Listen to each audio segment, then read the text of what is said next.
Honourable members, please be seated.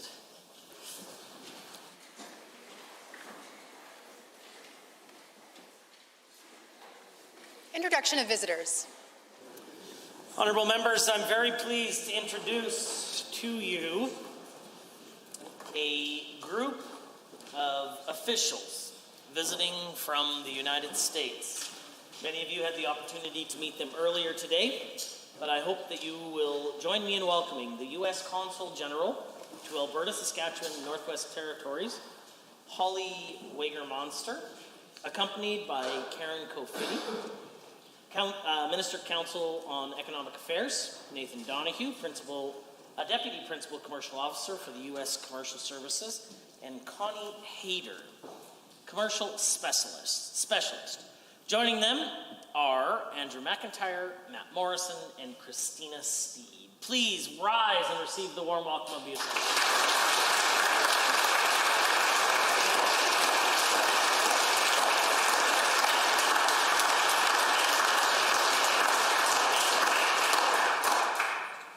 Honourable members, it's with the greatest admiration and respect. There is a gratitude to the members of the families who have shared the burdens of public office and public service. Today, I would like to welcome the family members of Dr. Winston O. Backus. His family are present in the Speaker's Gallery today. Dr. Backus was the former member for Grand Prairie, who served 2 terms in the Assembly from 1971 to 1979. He passed away on June 15, 2020, at the age of 99. I would like to ask each of his family members, as I call their name, to rise as they have been introduced. Dr. Backus's wife, Myrtle Backus. His daughter, Myrna Schurstan, and grandsons Jesse Schurstan and Cody Schurstan. Please rise. Thank you so much for your service to the province of Alberta through your family members, and now accept the gratitude of members of the Assembly.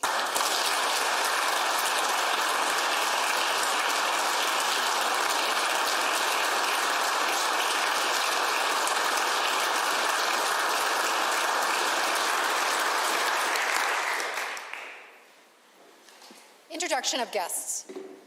Honourable members, also seated in the gallery today is Marilyn Buffalo, the Chief Executive Officer of the NECTI Institute, Centre for Indigenous Learning.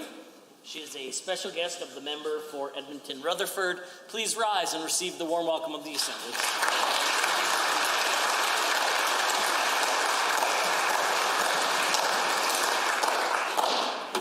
Ministerial statements. Member statements. The Honourable Member for Calgary, Buffalo. Mr. Speaker, families in Alberta are struggling. They are coping with higher income taxes, higher insurance premiums, higher utility bills, higher school fees, higher tuition, and it goes on and on and on. These are times where families are being forced to make tough choices about whether or not they can afford to buy groceries that week or if they need to pay their utility bill. Families are being forced to take vehicles off the road because they can't afford the insurance bill this government is delivering to them. These are serious times and require government focus on addressing these issues. But instead, they get a circus. They've got a circus running the legislature. The Premier is campaigning for his job round the clock and has dispatched the majority of his staff that should be working to support Albertans to save his job instead. The Premier is even going to those same families that he doesn't think deserve support to recover from the 4th largest natural disaster in Canadian history to beg for their votes. The Premier's staff are attacking UCP MLAs, calling them clowns, sad, and sour and more. This would be hilarious if it wasn't coming from the very same people who are supposed to be addressing the cost of living crisis they created. It makes sense now why it's taken 10 weeks and counting for this government to get around to delivering their utility rebates, because it's not a priority for them. This is a government that spends more time clowning around and engaging in the drama created by their non-leadership of the Premier. Albertans during this crisis are looking for a government that prioritizes them, that ignores the drama, ignores the politics, and focuses on making life better for Albertans, for them. The UCP has made it clear they aren't interested in that. So when Albertans go to the polls for the next election, they will have a clear choice between the NDP, who is laser focused on them, and the clowns in the UCP who can't get their act together. And I think, Mr. Speaker, I know who Albertans will choose. The honourable member for Brooks, Medicine Hat. Thank you, Mr. Speaker. In the last few days, I've heard NDP MLAs stand up and pretend to care about Southern Alberta, but for the years they spent in government, the NDP failed Southern Alberta and failed to make any progress on the issues that matter most. They've made all sorts of claims, but fear not, Mr. Speaker, I'm here to set the record straight. Our United Conservative government has made huge investments in Southern Alberta. We scrapped the NDP's carbon tax, and we did what they could never do, and we balanced the budget. Our United Conservative government has negotiated a $780 million deal on rural broadband. We've funded the single largest investment in irrigation, a lifeline for our drought-stricken agriculture industry, and approved several new projects, including the Snake Lake Reservoir and Brooks Medicine Hat. We accelerated capital maintenance and renewal funding. We've committed $90 million to recruit, attract, and retain rural doctors, and we've provided the John Ware Youth Empowerment Program with $150,000 so that newcomer youth are able to be connected to employment services. We've completed new school projects in Tilly, and we're building a brand new Francophone school in Brooks. We've expanded mental health and addiction services through the virtual opioid dependency program and the digital overdose response app. And get this, Mr. Speaker, we've provided $825,000 to Our Collective Journey to enhance the recovery coaching program. But most recently, we delivered on funding for Halo Air Ambulance, an essential service that Southern Alberta relies upon. The NDP failed to provide stable and predictable funding, but because of our United Conservative government, Halo has a multi-year commitment for $1 million per year to keep Halo in the sky. This came as a direct result of advocacy from UCP MLAs like the MLA for Drumheller-Stetler, the MLA for Carson-Siksika, the MLA for Tabor-Warner, and myself. All in all, Mr. Speaker, Southern Albertans know that this government is here to deliver on the promises that we made.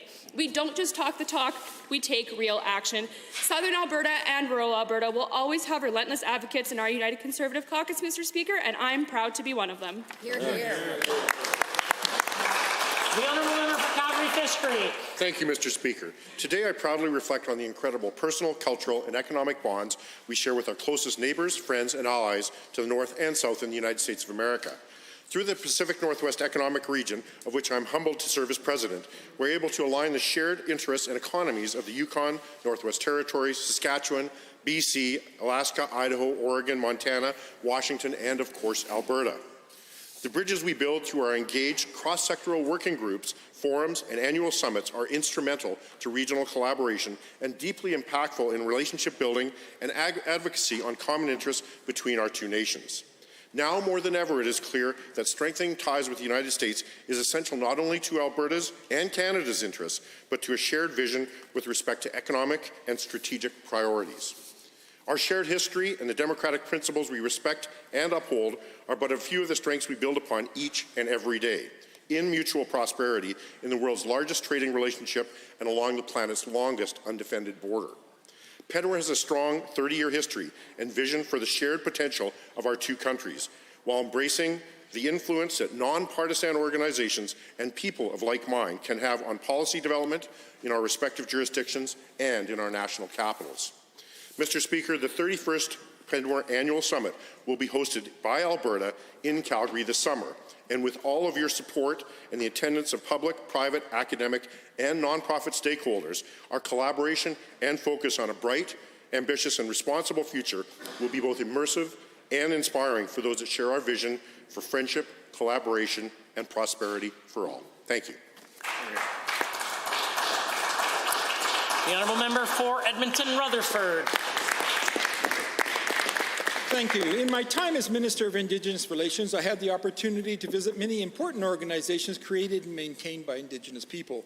These agencies are deeply entwined with the community and provide services based on intimate relationships that are simply not possible in non-Indigenous agencies. One such agency is the Nietzsche Institute of Alberta. The Nietzsche Institute is recognized as one of the finest Indigenous training, research, and health promotion centers in the world. Nietzsche Institute is a powerful resource for Indigenous people and communities addressing issues issues such as drug, alcohol, and gambling addictions, family violence, and prescription drug use. NICHI provides counselors, healthcare workers, social workers, educators, community service agencies, government agencies, and other members of the helping professions with the tools and resources to help heal the pain and devastation caused by addictions and abuse. Unfortunately, in November 2019, the UCP government summarily evicted NICHI from the building it shared with Poundmaker Lodge for 36 years without consultation. The government has never been able to explain the reasoning for this drastic assault, either in the House or to the Institute itself. When I questioned the minister about the issue, he assured the House that he would work with NICHI to find them a permanent home. Unfortunately, this never happened. For the last 2 years, NICHI has been housed in temporary trailers on the site of the former Edmonton Indian Residential School.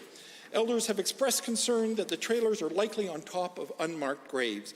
NICHI has made numerous attempts to move forward with the government, only to be met with cancelled meetings and ignored phone calls.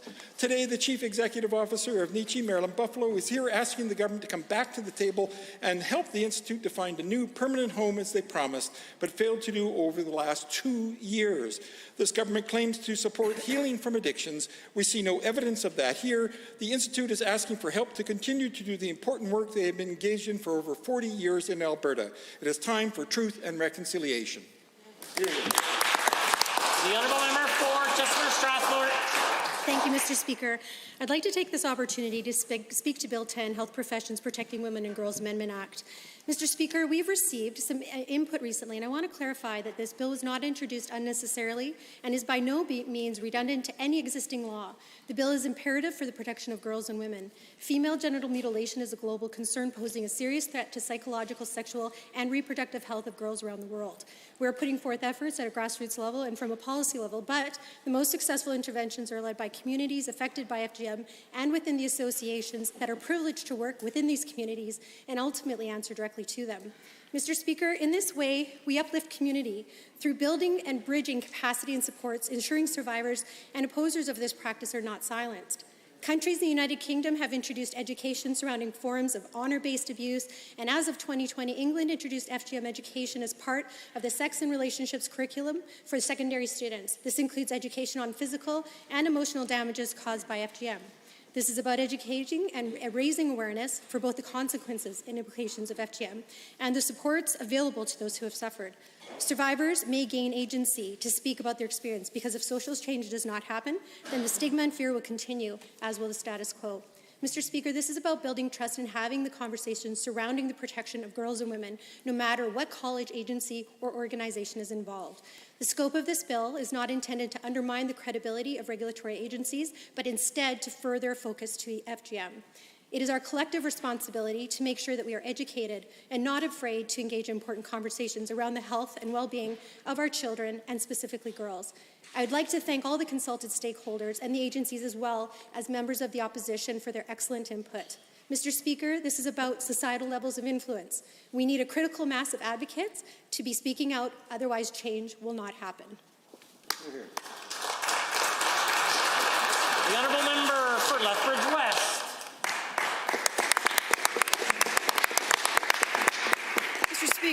Mr. Speaker, this member statement is for the memory of Jan Foster, who passed away on April 19th at the age of 81.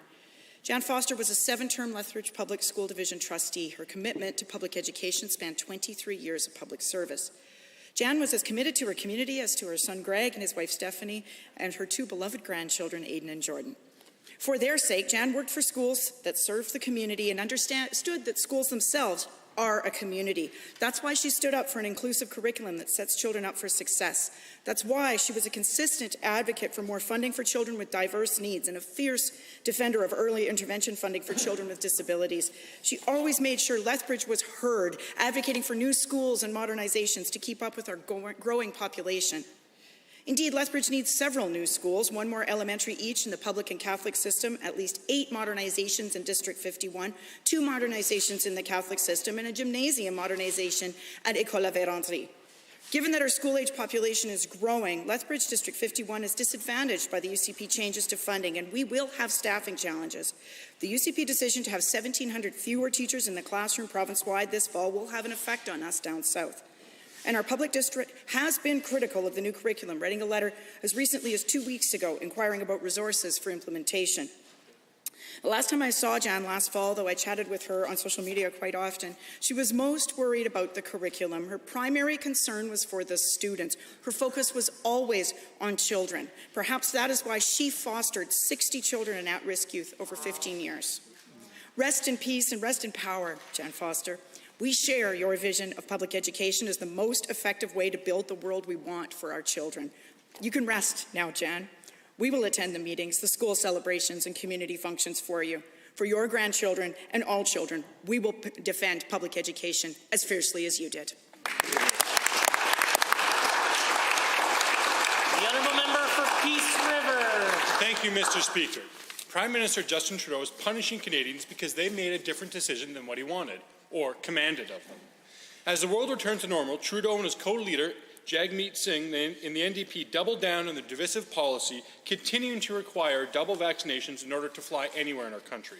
Despite Trudeau's top doctor saying we need a, quote, more sustainable approach that needs to be taken, Liberals and their allies press forward with their politically driven policy that damaged the well-being of our country's social and economic strength.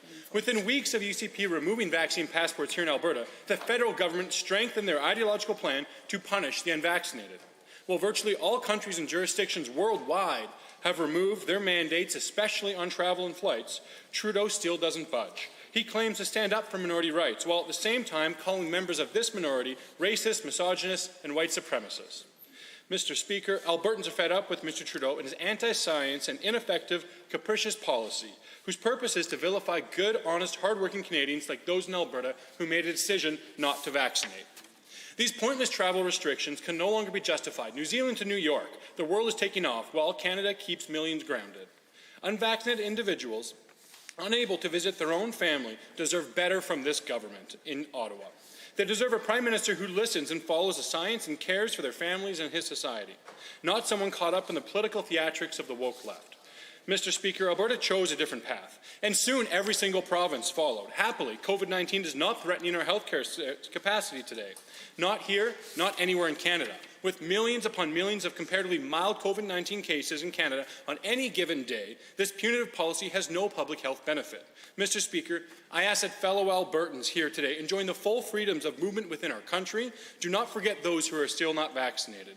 Don't forget those who cannot visit their family, who cannot go on vacation, who cannot attend a funeral of a loved one or a wedding. I believe that we need to stand up and stand with those who are being punished by Mr. Trudeau. The honourable member for Airdrie East. Thank you, Mr. Speaker. Well, the world is opening back up and removing COVID-19 restrictions, including travel restrictions. The federal government of Canada is not. We are over the worst part of COVID-19 and have been out of a state of emergency for quite a while now. The federal travel vaccination mandate is simply unnecessary. To board a flight or to get on a train, or anyone that is 12 years plus 4 months of age or older must be fully vaccinated. They must be ready to show their proof of vaccination at any given time, along with several other rules. Not only does the travel vaccine mandate prevent Canadians from traveling outside of Canada, but it prevents international travelers from coming into Canada as well, hurting our country's tourism industry. Mr. Speaker, Canada is an amazing place, and frankly, people are less inclined to come visit our beautiful country when there are excessive, unnecessary mandates making it difficult. Provinces within Canada are lifting most, if not all, of their COVID restrictions and vaccine mandates. Unvaccinated people are finally allowed to return to work, go out to eat, go to a gym, and enjoy the many things that they've been eagerly waiting to get to, except for travel. This mandate is causing red tape, and we are one of the only countries left to have it. I have heard frustrations from many Albertans who disagree with the travel vaccine mandates, regardless of their vaccine status. Those who are vaccinated are fed up with the difficulty of extra steps when they have to travel, and those who are unvaccinated are fed up with not being able to travel at all. I've heard one story about a girl who was unable to go to her grandfather's funeral and is still waiting to be able to travel to her home country to gain closure. Mr. Speaker, the time and the place to remove restrictions is now. The federal government needs to get rid of the travel vaccine mandate and allow its citizens and international travelers the right to come and go. Hear, hear. Thank you. Honourable members, the time is 1:50, and that makes it oral question period. And the Leader of Her Majesty's Loyal Opposition has question 1.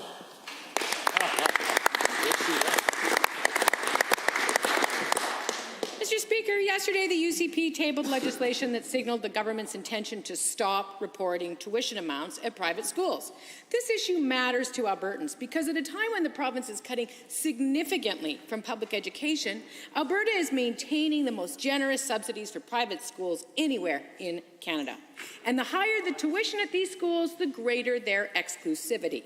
Why is the Premier trying to hide this information from the very Albertans who subsidize these private schools? The Honourable Minister of Education. Thank you, Mr. Speaker, for the question. And unfortunately, there's misinformation on the other side coming towards us because, in fact, private independent schools do have to report on their audited financial statements, both the public and the private money that they get. They only get 70% of public dollars. And what we're actually doing under Bill 21 is increasing the accountability and the transparency on this.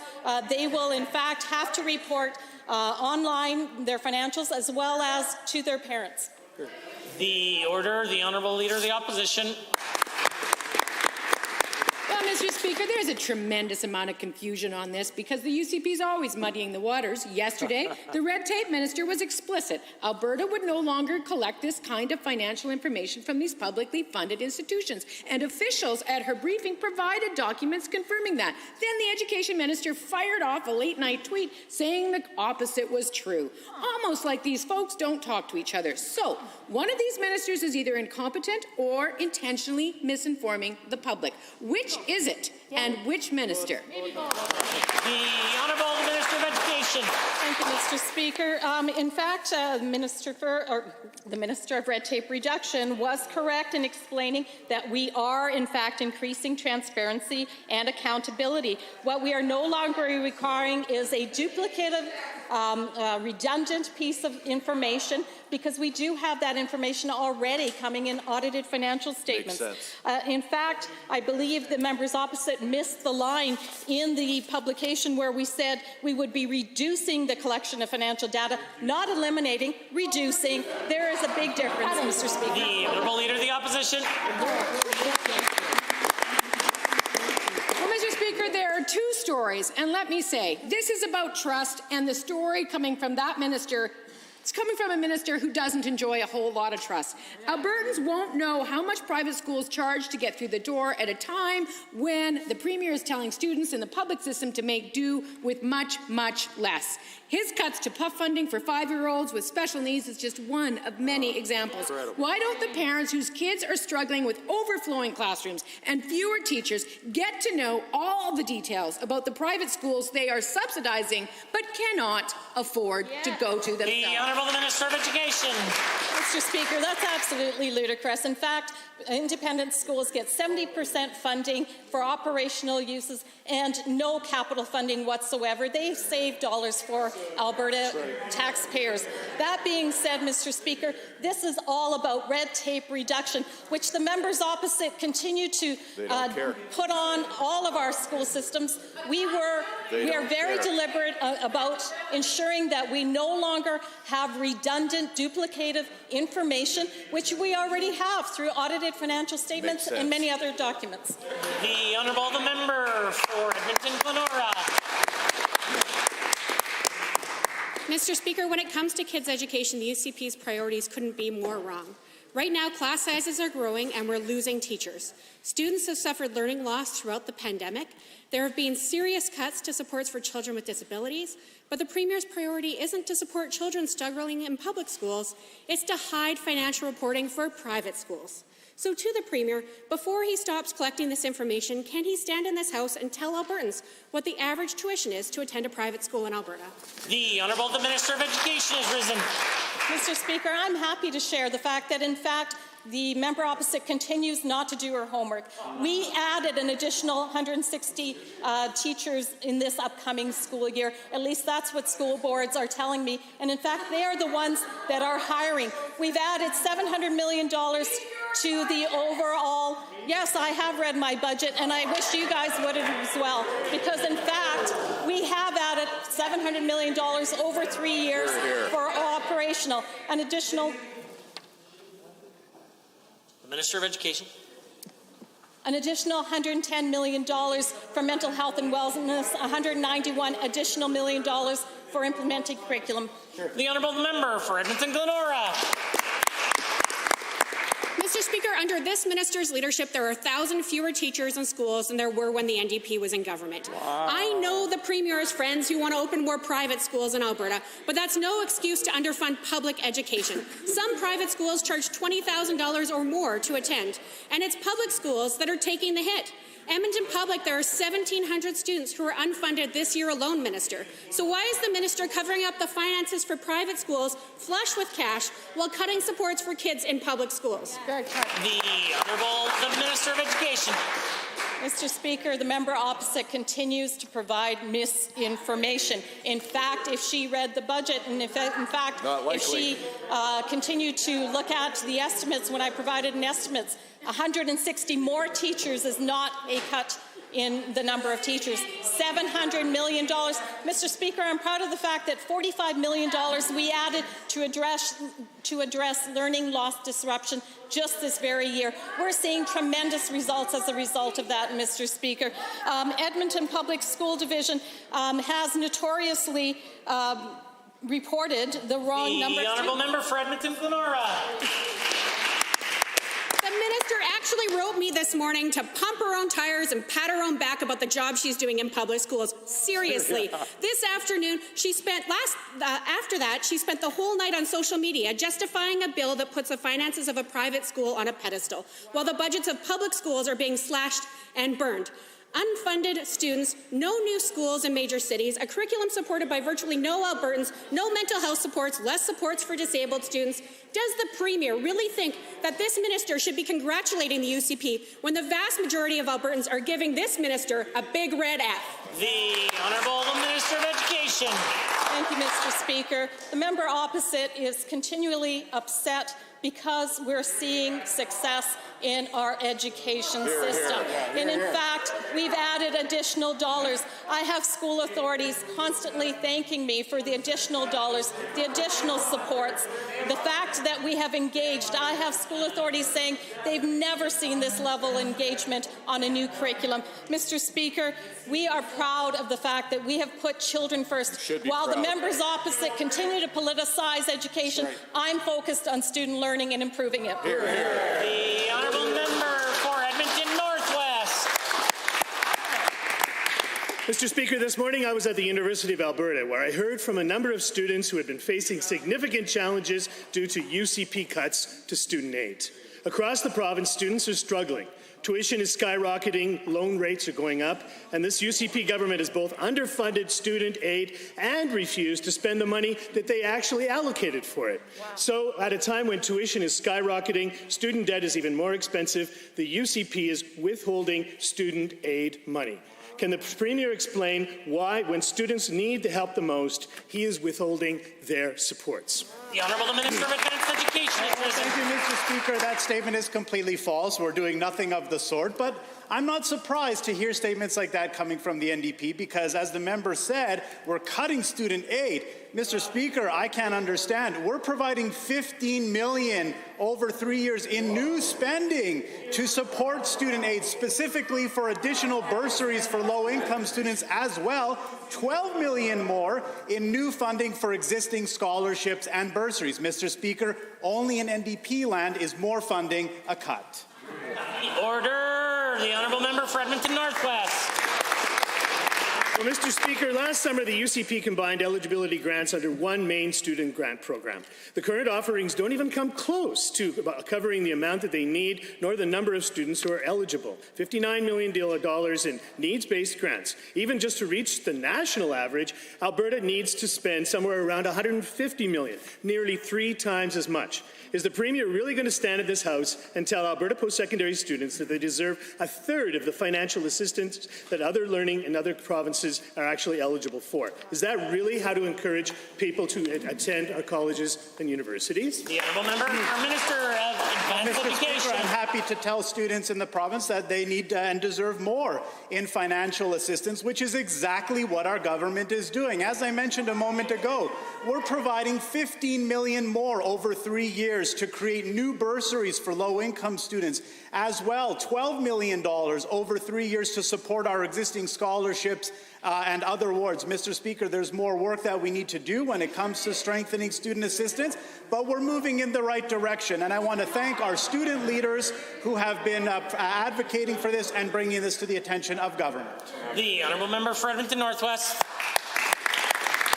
Well, Mr. Speaker, perhaps the minister can talk to someone who I was talking to, a woman named Christina this morning. She was eligible for aid, but she lost her grant because of the government's refusal to spend the money that was there. She had to drop out of school. Christina said, and I quote, "The whole situation has ruined my motivation to attend university again. Student aid is supposed to be there to help students, not stress them out financially while they are attending," unquote. Will the Premier, the Minister, or anyone else on this side of the House explain how ruining Christina's post-secondary aspirations is actually good for our province's future? The Honourable the Minister of Advanced Education.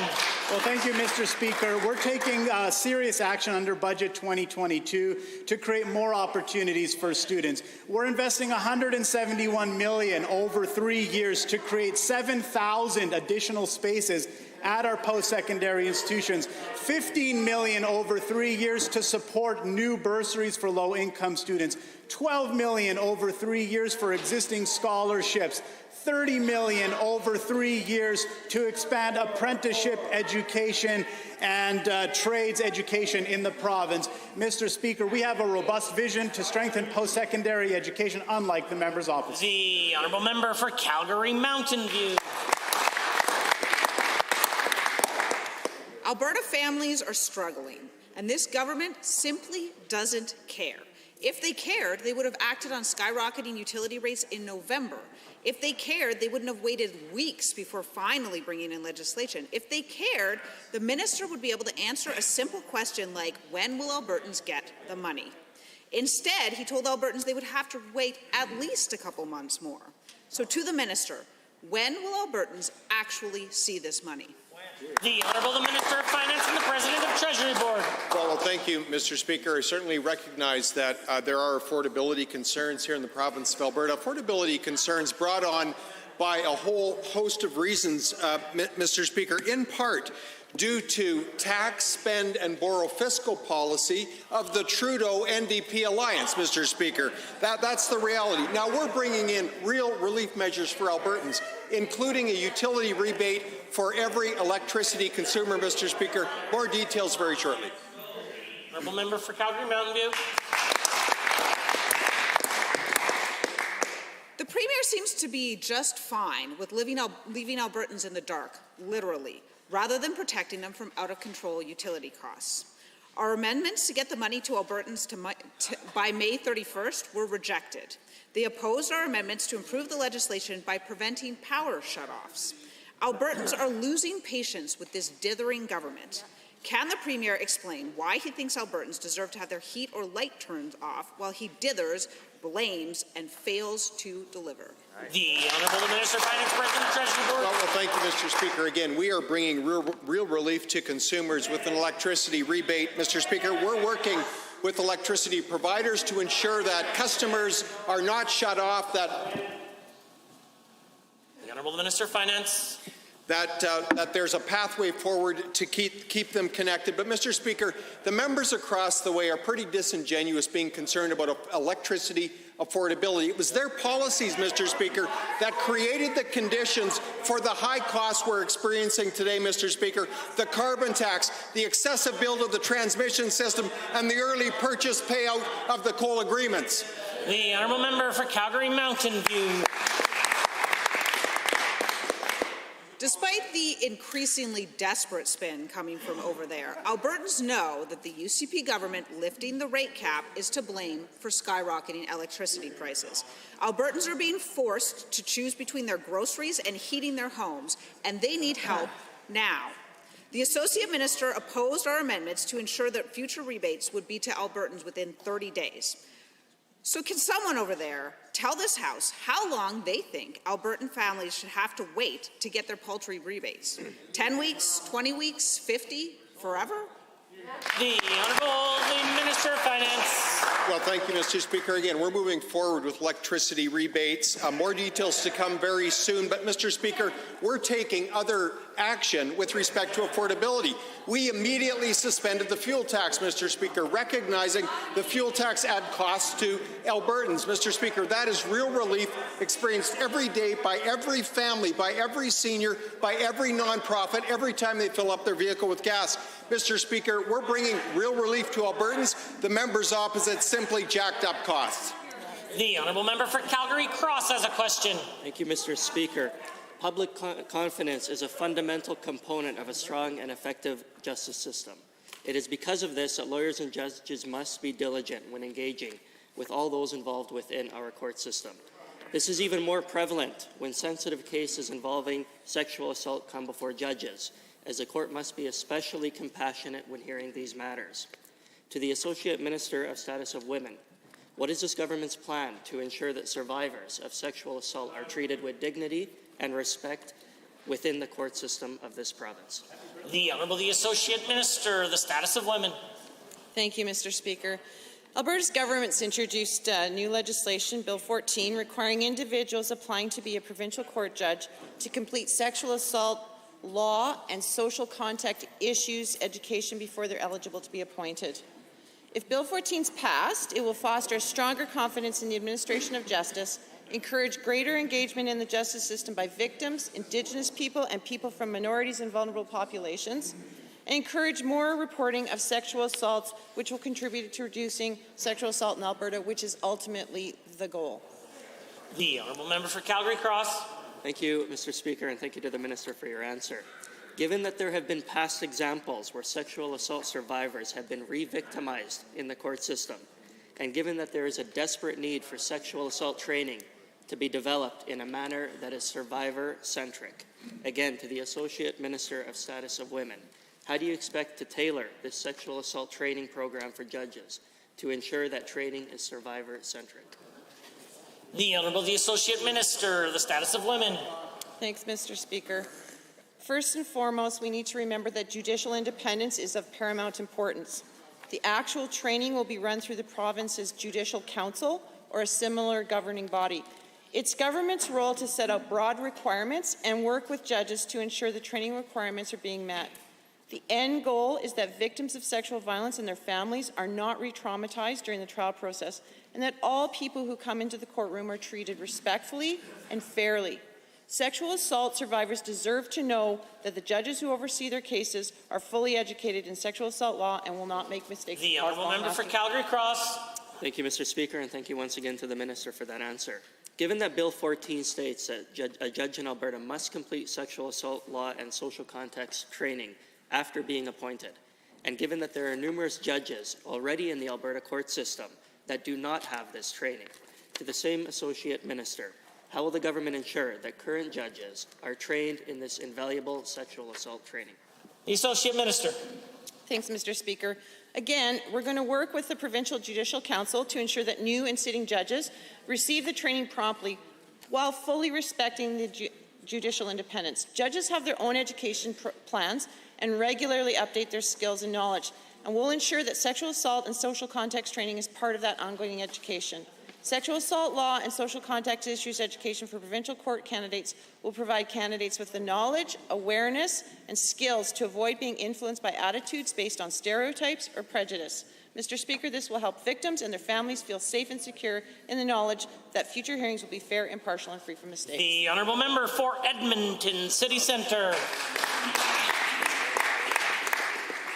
Thank you, Mr. Speaker. Emergency department wait times are soaring in Alberta, forcing people to go without getting the care they need. AHS data shows that in 2022, 10% of patients are leaving our emergency rooms in Edmonton without care, an increase from 7% in 2021. 3% more people walking out of Edmonton hospitals because of the wait times created by this government. So can the Minister of Health tell this House exactly how many Albertans have left without getting care because his predecessor and the Premier decided to repeatedly push our hospitals to the brink? The Honourable Minister of Health. Thank you, Mr. Speaker. And I want to thank the Honourable Member for raising this important issue. Mr. Speaker, we acknowledged several times that the system is seeing a high number of patients. Some of the larger hospitals in Edmonton and Calgary are over 100% occupancy. And I want to thank all of our healthcare workers who are delivering incredible service at this point in time. But, Mr. Speaker, this issue is not unique to this period of time, and it's not unique to Alberta as well. The increase in pressures on hospitals happen on a regular basis. It's seasonal, Mr. Speaker. We understand that, and that's why we need to fix it, and we're investing in the capacity in our system to be able to do it. The Honourable Member for Edmonton City Centre. Given, Mr. Speaker, this minister may want to speak to the actual frontline staff, because given, as has been reported by emergency room doctors, that people who aren't able to access emergency departments are often forced to return sicker and more critical than before. And given that this then puts their lives at risk, in addition to the additional pressure on our frontline staff who are already dealing with the ongoing impacts coming from the pandemic and risking their ability to provide care. And given that this is making an already difficult situation in our hospitals even worse, rather than the same old talking points, what is this minister doing today to ensure someone who seeks help in an emergency room can get it? The Honourable Minister of Health.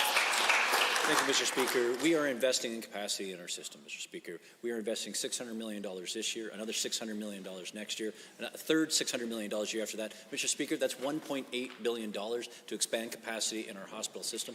Mr. Speaker, we appreciate the tremendous work that's being done. We do have seasonal increases in our emergency departments, but we need to fix that because that shouldn't happen every year, and it's happening here in Alberta, and quite frankly, it's happening in provinces across the country, Mr. Speaker, but we know we need to address it. That's why we're investing in building capacity. That's why we're hiring more nurses. We're hiring more EMS. We're investing in across the entire system. The Honourable Member. Given, Mr. Speaker, that it was only here in Alberta that this government thought a pandemic would be a perfect time to start a fight with doctors, a catastrophically bad decision that Albertans are still paying for. And given that the Premier and the Health Minister have an open invitation to tour the Royal Alexandra Hospital here in my constituency in Edmonton City Centre, will the Minister and Premier take the time to tour this or any hospital that asks them to, speak with the staff that are struggling with this unprecedented pressure, struggling to provide care, and see firsthand the devastating consequences of the UCP's failed decisions in our healthcare system? The Minister of Health. Mr. Speaker, I speak with AHS and practitioners on a regular basis. I understand, and as I indicated earlier, with Dr. Hinshaw in our weekly reports, that there is stress on the system. And Mr. Speaker, that's why we're acting. We should not have stress on the system, and this shouldn't happen every year. And that's why, Mr. Speaker, we are investing over $600 million this year, $1.8 billion over the next 3 years to expand capacity, to increase the numbers of nurses, increase the numbers of healthcare professionals. Mr. Speaker, we have increased 1,800 nurses over the last 2 years, and the staff in AHS is going to go up by 2,800. We are investing in healthcare, Mr. Speaker. The Honourable Member for Edmonton Rutherford. Thank you, Mr. Speaker. The Nietzsche Institute is recognized as one of the finest Indigenous training, research, and health promotion centres in the world. Nietzsche is a powerful resource for Indigenous people and communities addressing issues of addictions and family violence. In November of 2019, the UCP evicted the Nietzsche Institute without consultation from the location at Poundmakers Lodge that they had used continuously for 36 years with only 3 months' notice. Marilyn Buffalo, the CEO of Nietzsche, is here in the gallery today. Will the minister tell her why he evicted her from Nietzsche and Nietzsche from their building? The Honourable the Minister of Infrastructure. Thank you, Mr. Speaker. We have the lease expired with the Nietzsche Institute, who is sharing the facility with Poundsmaker Lodge, which is offering critical Indigenous addiction treatment services in that area. And when the lease was lapsed with Nietzsche Institute, we couldn't extend that because Poundsmaker Lodge wanted to expand the services, critical services for addiction treatment, Mr. Speaker. The Honourable Member for Edmonton Rutherford. Given that the minister promised this House in 2019 that he would personally assist Nietzsche in finding a new building, and given that the minister has broken his promise and failed to do this, leaving Nietzsche stuck in derelict trailers on the grounds of Poundmaker Lodge, given that this is hampering Nietzsche and continuing their important work at a time when the drug poisoning crisis is more deadly than ever in the Indigenous community, will the minister tell Marilyn Buffalo why he has not taken her phone calls, not met with her, and not delivered the help he promised in this House? The Honourable the Minister of Infrastructure. Mr. Speaker, respectfully, the member opposite, when he's claiming there is no consultation, it's not true. Alberta Health and Alberta Health and Alberta Infrastructure offered them help, which they declined to take. Mr. Speaker, that is the fact. The Honourable Member for Edmonton Rutherford. Incredible.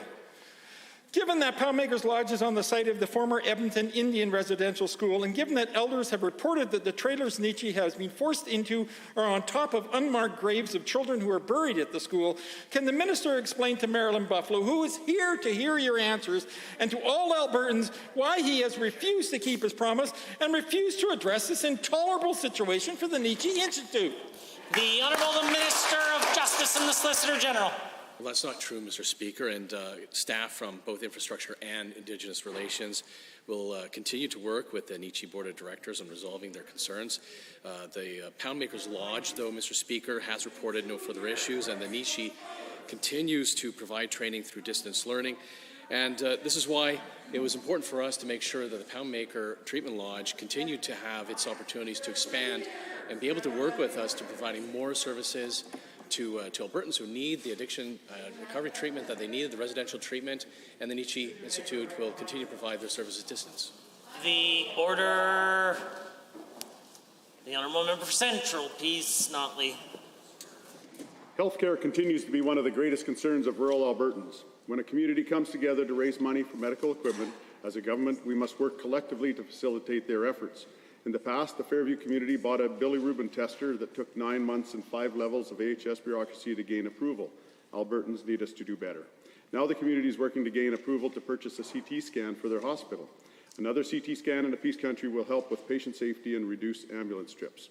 Minister, will you please provide an update on when we can expect an answer on this important acquisition for rural Alberta? The Honourable the Minister of Health. Thank you, Mr. Speaker, and thank you to the Honourable Member for the question. Mr. Speaker, first of all, I want to recognize the dedication and selflessness of Fairview residents who I've met with representatives on a couple of occasions that they have for their community in raising money for a new CT scanner. Mr. Speaker, that is the Alberta spirit. But this simply isn't about placing a piece of equipment in a space. It also means staffing the clinic with specialized healthcare professionals. The member knows that AHS has challenges recruiting and training staff in rural and remote communities, and we are working to address that. We will continue to engage with local leaders on the best way to provide rural health care for all Albertans. The Honourable Member for Central Peace, Notley. Given that there are other healthcare issues in rural Alberta, and one of them is the lack of healthcare professionals, and given that there have been many talented, aspiring healthcare professionals forced to leave Alberta and even Canada to receive their medical education, and after completing their education elsewhere, face the arduous and lengthy process of receiving approval to practice in Alberta, forcing them to practice elsewhere.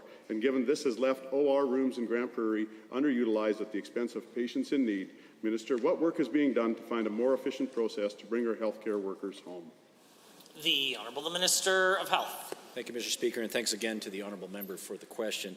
Mr. Speaker, the mechanism that matches medical school graduates with residencies, the Canadian Resident Matching Service, is a nationally administered program.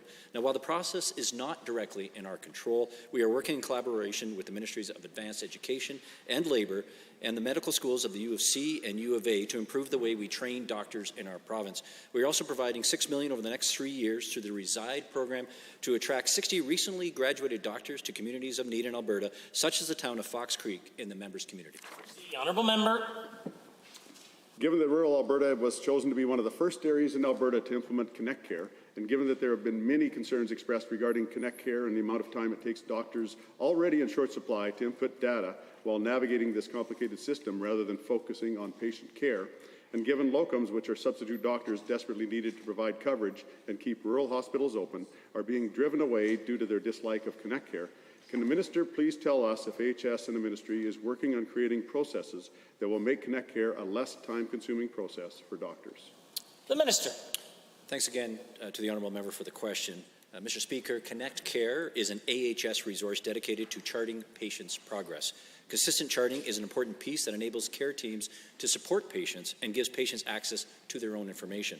We recognize that this does create challenges for physicians who have multiple roles within AHS and at their own private practices. I want to ensure the member that Alberta Health is working with AHS and AMA to work through these problems to ease the transition to Connect Care. In addition, we continue to invest in attracting and retaining doctors across all of rural Alberta, not only to the Reside program, but the $90 million that we devoted. The honourable member for Edmonton Riverview. Edmonton is set to lose 44% of emergency shelter capacity, serving people experiencing homelessness by June. Nearly 3,000 people are currently experiencing homelessness in Edmonton, with 800 sleeping outside each night. Sadly, the UCP have been inconsistent with emergency shelter funding, forcing shelters to close. They have ignored requests from the city to build permanent supportive housing and have left hundreds of millions of federal housing dollars untouched. Why is the UCP forcing so many Edmontonians to sleep on the streets? The Honourable Minister of Community Services. Thank you, Mr. Speaker, and thank you for all the members for raising this very difficult, complex issue here.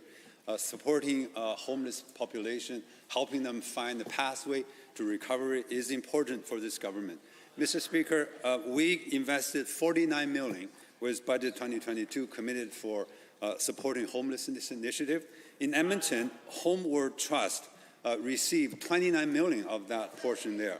Mr. Speaker, on top of the resources we committed to, we established a provincial task force that we're looking for a comprehensive, coordinated approach addressing this complex issue. The honourable member for Edmonton Riverview.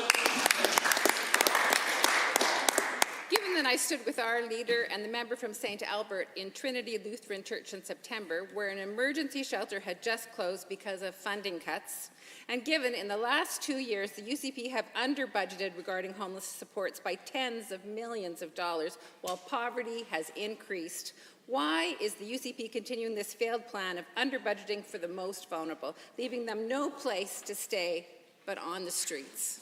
The Honourable the Minister of Community and Social Services. Mr. Speaker, nothing can be further from the truth. This government continue committed our support for this sector here, not only with increased resource there, but also we're taking a different approach. Those one-off isolated approaches no longer address this issue. That's one of the reasons we have the provincial task force established. The Edmonton city manager is a member of that task force, along with federal government representative and significant other stakeholders in the community. Mr. Speaker, we're working hard to address this complex issue here. The honourable member. Given that the solution to homelessness is investment in affordable housing, and given the National Housing Strategy has billions of available dollars and Alberta needs to step up to get their fair share. However, given that the UCP have continually ignored the City of Edmonton's request for permanent supportive housing and have left hundreds of millions of federal housing dollars untouched, when will the UCP be announcing details of how they leverage every available dollar from the National Housing Strategy to provide Albertans access to a home? Good question. The Honourable the Minister of Seniors and Housing. Thank you, Mr. Speaker. So this is so shameful that NDP once again, that tone, they don't understand. We've been telling once again, more and more, repeat again, that we spend every single federal dollars. We have allocated $561 million in cost matching and for the next 9 years to build affordable housing. I don't understand what the honourable member don't understand. Maybe math is hard for her. Thank you. The honourable member. A point of order is noted at 2:24. The honourable member for Edmonton, Beverly Clareview. A recent report shows that rising interest rates are driving Albertans toward bankruptcy. While the picture was not good for Canadians in general from the effects of rising interest rate coupled with soaring cost of living, Alberta was in worse shape than the rest of the country. Currently, 52% of Alberta households are within $200 of not making all their financial obligations by the end of the month. And yet, the UCP keeps piling on costs. Income taxes, property taxes, tuition, park and camping fees, utilities, and insurance have all gone up under the UCP. Why is the UCP adding these costs onto Albertans already struggling to make ends meet? The Honourable Minister of Finance and the President of Treasury Board. Well, thank you, Mr. Speaker. We're working hard to ensure that Albertans can, in fact, live in the most affordable jurisdiction in the country, Mr. Speaker, and that, in fact, is true. We have the lowest business taxes, lowest personal taxes, no sales tax, no payroll tax, no land transfer tax, no capital tax, Mr. Speaker. And folks are moving from every province into Alberta right now. Why? Because there's opportunity, because our economic policies are attracting tens of billions of dollars of investment, creating jobs and opportunities for all Albertans. The Honourable Member for Edmonton Beverly Clareview. Given that Albertans are only $200 away from not being able to pay their bills at the end of the month, and given that the UCP's income tax increase will cost Alberta families $900 per year by the end of their fiscal plan, cuts to AISH will cost recipients $3,500 per year, and cuts to low-income seniors on the seniors benefit will cost $900 per year. Given that utility bills have increased by hundreds of dollars after the UCP lifted the rate cap, can the minister explain how exactly this government's plan to push Albertans into bankruptcy is good for the economy? The Honourable the Minister of Finance. Well, thank you, Mr. Speaker. I reject the assertion in that question. We did not reduce AISH payments, we've not reduced seniors payments, and we've not increased taxes. Order. Members of the opposition don't just get to yell at the government at their pleasure. They're welcome to heckle strategically. As you all know, that the Speaker is a former heckler. You're welcome to heckle strategically, but just yelling at the government is not a heckle. The Honourable Minister of Finance. Well, thank you, Mr. Speaker. I'll repeat that. We have not raised taxes, we have not cut AISH, and we've not cut seniors' benefits, Mr. Speaker. Alberta maintains the strongest, most generous supports of any province in the country. On top of that, Mr. Speaker, we're positioning the province for disproportionate investment attraction, and we balance the budget. The Honourable the Member for Edmonton Beverly Clareview. De-indexing is a cut, and it's in your budget. Given that Albertans are in the worst financial shape in the country, according to a report by MNP, and given that Alberta's unemployment rate is higher than the national average, with Calgary having the highest unemployment rate in the country amongst major cities, given that the UCP keeps adding on costs to Albertans already struggling to find work and make ends meet, why are Albertans falling further behind under the UCP? And would somebody please step up and take responsibility for your budget? That sounds like a preamble, and it's in the standing orders. The Honourable Minister of Finance. Thank you, Mr. Speaker. Most major banks and economic think tanks are projecting Alberta to lead the nation in economic growth, not only in 2022, but 2023, Mr. Speaker. Our policies are working. Investment is pouring into this province. Jobs are being created. In fact, employers are struggling to find employees. That's why we've invested $600 million in Budget 2022 to reskill Albertans, to ensure they can take part in the new economy, the economy of the future, Mr. Speaker. Our policies are working. Alberta's back. The order, the Honourable Member for Calgary, Falconridge. Thank you, Mr. Speaker. Over the past 2 years, the COVID-19 pandemic caused huge disruptions in Alberta's economic growth.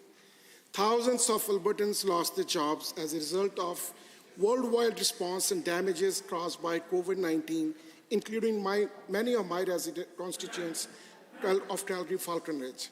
Now that we're learning to live with COVID, Albertans need to know whether or not the UCP plan is working to get Albertans back to work. To the Minister of Labour and Immigration, is our plan working? The Honourable the Minister of Immigration Multiculturalism. Thank you, Mr. Speaker, and thank you to the member for the question. Last week, our government introduced a game-changing $600 million investment in Alberta at work to support education, on-the-job training, and to reduce barriers for underrepresented groups. Alberta's unemployment rate is lower than it's been since December 2018, and each month it keeps getting lower and lower. Alberta's recovery plan is working, and more Albertans are sharing in our province's success. Thank you. Hear, hear. The honourable member for Calgary-Falconridge. Thank you, Mr. Speaker, and thank you to the Minister. Given that Alberta's economy was severely damaged by the previous NDP government's job-killing policies, and given that their taxation on corporations led to billions of dollars of investment leaving Alberta, putting thousands and thousands of Albertans out of work, and given that our government was elected to clean up the mess made by the members opposite to the same minister, how are we cleaning up the NDP's mess and getting Albertans back to work? The Honourable the Minister of Advanced Education. Sure, thank you. And as my colleague has mentioned, we have a lot of work to do to clean up the mess that the NDP left us, Mr. Speaker, but rest assured, the cleanup crew is here and we will get things done, including the $600 million investment that my colleague mentioned to the Alberta at Work initiative. This initiative is going to help Albertans who are struggling to find employment find those job opportunities. It's going to help other Albertans reskill and upskill for the jobs of the future, and it's going to help young Albertans make sure they have the skills they need to succeed. The honourable member. Thank you, Mr. Speaker, and thank you to the Minister. Given that Alberta is currently in a labour shortage crisis, and given that our government has committed hundreds of millions of dollars to helping Albertans to get job training through the Alberta at Work program, thus attracting more workers and tradespeople to come work in Alberta, to the Minister of Advanced Education, how will this $235 million investment into post-secondary help address the skilled labour shortage? The Honourable the Minister of Advanced Education. Well, thank you. And as the member mentioned, we are investing $235 million to advanced education over 3 years. A big portion of that, $171 million, is going to create spaces in our post-secondary institutions. We'll be creating so many spaces, Mr. Speaker, 7,000 additional spaces in our post-secondary institutions in high-demand areas, including aviation, tech. As well, we're providing $30 million over 3 years to support trades and apprenticeship education. Mr. Speaker, we are focused on ensuring Albertans have the skills they need to succeed. The Honourable the Member for Edmonton Glenora has a question. Mr. Speaker, every day this UCP government is making life more expensive for Alberta families. Thanks to the UCP, families are paying more for income tax, more for property tax, more on tuition, more interest on student debt, more for car insurance, and more for utilities. But it doesn't end there. The UCP is also driving up school fees with their cuts to school districts. In Sherwood Park, Elk Island Schools announced a 20% increase to transportation fees for students. Why is the UCP making it more expensive for kids in Sherwood Park to get to school? The Honourable Minister of Education. Mr. Speaker, the member opposite knows that 98% of all the funding goes directly to school authorities. School authorities have the ability to set their school fees, and they set school fees besides for busing, etc. They also set it for extracurricular activities and field trips.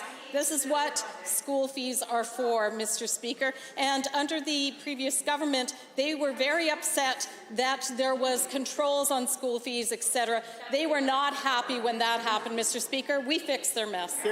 The Honourable the Member for Edmonton Glenora.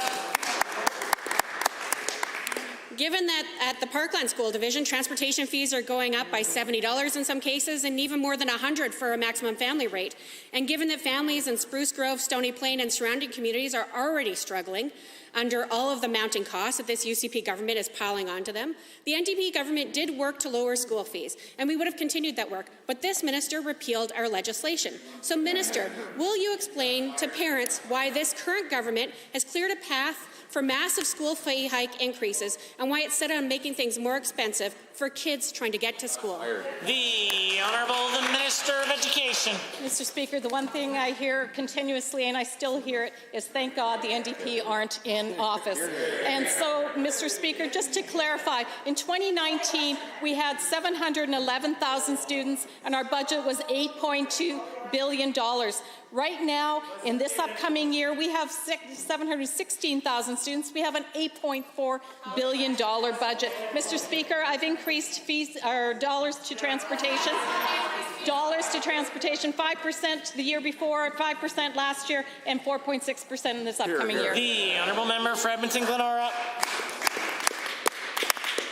Given that the current government is deliberately underfunding public education, and given that the UCP is forcing parents to pay more in school fees at a time when many Albertans are already struggling to make ends meet, and given that the UCP is forcing a rushed curriculum on students that's not supported by parents or teachers, and it fails to support students, Nobody supports. why is this government forcing struggling parents to pay more and get less support? And why are they forcing a broken curriculum that parents don't support, teachers don't support, school boards don't support on Alberta students? The Honourable Minister. Thank you, Mr. Speaker. We continue to hear from the queen of misinformation, but I want to clear things up.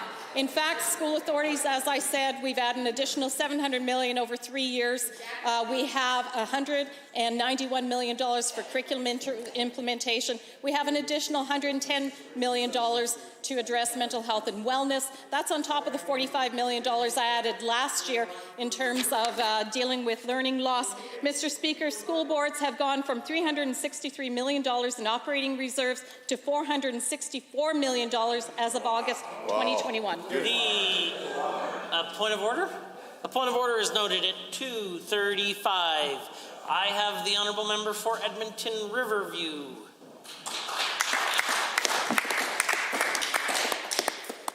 The UCP's response to the drug poisoning crisis has been shameful. They have denied evidence about harm reduction so they could fulfill the Premier's campaign of stigmatizing proven life-saving methods. January was the deadliest month on record from drug poisoning. 160 Albertans tragically lost their lives. Over 5 Albertans died a day. My question is to the Associate Minister of Mental Health and Addictions is simple. When will Alberta stop breaking records for deaths and start to see a decrease in drug poisonings? Hear, hear. The Honourable the Associate Minister for Mental health and addictions. Mental health and addictions. Sorry, I'm just a little distracted by your colleague, the Honourable Member for Fort McMurray Wood Buffalo. Perhaps he might come to order. Mr. Speaker, thank you very much. Thank the member for the question. As I've said many times in this House, the loss of one life is one too many, especially in the addiction crisis. But let's be clear, Mr. Speaker. What is the NDP's plan? The NDP's plan is for publicly funded addictive drugs. That's right, Mr. Speaker. The NDP want to put drugs on the streets. They want to put hydromorph on the streets. That is their plan. I don't see how more drugs helps a drug situation, Mr. Speaker. Here. Might just caution members of the opposition, whoever's making comments like "sit down," that may seem to be intimidating another member. Of course, members have the opportunity to rise in their space, their seat, and answer the question. The Honourable, the member for Edmonton Riverview. Given that the UCP have continually stated that harm reduction methods do not work, just like the minister just said, and given I've been advocating for increased affordable housing with mental health support, and given that here in Edmonton, emergency shelter beds are set to decrease by 44% in June, and continued requests by the City Council for permanent supportive housing so people with mental health concerns can get help while having a stable home has been constantly rejected by the UCP. Why is the UCP opposed to providing mental health support and stable housing to the most vulnerable? The Honourable, the Associate Minister of Mental Health and Addictions. Mr. Speaker, I know the NDP always want to talk about the science and believe in the evidence, but Mr. Speaker, the NDP had an opportunity to hear evidence from people from Harvard University, from Stanford University, from Yale University. And you know what, Mr. Speaker? They quit. They don't want to hear the evidence. They don't want to hear the truth. Mr. Speaker, we're listening to the evidence, and we are trying to move forward in helping people with severe mental health and addictions issues. The Honourable Member. Given that the January deaths from drug poisoning in 2022 are 21% higher than 2021, 758 Albertans died in 2021, which is double the total in 2019. The UCP's approach is clearly not working. And given that the UCP have focused on recovery but cut to social services such as de-indexing income support and AISH, not funding permanent supportive housing, Order. The honourable member for Edmonton Riverview has every right to ask a question and the speaker to hear the question. If she wants to rewind about 5 seconds, I'll be happy to allow her to do that. And given that the UCP have focused on recovery but cuts to social support such as indexing income support and AISH, not funding permanent supportive housing, and cutting critical mental health supports does not serve the mission of recovery. To the Associate Minister, over 5 preventable deaths. The Associate Minister of Mental Health and Addictions. Mr. Speaker, the drug crisis is affecting not just Alberta. I know the NDP want to think that it's only an Alberta issue, but it's not an Alberta issue. This is a Canadian issue. This is a North American issue. And you know, Mr. Speaker, their close friend and allies in the Federal Liberal Party, let me be perfectly clear. They are supporting publicly funded drugs. And Mr. Speaker, even the federal minister, their close friend and ally, has indicated that these are addictive drugs. I do not see how, in any rational mind, that we can put addictive drugs more on the streets of Alberta.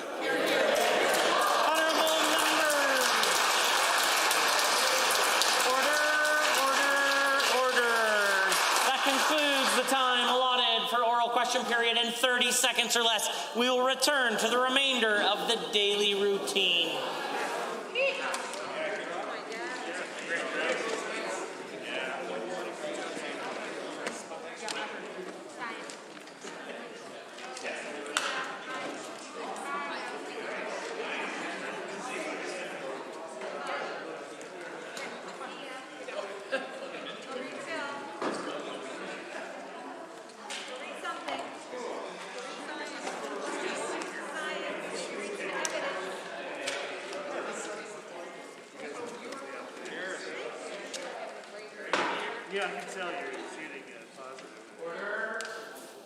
The honourable member for Calgary East has a statement to make. Thank you, Mr. Speaker. The provincial government is creating new opportunities for Albertans, and Alberta's economy has been on the right path with the implementation of Alberta's recovery plan. One of the core pillars of this is the diversification of Alberta's economy. As part of this plan, there has been a tremendous focus on diversifying accessibility to Alberta's enormous energy supply. With the ongoing invasion of Russia in Ukraine, the global energy market will change significantly. As a result, there will be likely growing demand for responsible and ethical produced Alberta oil and gas.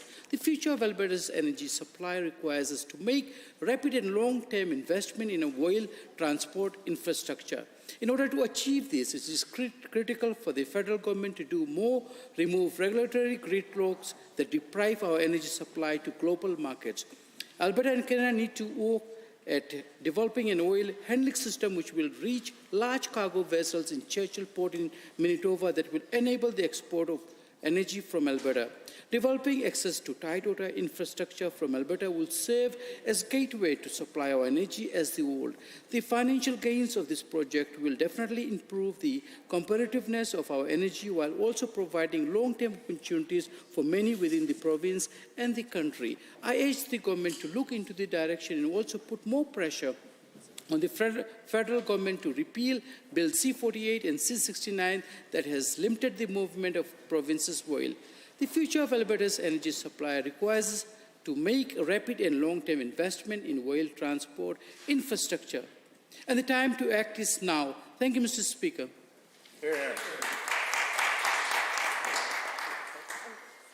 Presenting reports by standing and special committees. Presenting petitions, notices of motions, introduction of bills, tabling returns and reports. Are there tablings? Seeing none, the clerk. Tablings to the clerk. I wish to advise the Assembly that the following document was deposited with the Office of the Clerk on behalf of Honourable Mr. Taves, President of Treasury Board and Minister of Finance. Responses to questions raised by Mr. Barnes, Honourable Member for Cypress Medicine Hat, Ms. Phillips, Honourable Member for Lethbridge West, and Mr. Lowen, Honourable Member for Central Peace Notley. March 8, 2022, Ministry of Treasury Board and Finance, 2022-23 main estimates debate. Honourable members, we are at points of order, and at 2:24, the Opposition House Leader rose on a point of order. Thank you very much, Mr. Speaker. Mr. Speaker, during a question set talking about emergency shelter capacity, the real need for Edmontonians experiencing homelessness to have supports in the affordable housing and other issues of great significance, I rose under 23J, uses abusive or insulting language of a nature likely to create disorder. Because as we know in this House, personal attacks and insults are not in order, Mr. Speaker. And the minister said to the member from Edmonton Riverview, maybe math is hard for her. Now, Mr. Speaker, I believe this is a point of order that type of insult in this House is unparliamentary. And I would also like to note that the last time a member of the Conservative front bench told the NDP that math was hard, it was just a few weeks before Albertans chose an NDP government. Time is a flat circle. I believe we may be repeating history here, but certainly that language was unparliamentary. Thank you. Almost sounds like she's continuing debate. The Deputy Government House Leader. Thank you, Mr. Speaker. I don't believe that this is a point of order. I would suggest that it's a matter of a debate, specifically for the use of the word maybe. The word maybe in itself suggests that this is a matter of debate. The Honourable Minister, Associate Minister of Seniors and Housing, was commenting on the mathematics that the member from, please forgive me, Edmonton Riverview was using in the questions that she was posing to the minister. I recognize that the honourable member from Edmonton Riverview did not like the answer, and certainly I guess didn't also like the response that maybe math is hard, but the fact that we used the word maybe and other things that are very similar but said in this chamber that have not been called points of order have gone through past the smell test. I would argue that it's not a point of order, but rather a matter of debate. Maybe a matter of debate. Honourable members, I am prepared to rule, and I do have the benefit of the blues. I do not understand what the honourable member doesn't understand. Maybe math is hard for her, is the statement that the Minister of Seniors and Housing made at 2:22. I would like to note that while the words themselves are not unparliamentary, I think that it is well accepted that this statement that has become part of the political discourse in the province over a number of years certainly has some insulting overtones to it. While I'm not entirely convinced that it raises to the level of a point of order, I will offer a very direct encouragement to the Minister of Seniors and Housing, particularly when directly directing a statement that may be considered to be insulting at any one particular member is, of course, where caution ought to be used in the future. I consider this matter dealt with and concluded. This is not a point of order. However, at 2:35, the Opposition House Leader rose on an additional point of order, of which we will hear now. Mr. Speaker, prior to that point of order, just under 13 sub 2, the argument that the Deputy Government House Leader made that making insulting statements would be parliamentary if we put maybe in front of it, like maybe the Deputy Government House Leader is bad at his job, could you let me know if that would be acceptable or unacceptable? Because I would like to provide guidance to my caucus, and I found that reasoning to be quite suspect. I suspect we do not want to see that behavior in the House, but I look forward to your guidance. I'm just unclear if it was found to be unparliamentary because of the word maybe. Is that no. what happened? No, I would suggest that the words themselves, math is hard, is not unparliamentary, and given the context in which they were used, I would suggest that it didn't raise to the level of a point of order today. However, I did provide significant caution to the minister in light of the fact that such a comment was directed specifically at an individual. Whether, of course, the use of the word maybe doesn't give license to use unparliamentary language just because the opposition or the Deputy Government House Leader said it doesn't mean that it's fact. While I appreciated his submissions, they were inconsequential to the fact that I didn't find a point of order. I appreciate that clarification. I appreciate that clarification, Mr. Speaker. Thank you for your indulgence there. At 2:35, I rose under, again, 23J uses abusive or insulting language of a nature likely to create disorder. The member from Edmonton-Glenora was asking about a 20% increase in school fees when the Minister of Education referred to her as the Queen of Misinformation, directly calling her a liar. And I do not believe this is a matter of debate. I do believe that is an insult, that is a nickname, that is not referring to a colleague in a respectful manner. I believe this is a point of order. Thank you very much, Mr. Speaker. Deputy Government House Leader. Thank you, Mr. Speaker. I have been called many things in my life, but inconsequential is not one of them. And of course I kid, but I will get to the matter at hand. I don't find that this is a point of order, particularly because I do believe that in many instances there are members of the opposition who maybe try to pass misinformation as fact. And I believe the Honourable Minister of Education was pointing out that fact. And maybe that's what was so frustrating to the Honourable Member opposite and why the point of order was called. Or maybe it was the use of the word queen. I do know the members opposite have a disdain for the maybe not like the monarchy. Maybe it's the title. Maybe princess or duchess would be more appropriate. But I don't believe this is a point of order. I will retract and apologize for those comments. Just retract and apologize. But I will say that I don't believe this is a point of order. But I will leave that to your judgment, Honourable Speaker. I couldn't disagree with you more in this case. And to be overly certain, I didn't say you were inconsequential, I said the argument was inconsequential, and perhaps that was a bit of an overstatement as well. In this case, however, I would say that it is unparliamentary to refer to an individual as the Queen of Misinformation. I have ruled on numerous occasions with respect to the language around misinformation, including on June 7th, 2021, page 5328 of Hansard. If anyone was inclined to look those comments up, I encourage you to do so. But this is a point of order, and I'll have the Deputy Government House Leader apologize and withdraw the comments. Withdraw and apologize. I consider the matter dealt with and concluded. We are at orders of the day, orders du jour. Government bills and orders for second reading. Bill 13, Financial Innovation Act. Adjourn debate. Mr. Egan. Are there others? I see the Honourable Member for Edmonton Whitemud would like to join in the debate on Bill 13.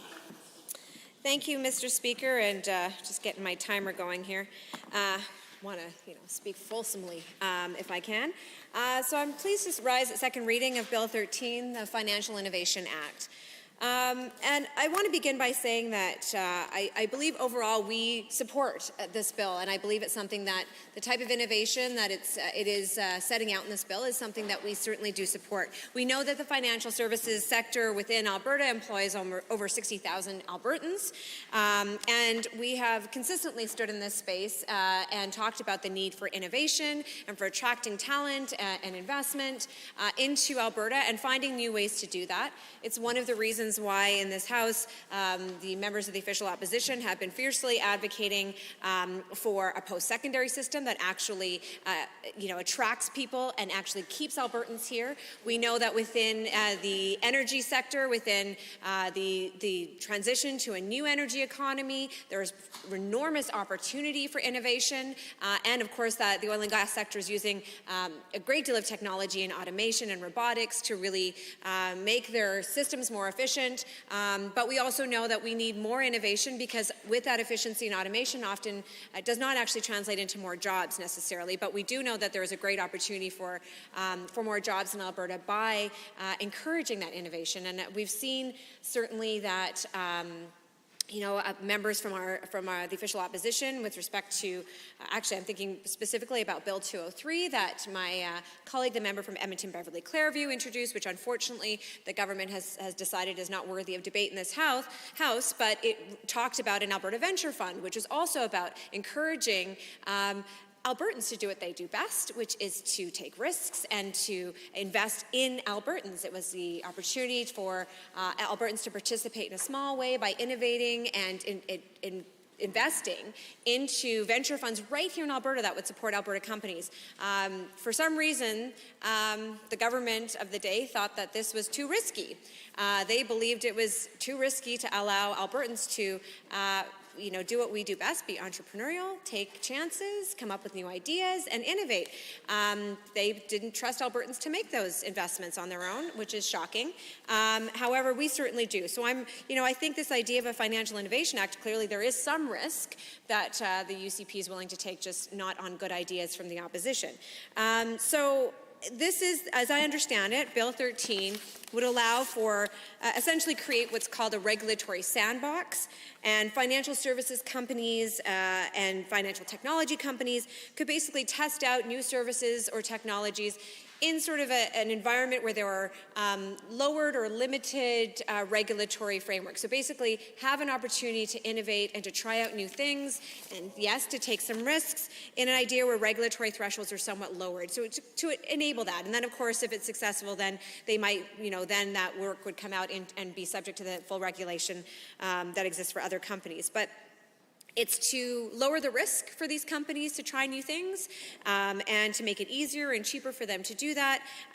But it has to have some guideposts around it, because while that's a good opportunity, we want to make sure that we are both protecting consumers very carefully who may be investing in these kinds of new financial services and innovations. We want to make sure that they have the protections necessary so that they understand the risks of investing or getting or even purchasing services and goods from a company that has a lower regulatory threshold.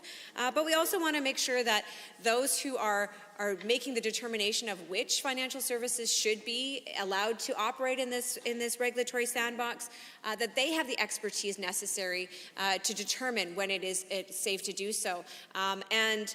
So, as I understand it, it would allow specific companies to apply for a certificate to the Minister, Treasury Board and Finance, for temporary relief from certain laws and regulation. And I understand there's a number of pieces of legislation that these companies would be exempt from. It includes the Loans and Trust Act, the Credit Union Act, the ATP Financial Act, and Consumer Protection Act, which I have a bit of concern about, and the Personal Information and Privacy Act, as well as the Financial Consumers Act.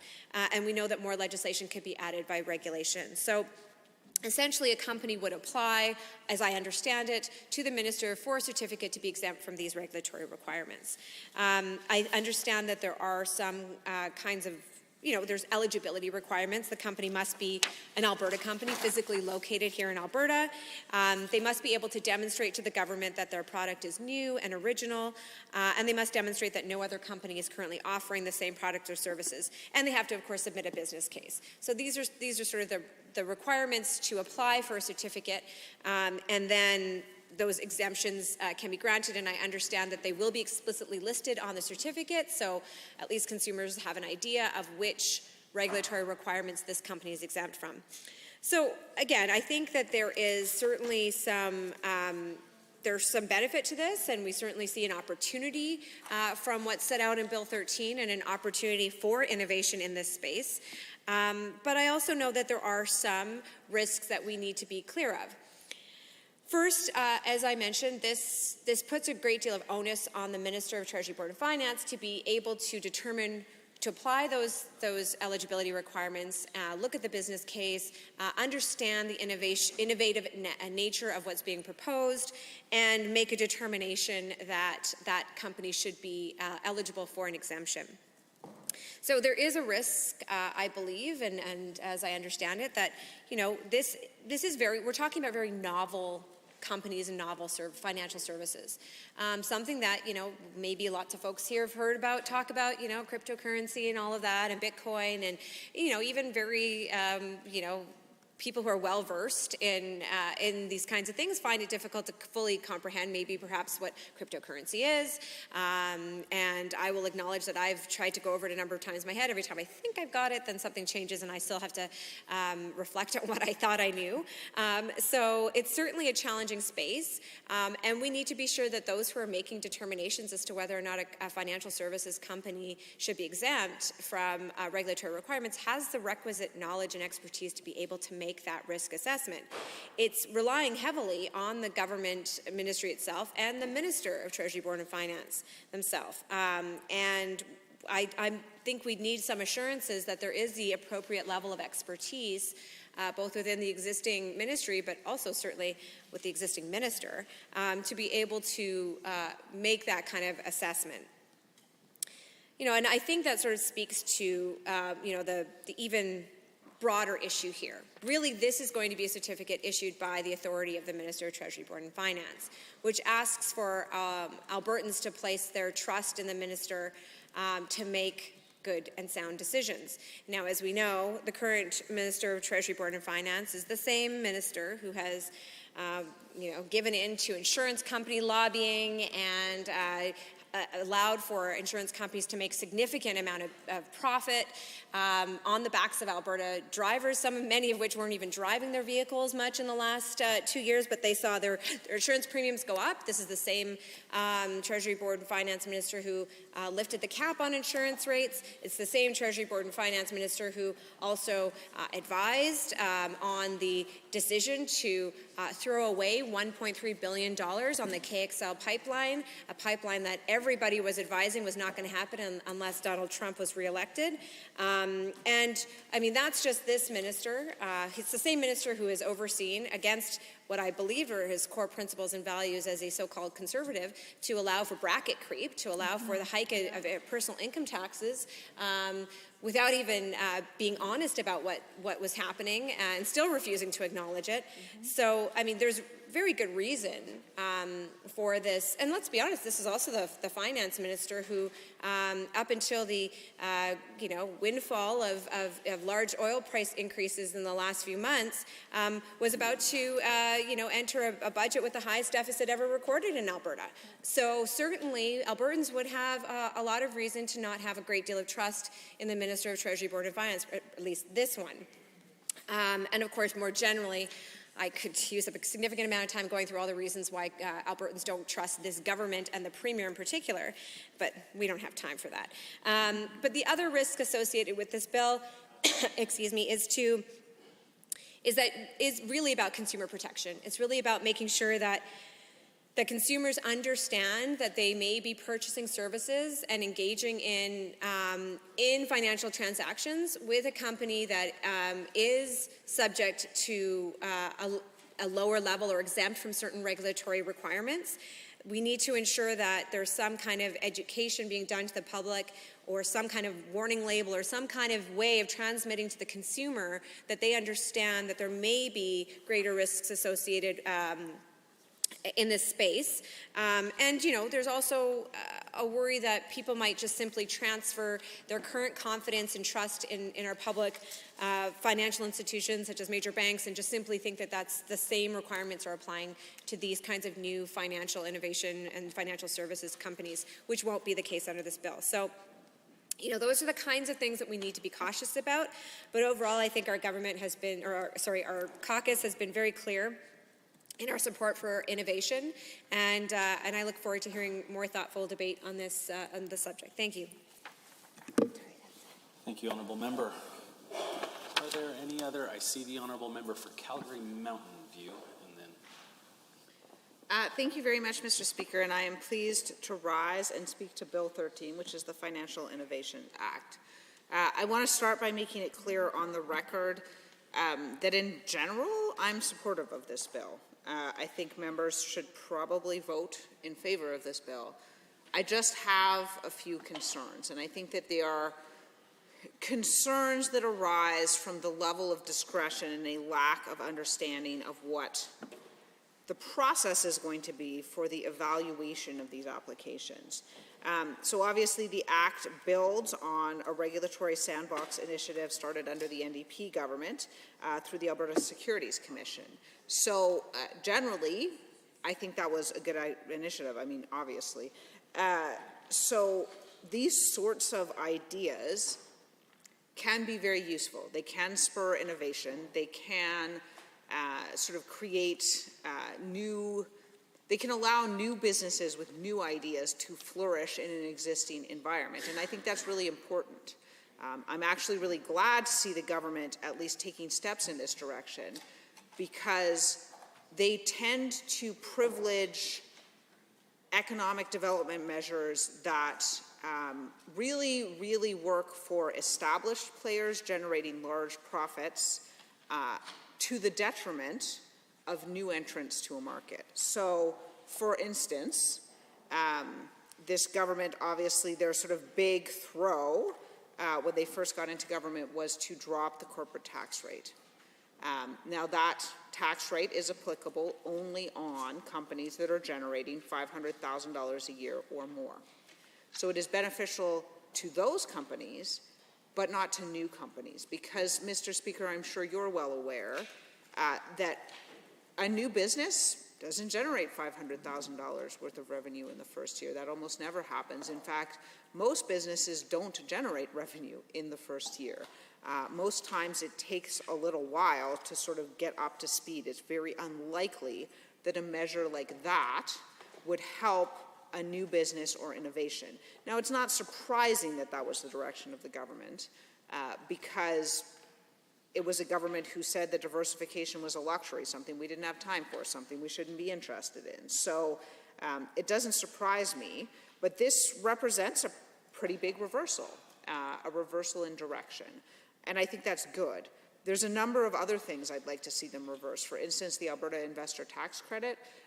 That was a program with a demonstrated history of attracting new businesses. It was a program with a demonstrated history of creating jobs. And that's the challenge with the direction that this government took.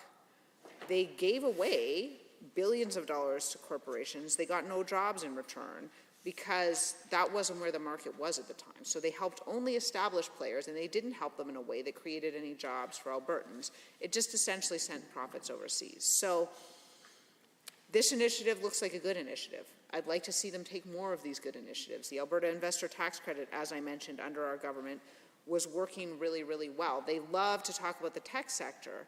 While initial growth was spurred under our government because we made investments, and then the UCP cut those investments. So companies that were looking at coming here, and I heard from, because companies get legal work, and I guess I talked to other lawyers, I heard from a number of people that companies that had been planning to relocate here or create an office here didn't do that because the government cut the program.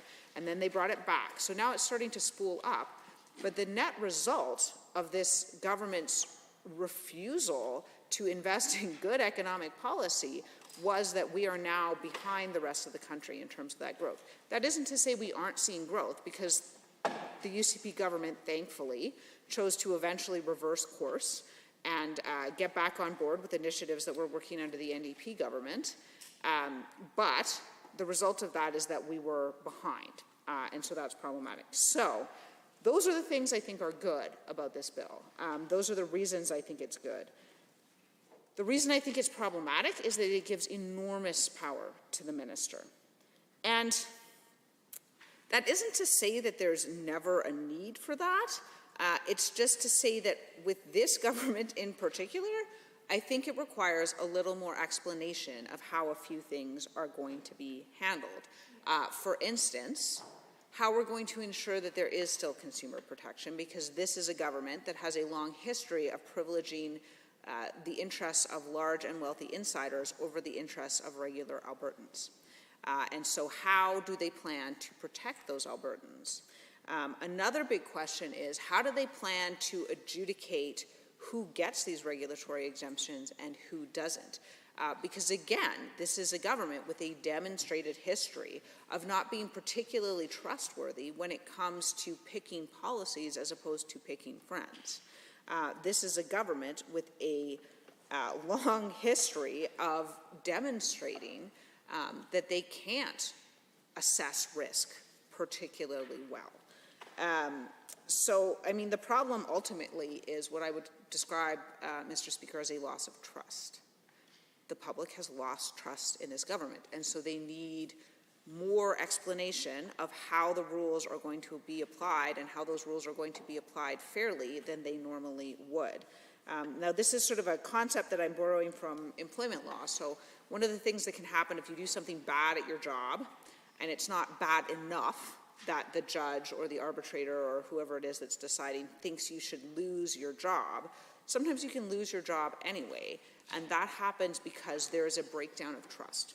So when you wind up in a position where the employee and the employer just basically, there's so little trust between them that the relationship is non-functional. Any little thing that happens going forward in the future is going to like turn into a huge sort of catastrophic breakdown because everyone assumes the other party isn't acting in good faith. And that is essentially what we have with this government, is that the public assumes that this is a government that is not acting in good faith because, again, and chooses to reverse course.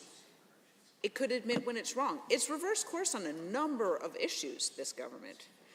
For instance, Mr. Speaker, they repealed the 1976 coal policy. They tried to go ahead with coal mining in the Rockies. Now, some projects have slipped through, but when they reversed that, there was no standing up and saying, yep, turns out we were wrong. We totally misread that situation. We didn't think about it deeply enough.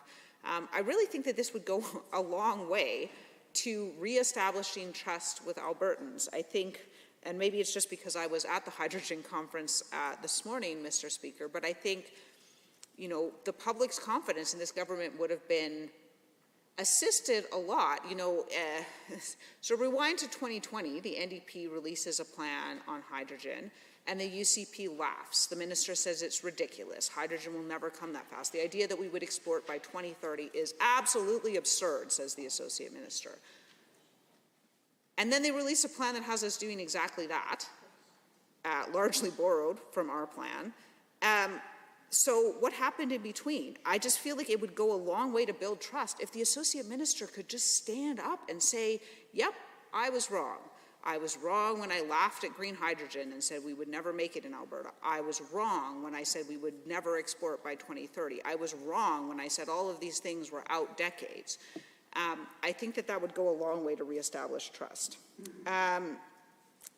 In addition, with respect to this bill, you have a situation where the applicants, the people being asked to exempt from the regulations, are potentially people who know the government. And again, demonstrated history of sort of, you know, friends and insiders.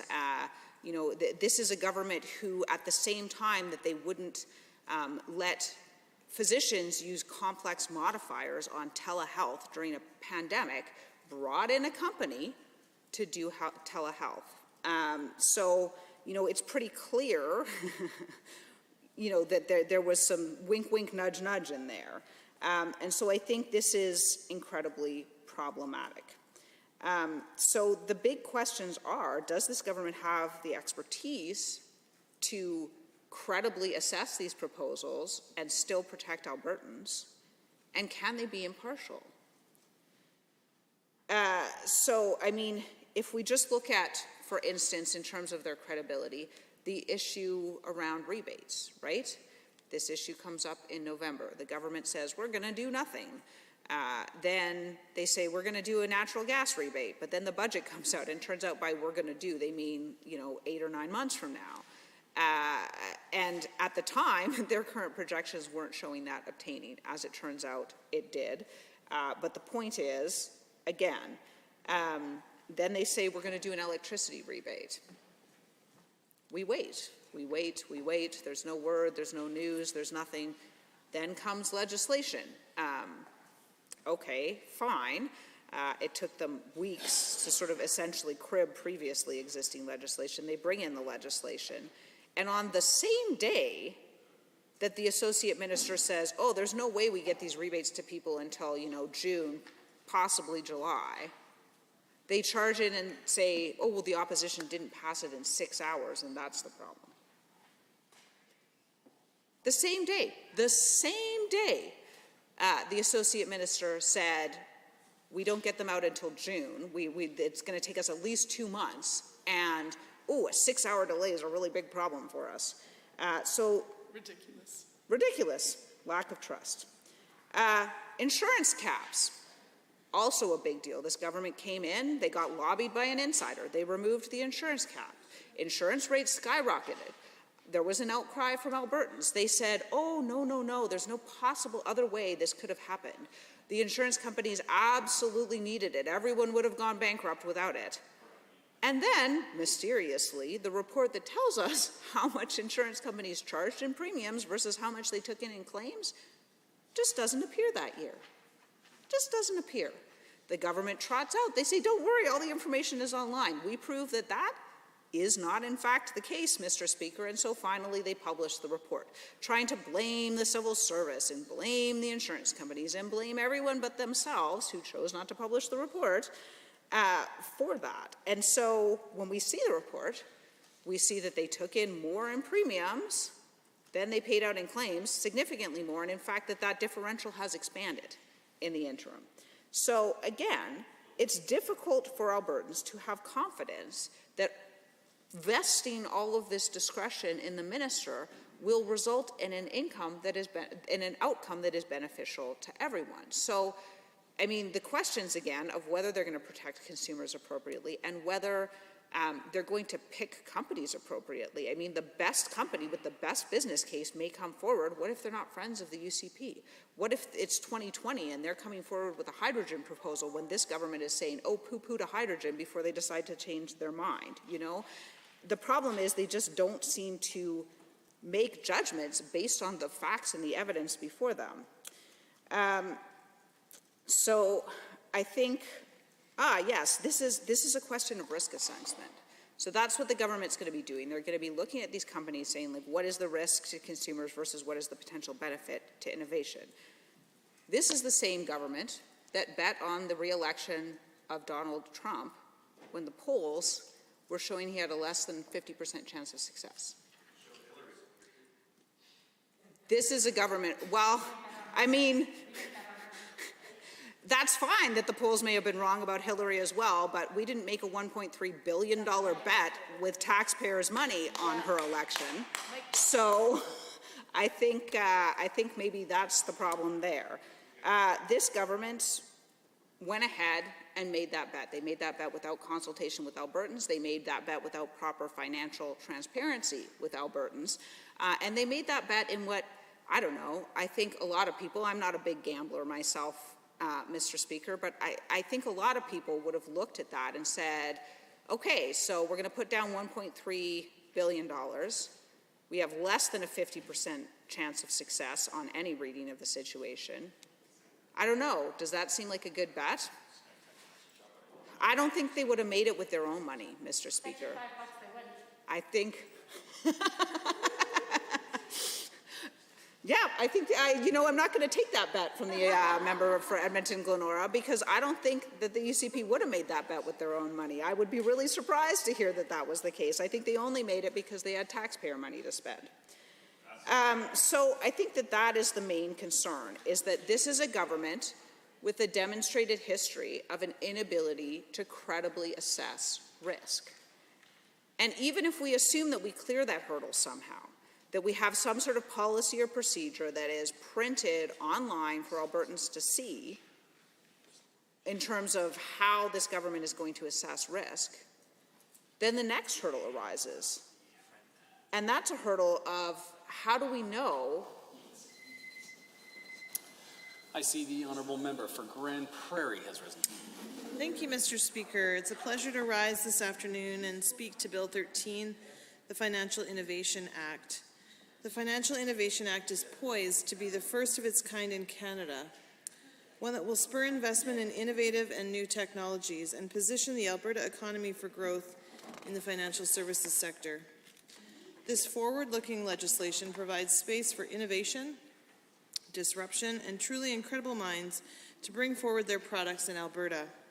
This will empower Alberta's fintech entrepreneurs to make full use of their creativity and test their products and ideas right here at home. If passed, the proposed legislation would create a regulatory sandbox, as many have talked about this afternoon. That regulatory sandbox will make it easier for finance and fintech companies to develop new products and services in Alberta and will diversify Alberta's economy in this space. The regulatory sandbox would offer companies time-limited relief from certain legislation and regulations, making it simpler for them to research, to test, and adapt their new technologies and services to the needs of Albertans. It would also help companies collect information on new products and services to determine if they are providing value for their customers. A regulatory sandbox would drive increased innovation and competition in Alberta, which could potentially give Albertans greater access to more products and services at a lower cost. While this sandbox will be the first of its kind in Canada, there are models and best practices that we can use and follow. And to the member previously talking about the questions around what I heard was safeguards, I think that's one of the challenges with legislation like this, it being an innovative bill and trying to legislate innovative practice. It's challenging to know how to define the specific guidelines because by definition it's going to be ill-defined, hence the regulatory sandbox. That is in fact the guardrails, Mr. Speaker. And as I said, there are models and best practices that we can use, we can look to as examples that have worked in other jurisdictions. In Canada, there's currently a regulatory sandbox in place for the securities industry, for example. And other countries are also using regulatory sandboxes as tools to drive innovation and economic growth while providing that safety within the sandbox, those guardrails. But Alberta would be the first province in Canada to establish a regulatory sandbox for the finance and fintech sector, giving companies additional ways to grow their business and create jobs. It will help financial-related companies expand their offerings to create new jobs right here in Alberta while preparing for Canada's launch of open banking. We want Alberta to be ahead of the curve, Mr. Speaker, not behind. Our regulatory sandbox would provide time-limited exemptions from the following legislation and related regulations: the Loan and Trust Corporations Act, the Credit Union Act, the ATB Financial Act, the Financial Consumers Act, the Consumer Protection Act, and finally the Personal Information Protection Act. Specific exemptions would depend on what kind of relief each applicant is seeking and whether or not the government can safely provide those exemptions as requested. This would be determined on a case-by-case basis as the government needs the flexibility to weigh the relative merits and risks of each application. All legislative exemptions would be disclosed publicly. There's one safeguard there. We believe this will be a strong incentive for fintech companies to move to Alberta and create jobs here, with the added benefit of further diversifying our economy and adding to our growing reputation as a hub for world-class financial services and fintech companies. To help review applications, the government has formed a working group, including officials from the following: Treasury Board and Finance, Jobs, Economy and Innovation, and Service Alberta as the ministry responsible for some of the related acts. The Office of the Information and Privacy Commissioner would also be consulted on exemptions to the Personal Information Protection Act, and their approval would be required for exemptions to proceed, another safeguard for Albertans and consumers in general. The Office of the Information and Privacy Commissioner was consulted during the development of the legislation, and the feedback they provided has been incorporated into the drafting of the legislation. Successful applicants would have to meet all of the following main criteria. First, they would be required to maintain a physical presence in Alberta. In other words, they would need to have an office in Alberta or staff living here in Alberta. Second, the regulatory sandbox would only be for companies that offer financial products or services. Third, applicants must adequately explain why the product or service should be considered new or a material improvement to an existing product or service. Applicants would not receive exemption for products or services that are already offered in Alberta by other companies. Lastly, applicants would have to provide a sound and viable business plan for the testing of a financial product or service. The plan must also demonstrate how they plan to exit the sandbox, given that participation would be time-limited as defined in the legislation. I want to assure all members that consumer protection is strongly represented in this legislation, which is specifically designed to ensure companies participating in this regulatory sandbox are held to high professional standards and meet specified eligibility requirements. These criteria, for example, participating companies may be subject to additional terms, conditions, and restrictions, such as consulting a qualified expert or auditor, limiting the number of customers who can purchase the product or service being tested during the testing phase, having adequate capital on hand to support the venture, providing proof of appropriate insurance coverage, implementing specific financial security or surety requirements to mitigate risk and losses, developing new risk management policies and procedures, and/or having a way for customers to voice concerns and get them resolved, a mechanism for consumer protection and consumer feedback to be captured within the sandbox. Mr. Speaker, the Financial Innovation Act signals that Alberta is willing to work with innovators and businesses seeking to offer innovative products and technologies. Alberta is willing to allow access to our residents these services, leading the way for Canada. Alberta's regulatory sandbox would provide a strong incentive for financial services and fintech companies to move to Alberta. This would add to Alberta's many other advantages in attracting new business, and it would do so without compromising consumer protection or government oversight. In fact, the sandbox would foster open and constructive dialogue between the government and companies seeking to enter the market. And I think this is unique, Mr. Speaker, because this would help those companies get a better sense of the rules and regulations as they exist and open a new pathway for them to become fully regulated market participants. Mr. Speaker, the world of finance is rapidly evolving, and our government understands that we need to partner with businesses if Alberta is going to stay ahead of the curve. Cutting red tape and making it easier to do business in Alberta is a crucial part of our strategy to grow the economy, to support job creation, and to make Alberta the best place to live, work, and raise a family. I would encourage, therefore, all members of the Assembly to support Bill 13. And with that, Mr. Speaker, I'll see the rest of my time. Thank you, Mr. Speaker. Thank you, Honourable Member. Are there any members wishing to join debate? I see the Honourable Member for Edmonton-Glenora has risen. Thank you very much, Mr. Speaker, and I rise to speak to the Financial Innovation Act. And I want to start by saying that if the goals of this bill are to grow and diversify the economy, if they are truly to support innovation, then I think that we probably have some alignment and some agreement on where we want to move. The biggest issue with this bill, however, is that it requires a high degree of trust. Trust that the regulation-making process, or the regulatory sandbox as referred to, is going to actually protect consumers, and putting these powers through regulation certainly requires consumers to have trust that the government is actually going to act in their best interest. And what we've seen for the last 3 years is a disregard for that, a disregard for the public money that is invested by the people of Alberta in their government to be able to make prudent financial decisions on their behalf, decisions that should be working towards economic diversification, towards creating a strong, diversified economy with jobs that people can count on to pay their mortgage. And what we have seen is a significant reduction in the number of full-time jobs in this province, jobs that people can raise a family off. And the government seems to chase short-term headlines and sacrifice long-term prosperity. So while we have tremendous partners working to ensure a strong reputation nationally and internationally when it comes to emissions and responsible leadership around energy development, we have a provincial government that instead chooses to pick fights regularly with parties that are superfluous to the actual activities of the industry. So for the government to continue to put money into what they refer to as an energy war room, while also investing gambling, more than $1 billion, at least $1.3 billion on a pipeline that doesn't exist, based on the government's hopeful prediction that Donald Trump would win the last U.S. presidential election, is completely irresponsible and demonstrates just a couple of the reasons why Albertans have lost trust in this UCP government. So trust is the key issue here.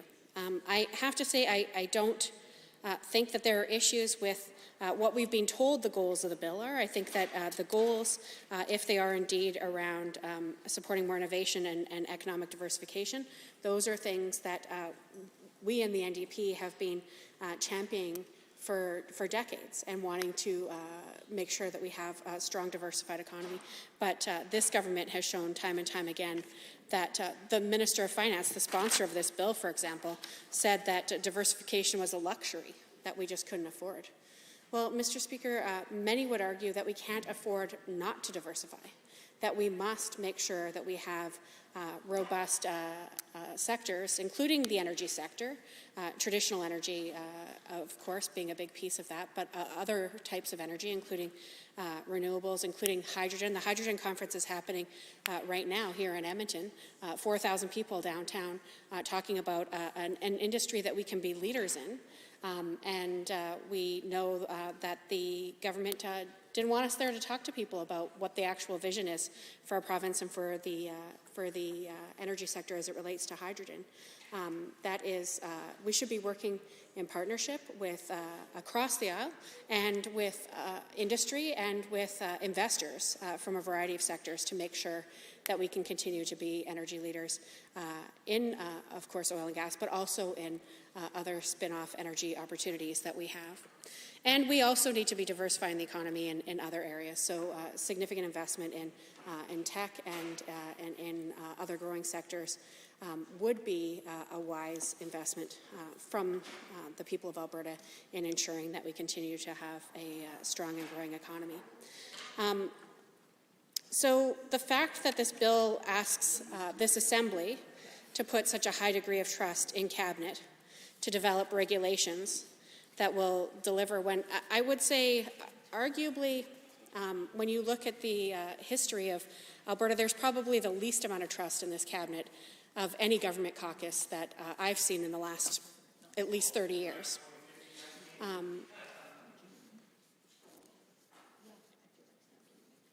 didn't catch that.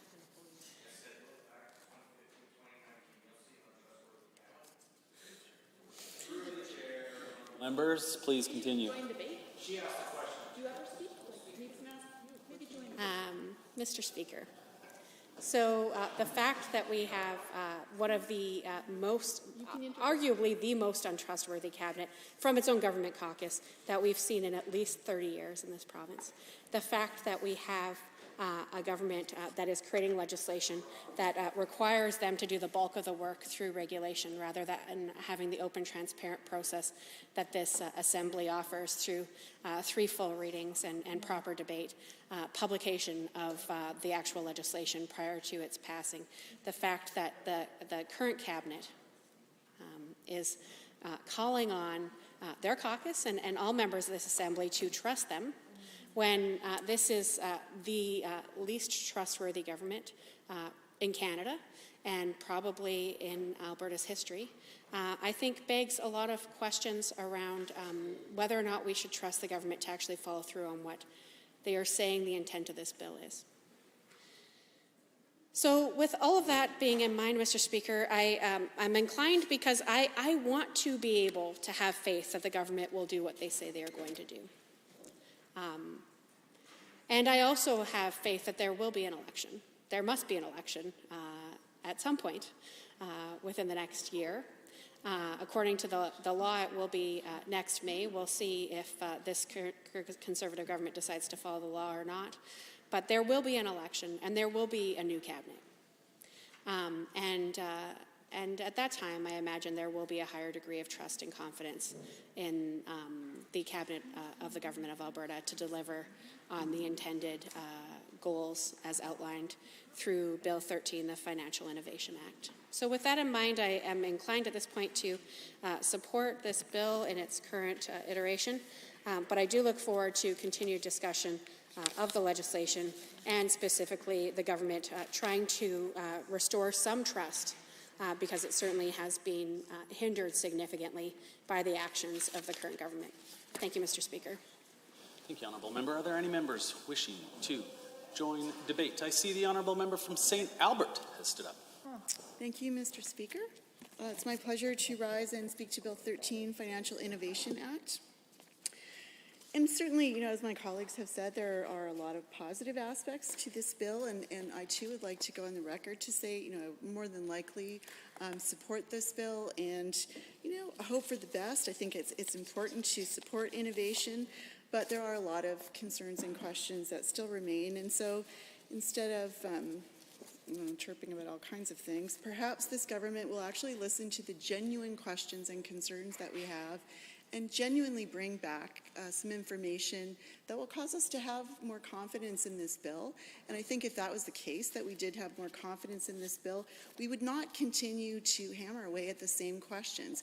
These actually are the questions that, the themes of these questions we ask frequently, because this government has been unable or unwilling, I'm not sure which, maybe both, to stand up and answer the questions and provide Albertans with some sort of reassurance that they actually can be trusted, and that passing this legislation will mean that, they will do the things that they suggest that they will do. In any event, there are some things. So, the substance of the legislation, there's a number of points that I'd like to make. And first of all, the power to exempt new financial products from consumer protection laws. And the concern, of course, is that exemption from the consumer protection laws can be abused. And you would hope that most governments would not set out to do that.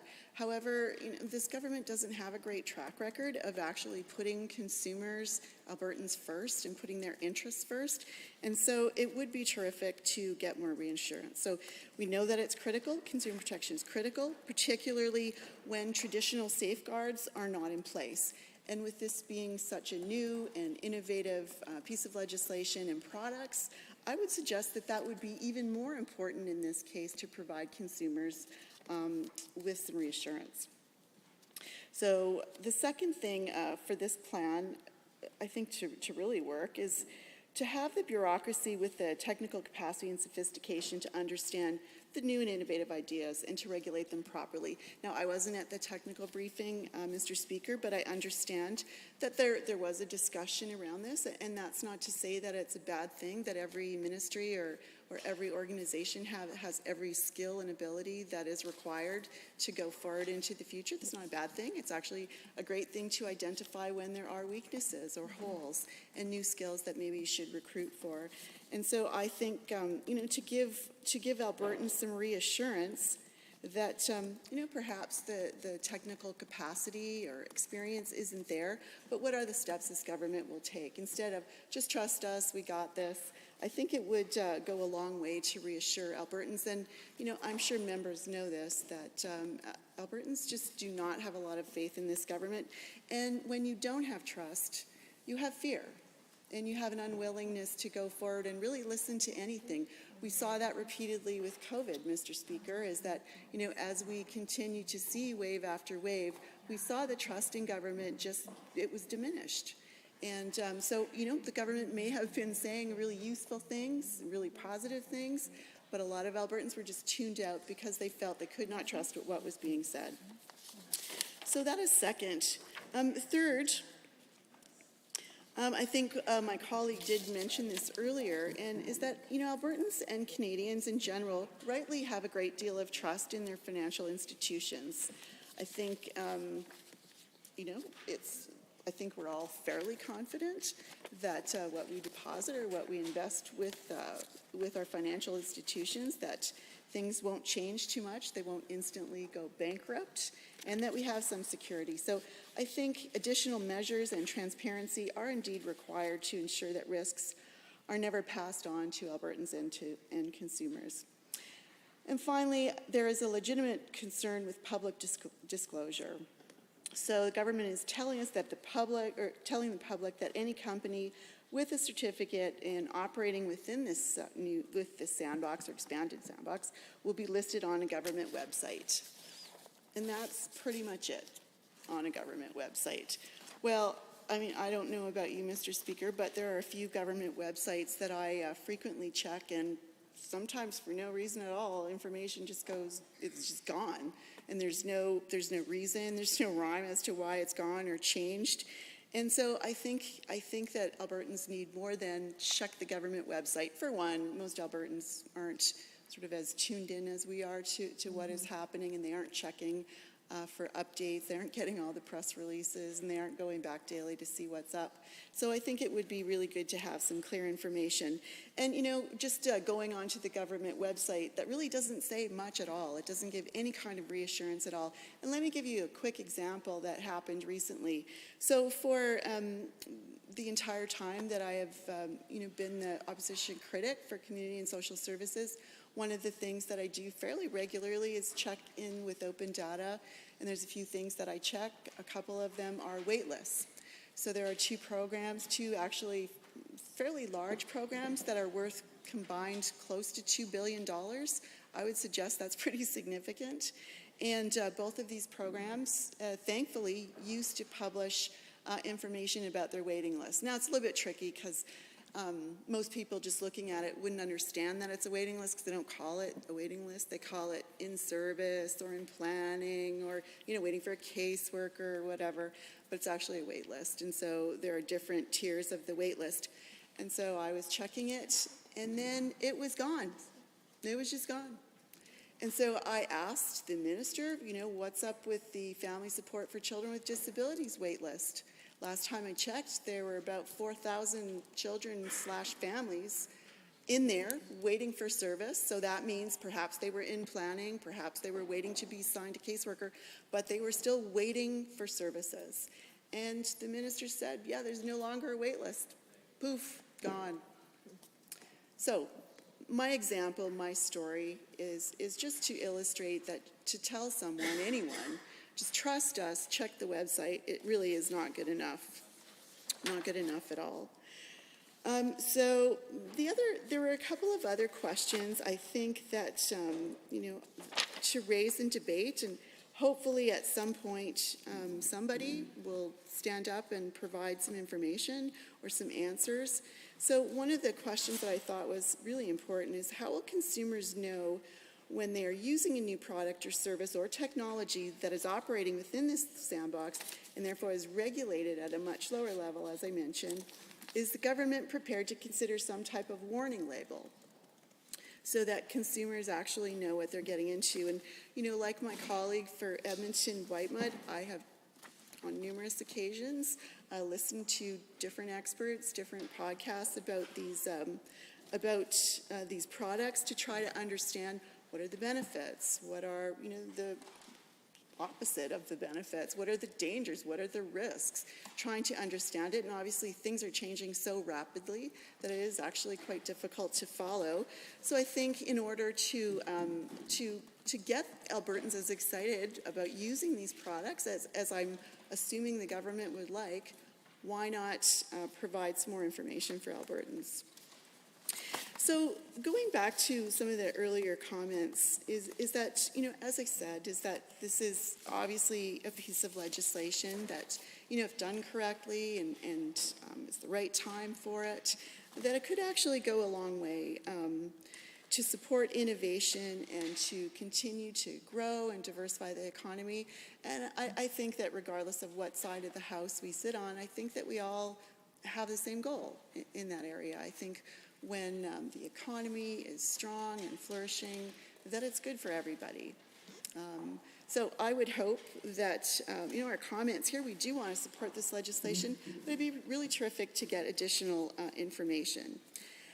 Now, I really would like to say the thing that troubles me the most, and is that basically my biggest concern with this legislation is that we're being asked to just trust this government. Yeah. This piece of legislation gives enormous abilities to the minister, and this government has just an awful track record in this department. The finance minister in particular, and as a part of the Public Accounts Committee, I could go on sort of for a very long time at what some of the issues are. But, there are so many times that this government has said, trust us. No, we're not doing it for a bad reason. We're doing it to help Albertans and make life better, when we know that is incorrect. We bring evidence. We show them the information that is accurate, and still they refuse to see what's right in front of them until sometimes they're called out by the Auditor General. Let me give you an example. So in 2020, I believe it was, the Treasury Board and Finance, Community and Social Services, I blame them squarely, but both ministries, let's say, decided that they were going to change payment dates for people that receive income support and AISH. And so traditionally, people receive these payments a few days ahead of the first of the month. Now, it was a little bit chaotic and sometimes a little bit tough to tell when that would be, because it was always really different. It wasn't, I'll admit, it wasn't a uniform date. It was always a little bit different, particularly in December. And so it was quite a bit before Christmas, and so that would leave a longer period of time into January before people got their payment. But without very much notice at all, I don't think it could have been more than maybe a month and a half at the time. Actually, people found out on social media, and they were told that their payment dates were going to change. But it's for your own good, says the government. It's for your own good. We're doing this because we care about you. That's not true. That is incorrect, and the member for Calgary-Klein thinks it's a good idea that they change the payment dates, and that he believes, according to his heckle, that they did change the payment dates to help Albertans, when we know it is not true. We know that people struggled. They didn't get their payments until the first of the month. People couldn't pay their rent on time. They could not buy their bus passes to be able to ride the bus on the first. And so many examples all over the place we saw instantly when those payment dates were changed. Now, it was so bad that we wrote a letter to the Auditor General, and we asked them to look at this. And the problem is that the UCP was trying to make their bottom line look better than it actually was by putting some expense, actually over $150 million worth of expense, into the next year. So they actually booked 11 months out of 12 months for expense for income support and AISH. That is wrong. Not allowed to do that. And so there had to be a correction. There was actually a special auditor's report. So for the member from Calgary-Klein to say, hear, hear, when I talk about the payment date changes, either he's just like tuned out, has no idea what he's talking about, or, Mr. Speaker, I don't get it. So that is just one teeny tiny example of why Albertans don't trust this government. And so when the finance minister, sorry? To intervene? Intervening, no, thank you. And so the other thing, just this morning, actually, another good example of the lack of trust is the government told Albertans to trust them about auto insurance. Just trust us. We are asking questions. Where is that report from the Superintendent of Insurance? Why, after 107 years, are we not seeing this report being released on time? Oh, just trust us. No problem. Don't even worry about it. Well, it turns out during a pandemic, when Albertans were struggling, Mr. Speaker, they were struggling to pay their premiums. They weren't driving their cars like they were. We didn't know for sure at the time, but we could anticipate that profits were likely going to be higher because there were less accidents, less cars on the road.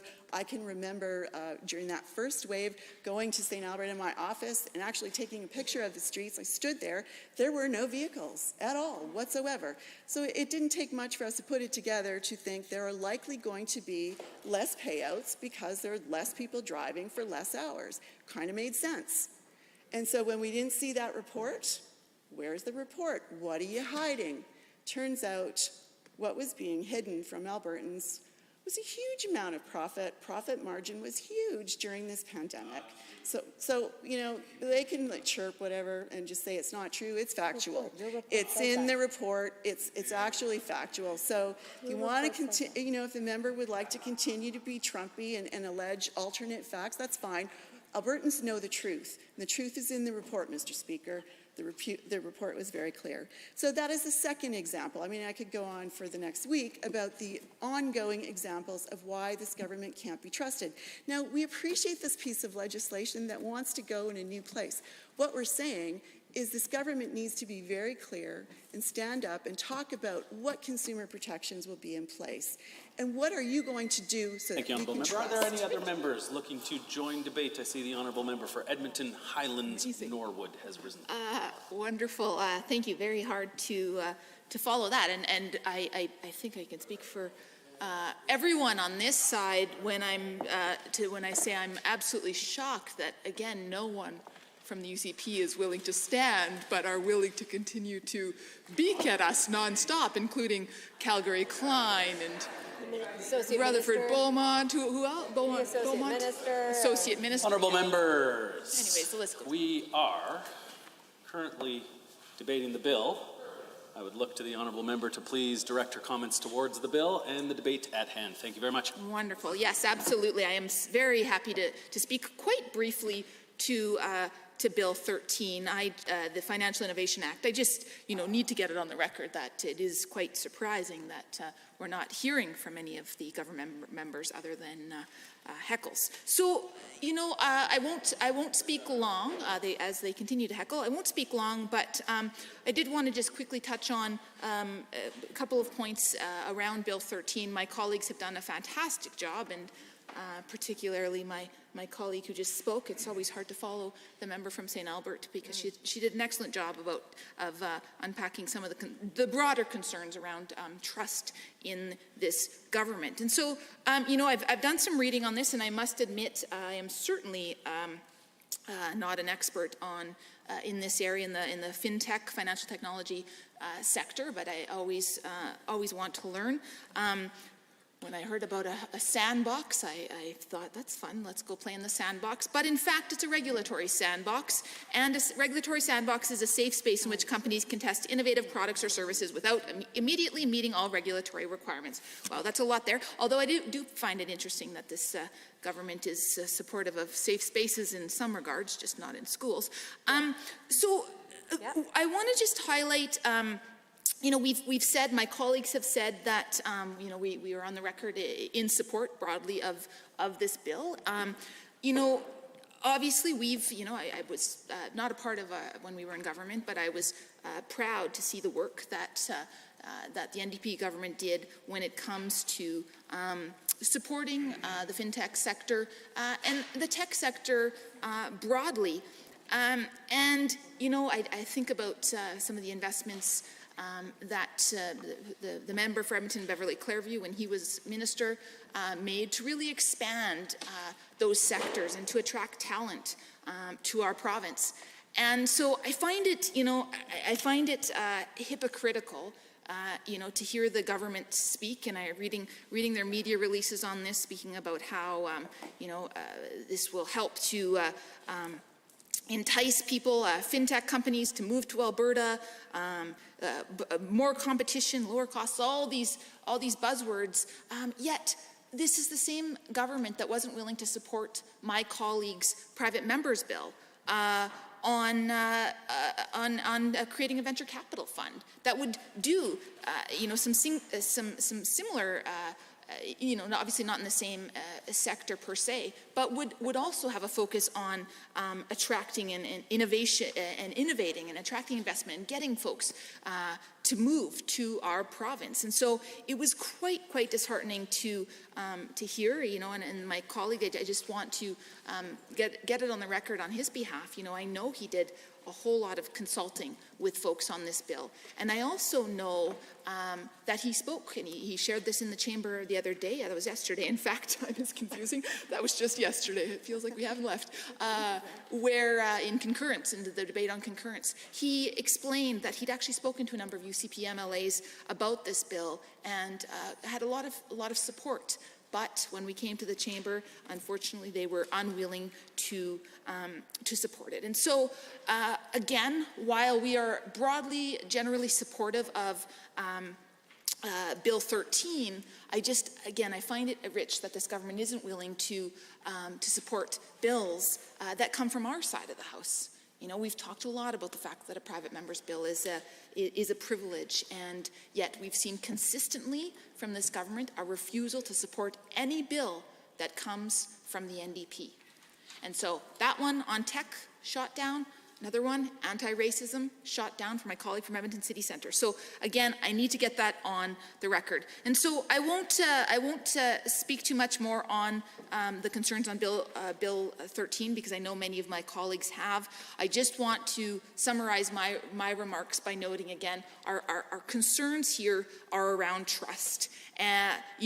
Trusting this government that they can protect consumers. Right? That they can protect privacy when it comes to some of the specifics around Bill 13. And as we've outlined, as my colleagues have outlined in a far more eloquent way than I can, this is a government that has a track record of a lack of trust. And so we'd like to hear, I haven't had an opportunity to hear from government members just around some of the ways in which they are going to guarantee consumer protections, how they're going to guarantee consumer safety, because, you know, as noted, we absolutely respect that this is an innovative approach, and as noted, it's one that has happened in jurisdictions globally, but we've not seen, I believe it was a member from Grand Prairie who pointed out too, this would make Alberta the first provincial jurisdiction to play in the regulatory sandbox, so to speak. And so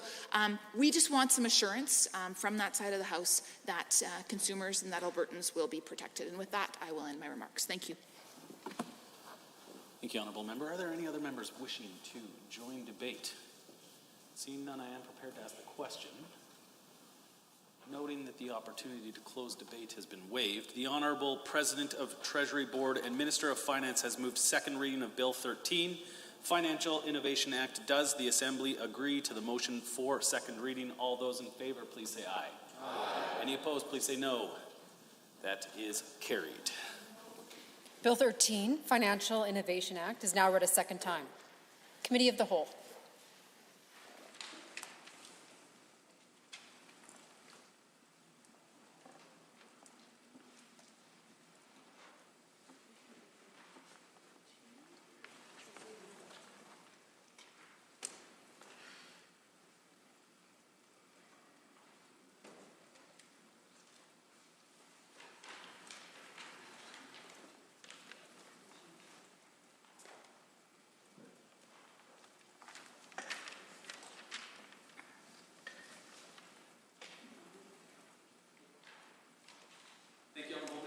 To call the committee to the order. The Committee of the Whole has under consideration Bill 12 Trustee Act. Are there any comments, questions, or amendments to be offered at this time? I see the Honourable Member for Calgary Mountain View has risen. Thank you very much, Mr. Chair. I'm pleased to rise and speak today to Bill 12, which is an update, a new Trustee Act, Mr. Speaker. And I think I would like to say generally that we are supportive of this. So I am obviously familiar with the Trustees Act and the trustee system in, I'm going to say 2017 or 2018. This department was moved from what was at the time Community and Social Services into Justice. And so there was actually quite a lot going on at that time. It probably needed a new act. We had recommendations, I think, from the Uniform Law Conference that ultimately moved over to the Alberta Law Reform Institute. Both of these organizations, incidentally, Mr. Chair, deserve a lot of praise for the amazing work they do. The Uniform Law Conference of Canada makes recommendations in terms of essentially standardizing laws across Canada, and a lot of these are laws which are applicable in each jurisdiction, and obviously it can be deeply confusing to people who move from one area to another, and the law changes for no obvious reason, just for sort of historical context factors. You know, it was done that way in that particular province and always has been that way. So the Uniform Law Conference makes a lot of recommendations that make laws better, that ensure sort of proportionality and fairness, that deal with laws that have, for whatever reason, not struck the correct balance, or society itself is evolving at a considerable rate, and so sometimes those changes, for instance, technological changes, can have an impact on the way the law operates. And the Uniform Law Conference of Canada makes recommendations, in terms of ensuring that the laws keep pace, but also in terms of ensuring that the laws are uniform, as the name would apply, across Canada. I had the opportunity to work with them on some recommendations they made around criminal justice systems that were discussed at federal, provincial, territorial meetings, which is sort of the federal justice minister and the provincial justice ministers get together and talk about, because there's kind of a joint jurisdiction. The federal government has the criminal code, and the provinces have administration of justice. So if everybody doesn't work together, things don't work exceptionally well. And of course, yeah, there were a lot of changes that needed to be made. I think the importance of making those changes and the speed at which those changes needed to be made were brought to bear by the Jordan decision at one point. But yeah, I didn't want to go by without acknowledging the incredible work that they do. Now, they made recommendations, and those recommendations were sort of considered by the ministry and by the Alberta Law Reform Institute in the Alberta context in terms of how they could be implemented here. And ALRI made recommendations with respect to this act as well.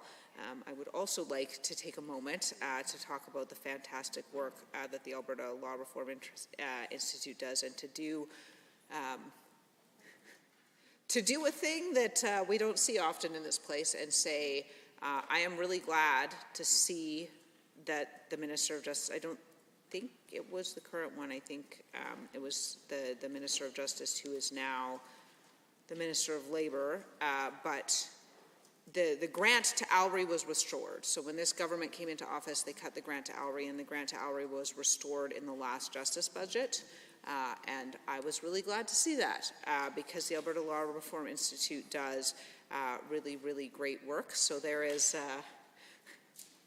you heard it here first, there is one instance in which you see a member of the NDP opposition actually saying the government managed to get something right. So I was glad to see that grant restored. I am glad to see that ALRI can go forward and continue to do the work that they do. And I'm glad to see the government sort of moving forward to recommend implementation on that. Now, that being said, I do have a couple of questions that I'm hoping can be answered. So one of them isn't directly about the Act itself. So one of the projects that was underway, shall we say, when the government change occurred, was a project to get a new computer system in. And that system isn't actually funded directly through the government. It's sort of funded through a mechanism the trustee's office has itself in terms of collecting money to ensure that the trustee's office can continue to run. And that computer system there had been an RFP process that didn't quite work out. And so the system hadn't gone in yet. I feel like in the first budget we saw out of this government, I didn't see that computer system in there, because even though it isn't government public funds that are necessarily going, it's funds that have gotten through the office of the trustee. They go to fund that. It does sort of flow through the government books because of consolidated budgeting. And so I'd be interested to know that if that project had gone ahead and how it went and whether that's been implemented, because that was a really, in my view, important piece of this, was the technology, ensuring modern technology and proper security, because this is, when we're talking about the Office of the Public Guardian and Trustee, they have information about people's private information. That information is sensitive, and so yeah, I'd be interested to know how that went. I'd also be interested to know how this squares with recommendations that came out of the Office of the Auditor General. And I actually don't say this to be partisan or to be difficult for the government, because I'm aware, again, this office came to me with some recommendations from the Auditor General already that had not been addressed, and these are challenging issues. They really are. I don't for a second minimize the sort of difficulties in terms of addressing the recommendations. That being said, I think the Auditor General is right. I think the recommendations are correct, and that they do need to be addressed, and that it is worth moving forward on this. And so I am seeing a report from March 22nd, 2022 that is published on the Auditor General's website that indicates that some of those have not been addressed yet. Now, admittedly, it is a recommendation. So the recommendation is to improve and follow policies and procedures. And this recommendation is being repeated at this time. We recommend the Office of the Public Guardian and Trustee review and assess whether policies are appropriate, procedures are adequate to mitigate the risk that clients' assets could be mismanaged, and improve the process for ensuring compliance with policies and procedures. So I think it goes without saying, everyone in this room is likely familiar with the Office of the Public Guardian and Trustee, but they deal with very sensitive matters for very vulnerable clients, and so it is obviously extremely important. Now, I'm not saying that means it's easy. Something can be important and also be difficult, and this is an issue which, in my experience, is quite complicated and quite difficult. And I suspect, I may be throwing the minister here a softball, because I suspect that the implementation of this act is part of responding to these recommendations, because generally the way it works is you've got act, you've got regulations, and then you've got policies. And so if your policies aren't working, it could be the policies themselves, or it could be either of the two levels above that. So if your policies aren't working, it could be the policies. It could also be the regulations. It could also be the legislation. So it may be the case that this is, in fact, an answer to that question, this act itself. But I would love to hear the minister or someone from the government address that and explain how this addresses this recommendation from the Office of the Auditor General, and sort of what subsequent actions will be taken. I assume there will be development of regulation, but I'd be interested to know sort of where those are in process. So that is one of the questions I have about this. I also have a question around some of the definitions in the Act. So one of the recommendations, sorry, I got a lot of windows open here. One of the recommendations from the Alberta Law Reform Institute, specifically recommendation 11, the new Trustee Act should provide that a represented adult means a represented adult under the Adult Guardianship and Trustee Act, an incapacitated person under the Public Trustee Act, or any person for whom an enduring power of attorney or personal directive is in effect. And that definition is not in this act, and I would be interested to know why that is. Because it seems like, in light of the substance of the act, in light of the material that is covered, it seems like represented adult would be something you would want to define.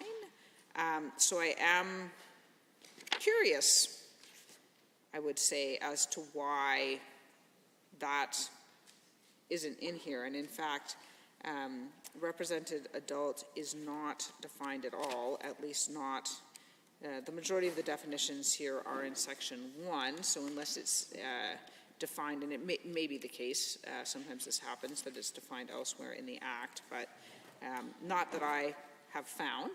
And so I would like to know why it's not defined, because I think at first blush it just ought to be defined, and specifically why it isn't defined in this way, because my understanding of the history of this matter is that the consultation that was done sort of leading up to this particular report was done jointly by the Alberta Law Reform Institute and the Ministry of Justice and Solicitor General, so I assume they had input into these recommendations, into what questions were asked, into how this was dealt with. And so I'd be really interested to know why that is the case. I would be also interested to know, and again, I'm hoping it's committee, so everyone can kind of jump up as they see fit in response to whatever. I would like to know if there's any other recommendations in here that weren't implemented, and I would be interested to know potentially why that is, because I think, again, that Alri does really good work. And I mean, that isn't to say that governments have never, for good and solid reasons, deviated from the recommendations. I'm not by any means suggesting that this is the sort of end of it. I just think that it raises an interesting question, why it is that, I mean, such a sort of critical and central term to the subject matter before us, to the Act itself, would not be defined in the Act. I would love to know that. In addition, the government has kind of brought this forward as this will free up some court time, which I don't question that actually at all. I suspect that that's probably true. I think it would be interesting to know how much court time they think that would free up, if there's some sort of estimate on that. It's been kind of my experience that when you move things out of the court, kind of other matters come in. I mean, it's been probably 20 years that the backlogs have been building in the court system at this point. So it is a difficult issue. But I'd like to know sort of how much of a contribution we expect this to be. There are obviously initiatives. Again, this is one of those interesting areas where there's a lot of bipartisan initiatives, right? We started the e-courts project. We brought in criminal e-file. That was fairly far down the chute, and this government continued that. They continued sort of moving forward with that. Now, obviously, even if you're filing things electronically, like it still has to be, the document itself still has to align with the letter of the law, so you're still going to need a court clerk to look it over, whether it's coming in electronically or otherwise. But, I mean, those things do sort of move things along. They bring things up. I can remember instances, I think anyone who's ever practiced law has encountered these instances where the file didn't wind up in the right courtroom. And so presumably rather than having sort of paper files like running around through the elevators and coming in and out from the doors behind in buildings, having things sort of electronically available in the courtroom that you just have to access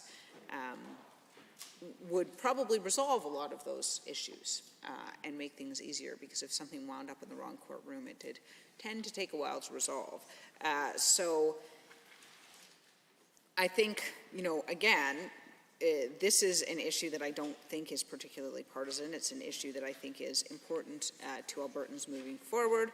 And with that, I think I will just say those are the questions I have. I hope we receive answers. Just to sort of sum up, the things I asked about were whether, in fact, that sort of new technology computer system has successfully been implemented. I think that's an important part of this. Whether or not, this act and the regulations and policy that will follow will, in the minister's estimation, address the concerns of the Auditor General, which are still outstanding, and some recommendations which were repeated just last month, because I think that is important as well, and sort of what the minister thinks the time frame is on that, and how much we expect this to help in terms of the court backlog. See, it's a good thing I've summed up, even I forgot the last question. Also, why it is that it doesn't include a definition of represented adult, and specifically why it doesn't include the definition in recommendation 11 of the Alberta Law Reform Institute report. And so with that, Mr. Chair, I will take my seat, and thank you for this opportunity. Oh, and I think we'll be probably supporting this bill. Should maybe mention that. Thank you. I see the honourable member for Edmonton-Whitemud. Thank you, Mr. Chair. A pleasure to rise in committee on Bill 12, the Trustee Act. Always a pleasure to follow after my colleague, the former Minister of Justice, to talk about the Trustee Act.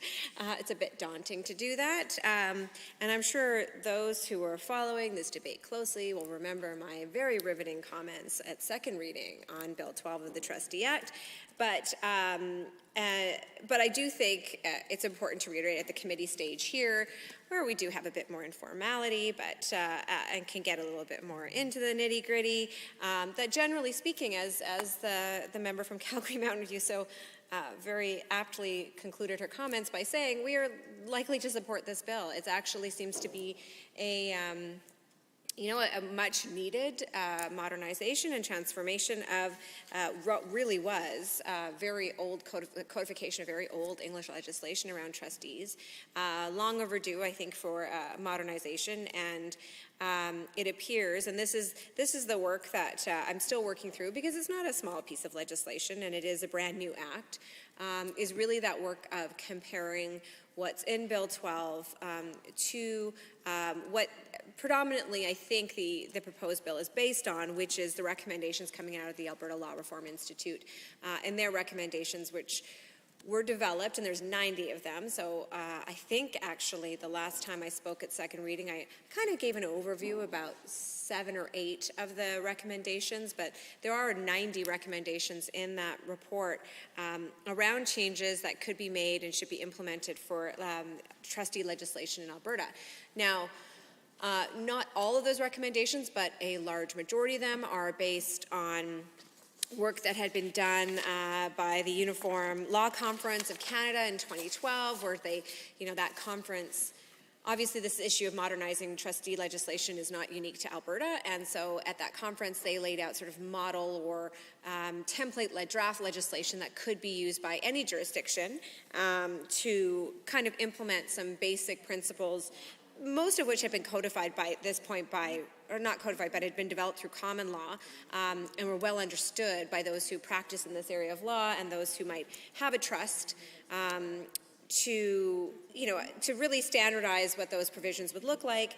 But of course, the Alberta Law Reform Institute took that and applied it to the more specific Alberta circumstances and developed, these 90 recommendations. Now, as I understand it, the bill that's before us, Bill 12, the Trustee Act, incorporates roughly about 80 out of those 90 recommendations. This is what I understand, but again, going back and comparing them recommendation to each provision of the Act, I will confess I've not done that in detail. But what I do note right off the top, just looking at it and understanding even when it's been introduced by ministers on the other side, or even members on behalf of ministers, is what happened in second reading, that it does appear that a number of the key recommendations have been incorporated into the bill. So, I think it's important to note which those are, and, perhaps for those following along who are very riveted by this discussion of the Trustee Act. I mean, again, a trust is essentially, it is basically an individual or a settler who basically assigns a trust and says that somebody else will be responsible for managing the assets and property, their property and assets, to the benefit of a certain other individual named the beneficiary. So, we are kind of familiar with that concept. So in that relationship, which there's a lot of, the reason why it's called the trust, there is a lot of trust within that relationship. Somebody is bestowing upon another person the ability to make those decisions about their property, but those decisions have to be made in a certain way. And sometimes the settler might actually be very specific about what those conditions may be, but then the law is also specific about how, in some respects, how that can be used and how that must be exercised. So those recommendations, I note, for example, that probably one of the key issues, sort of the guiding principle behind trustee legislation and the way it has been implemented to date, is of course that there's the prudent investor rule, which is basically that the person who is managing the trust must do so in a way to the standard of a prudent investor. So they have some due diligence that they're required to meet, and I think that's clearly was the way we've been treating trusts within this province for many years, for decades, and maybe over a century actually. But now it's clear in the legislation that prudent investor rule will continue to apply to trusts, which is important. One of the pieces that I note, I can't seem to tell whether or not actually in the bill it is clearly defined. It does still set out this sort of standard of care, which is the expertise level that must be met by trustees. And it says that, a trustee must exercise ordinary care and diligence when dealing with trust property. So, there's expectations around, reading the documents, having a good familiarity with them, seeking more information where you need it, basically exercising that relationship with due care and diligence. However, I believe under the Alberta Law Reform Institute recommendations, they actually recommended a two-tier standard of care, so that the average trustee, which could be honestly any person, right? It depends on the wishes of somebody. It could be an average person without any specialized expertise whatsoever, would be expected to exercise that ordinary diligence and care. However, if the trustee is a professional, perhaps a professional financial manager, maybe has unique skills, that those professional trustees must actually exercise a higher degree of skill. So it's a two-tier. It's basically saying, well, who you are, determines what your expectations are in terms of managing this trust. And I'm not sure that I see that reflected in Bill 12. And I think that goes back to a question that I asked at second reading of this bill. I have not yet heard a response about if the government members could, or the ministers could, set out which of those 90 recommendations were not accepted, the 90 recommendations from the Alberta Law Reform Institute, and why they weren't accepted, as well as I believe there was a number of comments where those recommendations were varied, and appreciation of sort of which of those specific recommendations were accepted, which were varied, which were not accepted, and perhaps the why would be informative.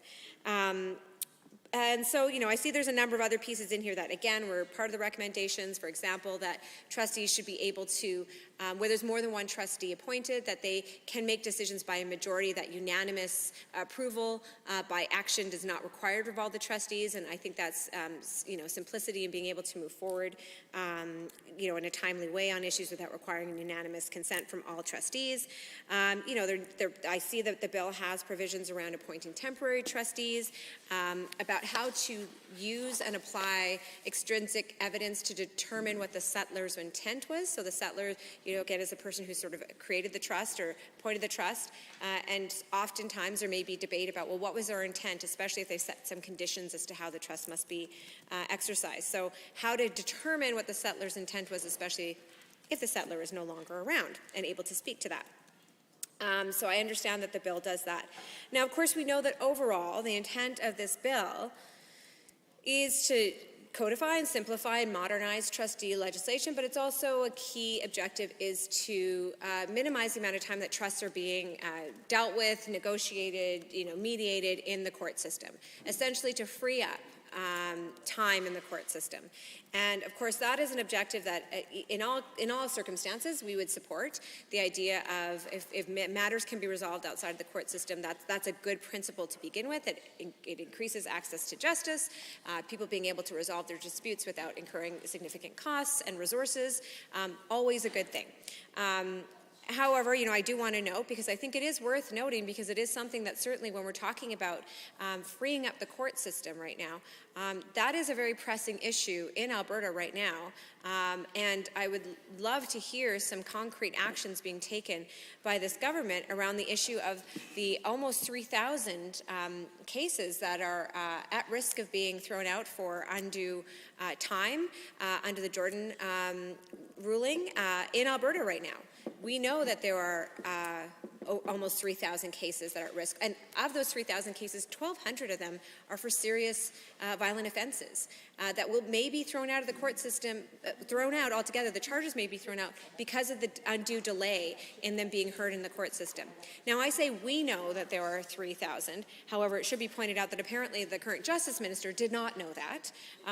He has actually went on the record and said that he believed there were no cases that were currently subject to the Jordan ruling, which turned out with a quick reference check by many lawyers who work in this field to be untrue and incorrect, and that there's actually, as I mentioned, almost 3,000 cases.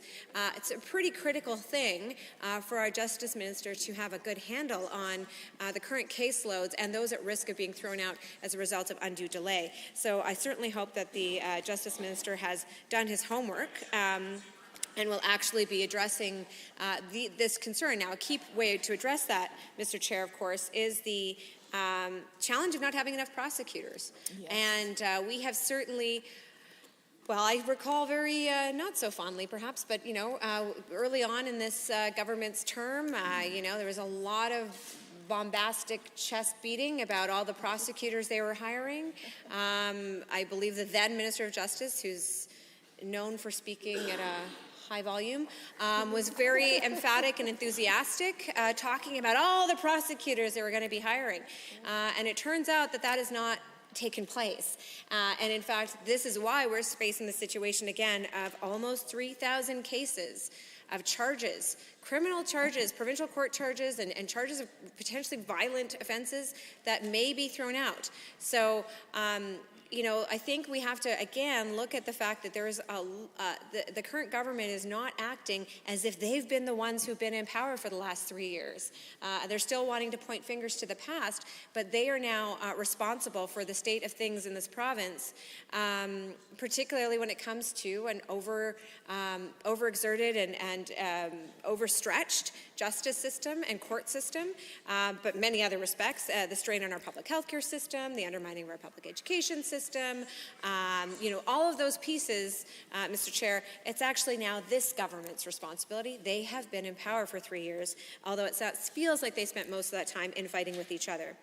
Therefore, I appreciate that this act will come forward and may do some of the work to sort of alleviate some pressure on the court system. A lot more work needs to be done, Mr. Chair, and I do certainly hope that the current government caucus members can take their attention away from the soap opera drama that is their current political lives and dedicate just a fraction of that attention to the pressing needs of Albertans. Thank you, Mr. Chair. Thank you, Honourable Member. Are there any other members looking to join? I see the Honourable Member for Edmonton McClung has risen. Thank you, Mr. Chair. I rise this afternoon to speak to Bill 12, the Trustee Act, in committee.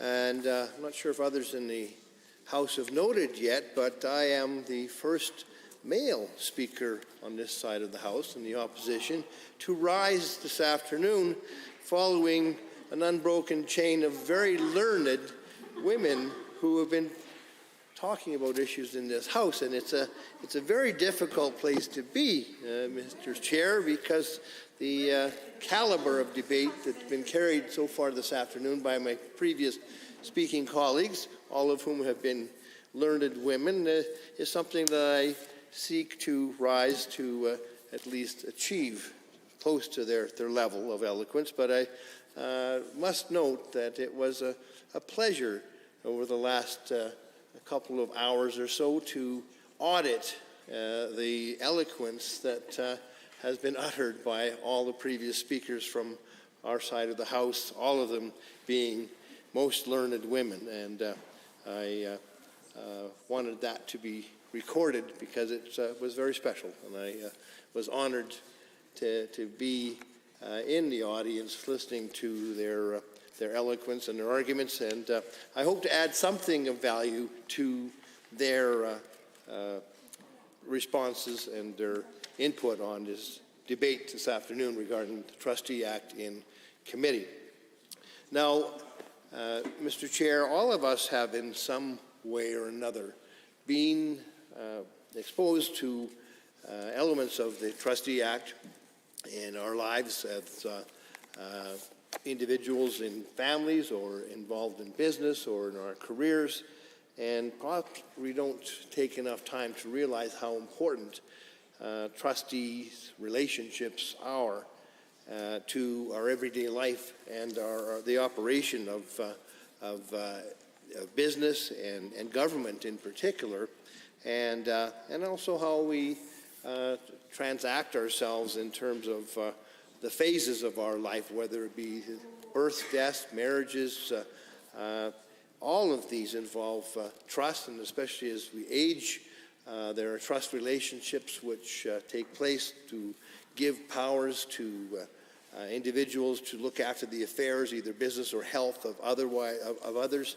So the evolution of our trust legislation is equally important, And I know that it has been some time, Mr. Chair, since the Trustee Act was amended in large measure. In fact, we have a new act before us, and I'm glad to finally see a new framework for trusts.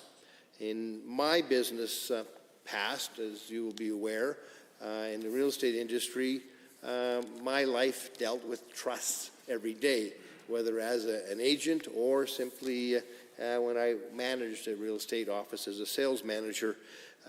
We were constantly involved with trust situations and administering trusts and ensuring that trusts were handled properly.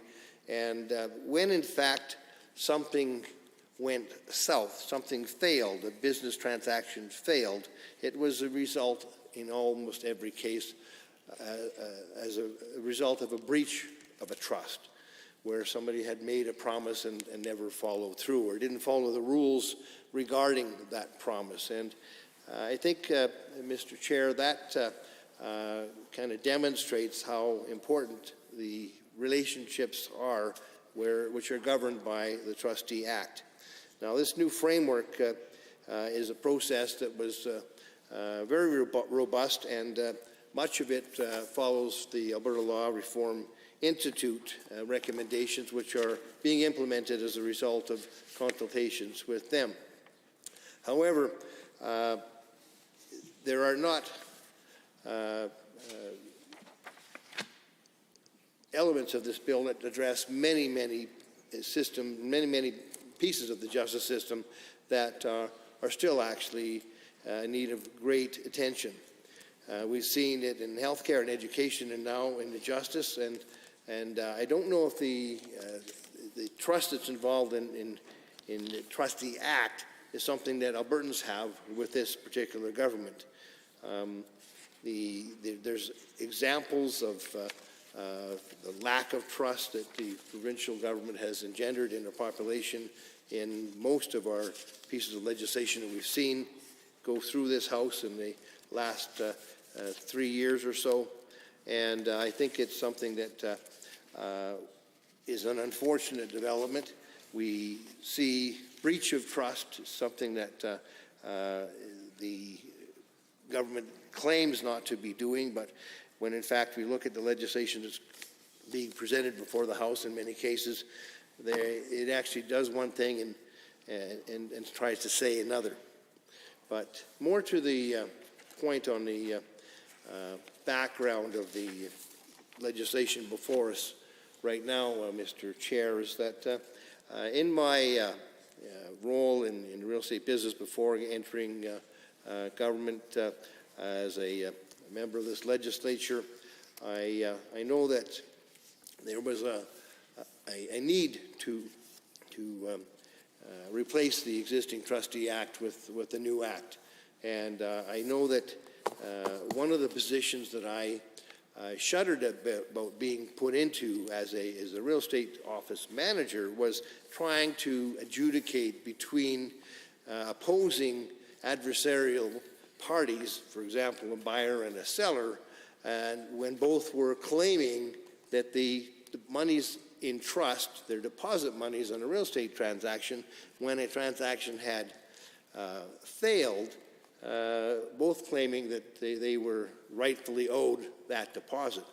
And that is a very, very difficult position to be in when you have extremely upset people very, very clearly demanding that they should get the money. And as a real estate manager, you, at the earlier part of my career, had to really decide who got the money. And of course, that put the manager at risk of perhaps finding themselves the subject of a lawsuit. But as the regulations progressed, the real estate managers were able to pay the monies of a disputed deposit into trust, and of course the courts then decided. But that's an onerous and costly and time-consuming process, and in the end it leaves many people not feeling that they had a satisfactory resolution because of the cost and the time involved. And I know that there's been amendments to the Trustee Act over time, but this is the first time it's been comprehensively reviewed, and it's largely based on an 1893 English statute, and it really has fallen out of step with modern practices and issues, notwithstanding some of the developments, such as those I've mentioned in the real estate industry, where it has been amended and allowed deposits, for example, to be paid into trust when there is a dispute between parties. Now, it does clarify the duties of trustees, the piece of legislation before us, the Trustee Act. It keeps the prudent investor rule that existed in the old Act. However, it does have some new provisions. It establishes the provision or a process for trustees to resign or to be removed. I'm sure any of us who have had opportunity to read or will, if you've been an executor or you've been given the authority as a trustee to look after somebody's estate or their health or their matters in the event of illness or dementia, the process for somebody to resign or to be removed is a necessary element, and it can relieve particularly family members of a lot of undue stress, which is inherent in that process, because you've got some very emotional issues involved, quite often, whether it's with a loved one whose care you've been assigned or been entrusted to look after. Whether it doesn't have to be in the family, Mr. Chair. It could be, for example, in a condominium situation where you're involved as a trustee, and you need to be able to have provisions that allow somebody to resign effectively or to be removed if indeed they are ineffective in that position. And I know that this bill has made an effort to look at the Alberta Law Reform Institute recommendations and has in fact implemented a majority of them, but there are, I think, 80 out of 90 recommendations from the Alberta Law Reform Institute have been accepted and adopted and implemented into this legislation. Now, the government is arguing that this new framework will free up court time, and it's supposed to add more clarity and hence reduce instances where beneficiaries, for example, and trustees have to go to court. And that's a good goal for sure, but we don't know for sure if that's in fact going to happen. So we'll be watching for that and making sure that indeed it actually in practice reaches its stated purpose. Now, one of the examples, Mr. Chair, of a newer type of trust are trusts for persons with disabilities. Disabilities, they're trusts that maintain inheritance or significant financial gifts, for example, while receiving AISH, something that our government passed legislation to make possible in 2018. Prior to this, Mr. Chair, there were no parameters which governed or made possible an individual on AISH to receive an inheritance or a financial gift without having his AISH funds or her AISH funds clawed back. And I was involved in one instance prior to becoming a member of the legislature, so previous to the 2018 legislative changes that our NDP government made to make this possible.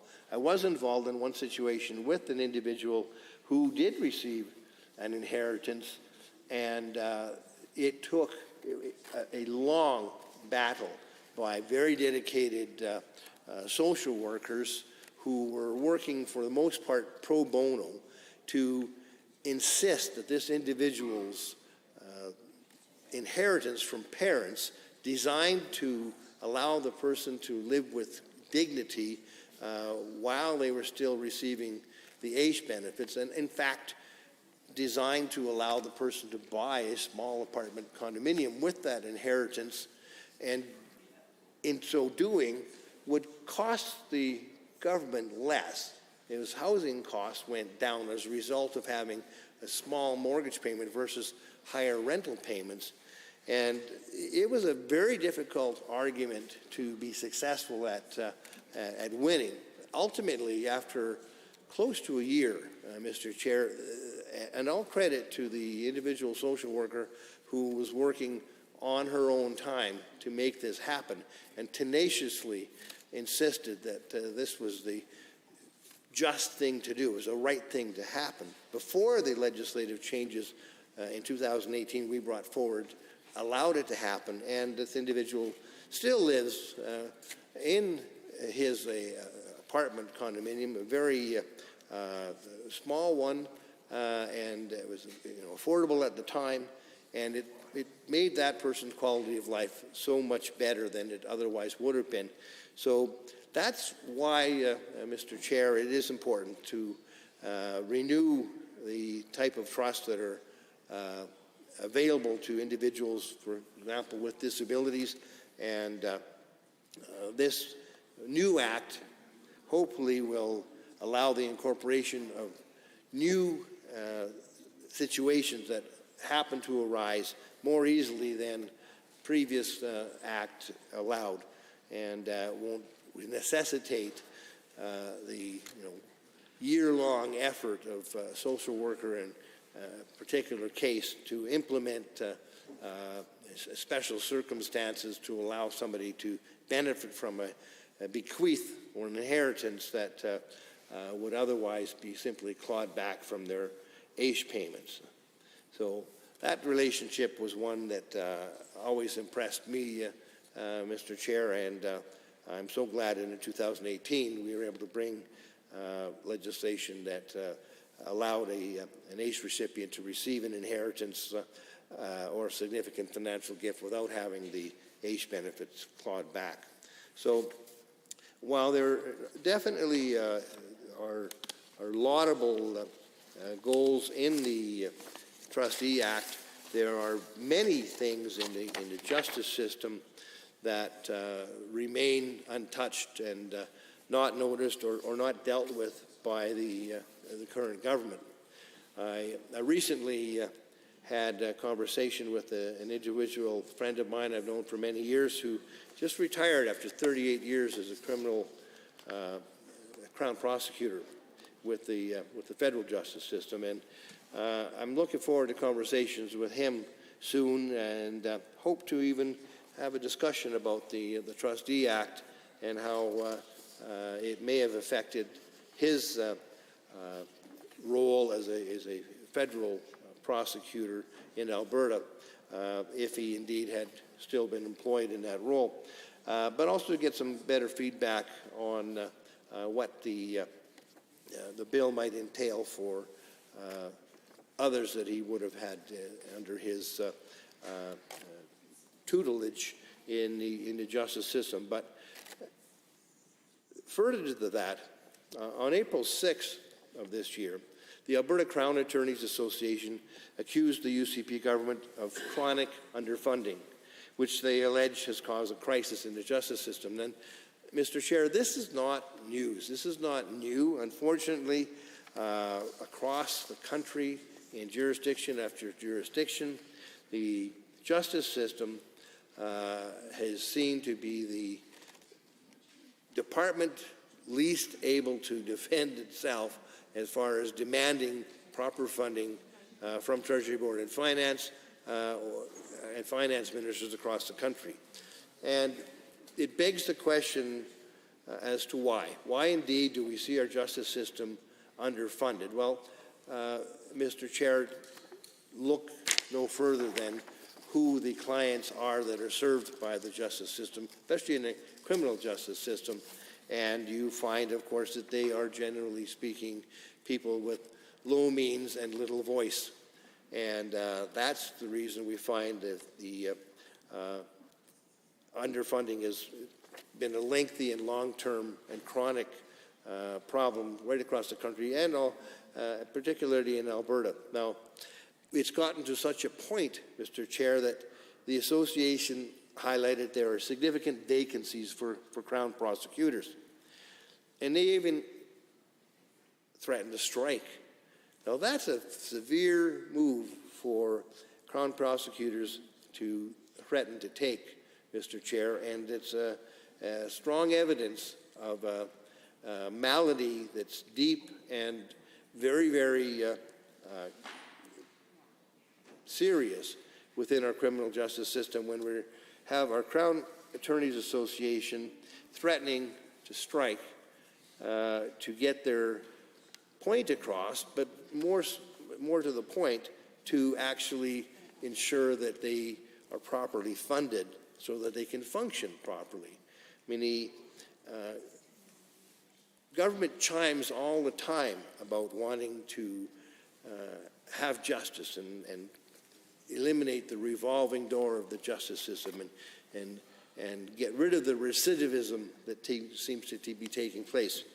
Yet, one of the things that causes the justice system to fail, Mr. Chair, is that the funding of the criminal justice system and the Crown prosecutors doesn't allow for a timely prosecution of justice. It means that there are too few Crown prosecutors and too few public defenders to look after the huge need that is there, that individuals involved with that system really have a right to expect. I know that when I volunteered as a court intake unit officer with the Solicitor General's Department years ago, and this shows how lengthy and long-term the underfunding has been. We're talking in the 80s, Mr. Chair. You would have a duty council rifling through a very thick pile of files to quickly try to determine whether or not he could successfully ask for bail for a client that he may have just met moments before, but he had probably 15 or 20 people like that to deal with that morning. Are there, I see the honourable member for Calgary Buffalo has risen. Thank you very much, Mr. Chair, for the opportunity to address this bill for my second time. First time was at second reading. This time, I really appreciate my colleague from Edmonton, McClung, and his review of many parts of this bill, but particularly the one aspect that I think is called the Henson Trust part of this bill. I, of course, was here in 2018 when amendments were made to the previous bill with regard to being able to allow the situation to unfold the way he spoke of it. And I was so pleased to hear of the intervention of social workers for that young person to allow them, the young person, to be able to keep the monies that were bequeathed in a will to them and not suffer the injustice of being cut off an important income support program, which obviously was needed for that young person to survive. I was here, as I said, when that amendment to the bill was introduced. The previous bill was introduced, and I didn't know all the background. I knew some of it, didn't know all the background that my colleague from Edmonton, McClung, was able to recount just now, and gives me as a social worker great pride to know that members of the professional occupation that I'm a member of were instrumental in getting after that change that was necessary, and not only for that individual, obviously, but for others in that same situation that would follow. The other things that were recounted by my colleague from Edmonton McClung, and indeed my colleague from Calgary Mountain View, and I'm not sure if there's others on our side that have addressed this, and in support, I might add, is that it is a very comprehensive piece of legislation. Very glad to see that brought to this House. So instead of acting in a piecemeal fashion to address amendments that make sense coming forward, as we did with the previous bill, we're able to see a comprehensive set of legislation particulars brought before and deal with those here. I know that, for instance, one thing that was mentioned when the bill was introduced, that second by Calgary Cross MLA, that I heard him talk a lot about the modernization of this act in today's situation, in today's the need to modernize it with respect to the new business potential that could be undertaken under this act. And one of the areas that I've been able to research in my time here and spoke about at second reading was real estate investment trusts. And I mentioned to members here who were here at the time that I represent an area that has a significant number of older buildings that are purchased by REITs, various REITs, whether they're domiciled in Alberta or indeed across the country, in Toronto.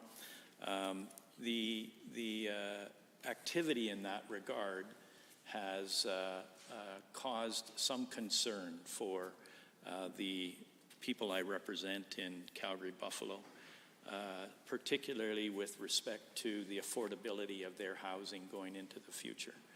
And I was asking questions at second reading, in particular around real estate investment trusts and their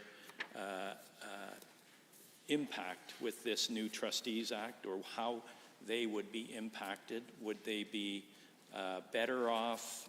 Would there be some borders put on some of their activities to benefit the great number of renters that there are in Calgary, Buffalo, and indeed in Alberta?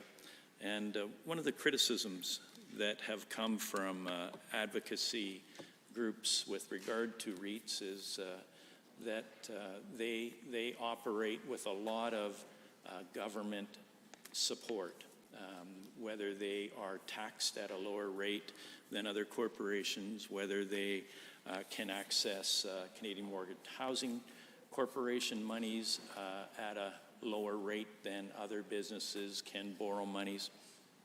And it's all within the view that, you know, housing's important, and if REITs are going to invest in housing, build housing, that's a good thing. But there are risks. There needs to be a balance, and with regard to the ability of REITs to access preferred fiscal situations, and the balance is that there, in the view of many, needs to be a responsibility REITs have not to increase rents at an unsustainable rate for particularly people with lower incomes. So that was a number of questions that I directed towards the sponsor of second reading, and I still have yet to understand answers to any of those questions, but I think they're critical for the perspective that my constituents have. I, of course, listened with interest to know some of the background with regard to the previous Trustee Act and the need to replace it with one that's more modern. I think colleagues who have spent time in the legal professions have done a good job of kind of ascertaining that the number of stakeholders that worked on this act have great repute, and they have made significant recommendations that should be implemented, and indeed I am standing to agree that I think they should be implemented as well. I do want to, in the few minutes I have, just say thank you to the former MLA for Calgary, Curry, for his being a capable advocate and sponsor with regard to the changes to the previous act that have made life more made life better for people who are on fixed incomes, particularly those who are on AISH. And I'll lend my I'll sit down and see my colleague rise and address this now. Thank you. Edmonton Glenora has risen to speak. Thank you very much, Mr. Chair. And I rise to speak to Bill 12, the Trustees Act. And I want to begin by saying that I think that this is an important topic, one that did come up in door knocking in prior elections. And originally when I thought about who might have trustees, I was thinking about seniors or people with significant disabilities. But it was a little girl. She was probably 10 at the time, and her mom was talking to me about her having a trusteeship because her dad had passed away when she was an infant and left her part of his estate. And he and the mom weren't a duo, but his daughter deserved an opportunity to benefit from his life's work and his life savings, and his earnings were put in trust to her. And they definitely highlighted some of the frustration they had in being able to access her trust, her assets, to be able to do basic things like go for dental care, buy back to school clothes, and a number of other things. Their frustration wasn't with the staff. The staff who work to serve these folks who have assets in trust work incredibly hard, often have too many people on their caseload, and are doing the best with the resources that they have. But I want to thank that little girl and her mom for taking the time to talk to me about some of their opportunities for improvement in terms of trusteeship and the way assets are governed for those in need. I do know personally of a few people who have also experienced, mostly through wills or through other types of asset sharing from folks who love them, the need to have somebody help steward their resources in trust. And I'm glad that we are considering this bill today. It's nice when you have an opportunity to rise as an opposition member and speak generally in support of a government bill, and that's where I will begin my remarks today. I have to say that the rules around temporary trustees, for example, I think are prudent and things that we need to make sure that we have in place, as well as enabling trustees to make majority decisions, and rules around reporting of trustees to beneficiaries, and the establishment process for trustees to resign or to be removed. Obviously, folks wouldn't enter into those decisions lightly, but making sure that everyone knows what the process is and what the steps are, I think, is important. So just to back up a little bit, there are essentially three key characteristics of trust: certainty of intention, certainty of subject matter, and certainty of the objects or the assets that we're referring to. And the old Trustee Act mainly dealt with trusts established under wills, like the one that the little girl in my riding, of course, was experiencing. But there are other examples of trusts: charitable trusts, trusts benefiting people with disabilities, as was mentioned, or businesses as well. So making sure that we have updated legislation to reflect the fact that sometimes family dynamics are different, sometimes relationships and why people might choose to bestow assets onto another individual are complicated, and making sure we have a modernized piece of legislation to help address that, I think, is important. I do want to reflect a little bit on remarks from the former Minister of Justice. and sort of how we got to some of this discussion today. It's my understanding that the Alberta Law Reform Institute created a report in about 2017, I think it was, and a discussion paper with 28 different recommendations and 23 rather, modified recommendations of the original 28, and that the recommendations, some of them I believe are guiding this legislation. I would love to have an opportunity for the Minister of Justice to respond to those in greater detail, to clarify for us if all of the recommendations, modified recommendations, are actually being implemented in this piece of legislation, or if there are any that have been omitted, and those who that have, rationale as to why those amended recommendations aren't necessarily moving forward in this bill. I think that that would be important for us to have as we consider how to move forward with this legislation. I also want to say that while I'm hopeful that this piece of legislation is going to meet the desired intent of modernizing the way that trusts are stewarded and the types of transparency as it relates to trusts, there is a lack of trust with this government and certainly with the Justice Ministry. And just to sort of reflect on some of the decisions that have been made in the tenure of the current government, one of the big ones, of course, is that the government is continuing to flirt with the idea of creating a provincial police force.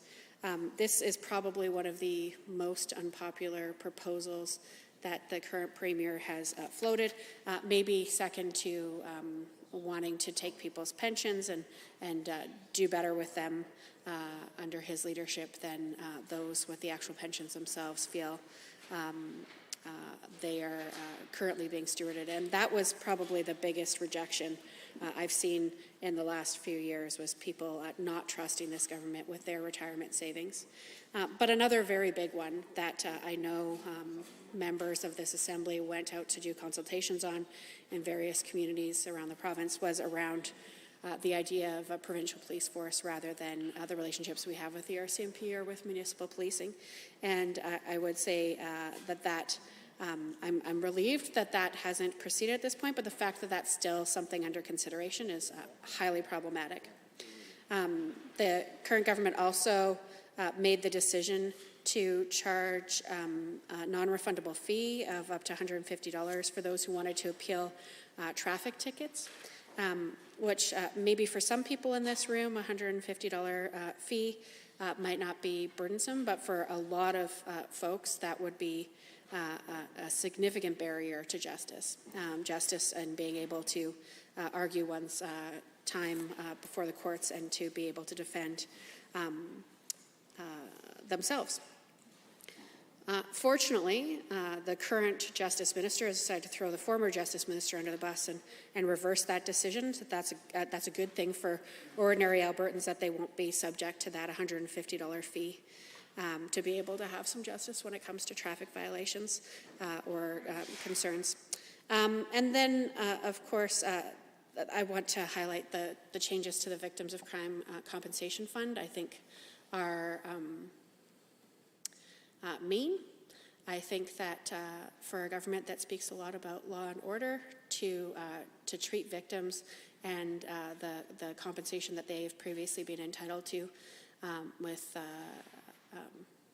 as the money that those victims are entitled to as a government's own slush fund, I think is incredibly disrespectful to survivors and to folks that deserve to have an opportunity to see some retribution for horrific crimes often perpetrated against them. So there is not a high degree of trust when it comes to justice and the current government.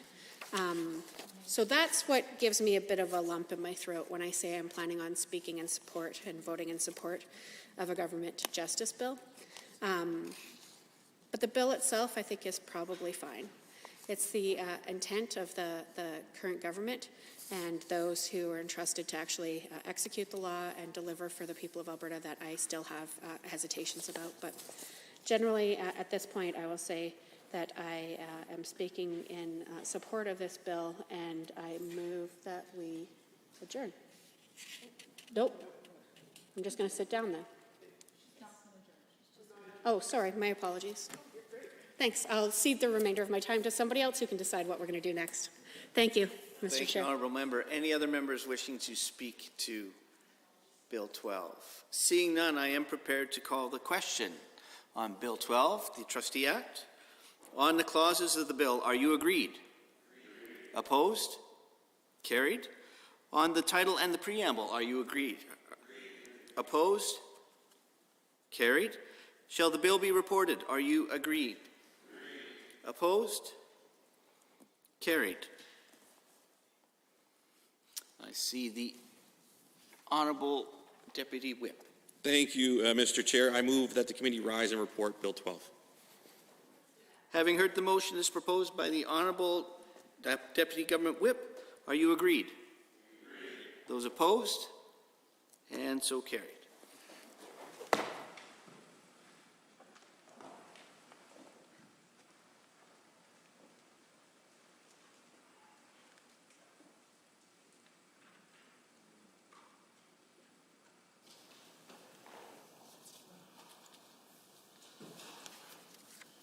The Honourable Member from Calgary-Klein. Thank you, Mr. Speaker. The Committee of the Whole has under consideration certain bills. The committee reports the following bills. Bill 12. Does the Assembly concur with the report? All those in favour? Aye. All those opposed? So ordered. Under Government Bills and Orders for Second Reading, Bill 11, Continuing Care Act, adjourned debate on amendment. Mr. Fian. Any members wishing to speak to Bill 11, the Continuing Care Act? I see the Honourable Member for St. Albert. Thank you, Mr. Speaker. It's my pleasure to rise and speak to Bill 11, Continuing Care Act, and on the referral amendment, I believe, to pause and refer this to committee. So, this is actually my first opportunity to speak to this particular piece of legislation, and just a quick review of Hansard on this debate. I think fairly confident in saying that my colleagues have raised a number of excellent questions and pointed out a number of deficiencies in this legislation in terms of explanation from government about what the purpose is of something, or perhaps to explain in a little further detail about the direction that they'll take around regulations. And so I have not seen the government respond in a way I think that's satisfactory. So again, I will support a referral to committee. Once again, this is another piece of legislation that is all about, trust us. We'll get things sorted out in the regulation. But there is actually an inherent danger to that, and I would like to start off by giving all of the members in this House just an example of what I mean by that. So in the piece of legislation, if you look on page 67, that is where the government is very clearly repealing legislation with this new piece of legislation. So they've repealed the Long-Term Care Information Act, the Nursing Homes Act, Resident and Family Councils Act, and then Supportive Living Accommodation Licensing Act. So the one piece that I'm going to focus on is actually the Resident and Family Councils Act. And so you can find the replacement on page 34. It starts on 34 and goes to 35. And basically what this is the government telling us what the legislation that's been repealed, what it'll be replaced with. Now, on first glance, it doesn't look like it's all that much different, but it actually is. And I think it's really important to draw members' attention to what those differences are, and then all members can reconcile with themselves. Are you satisfied with this? Does this work for you? Because I think it's taking us in a questionable direction. So in the first part, it talks about, obviously a resident of a continuing care or supportive living accommodation, a resident's legal representative, or an individual considered to be a resident's family, goes on, may initiate the establishment of a resident and family council for residents of continuing care home or supportive living accommodation.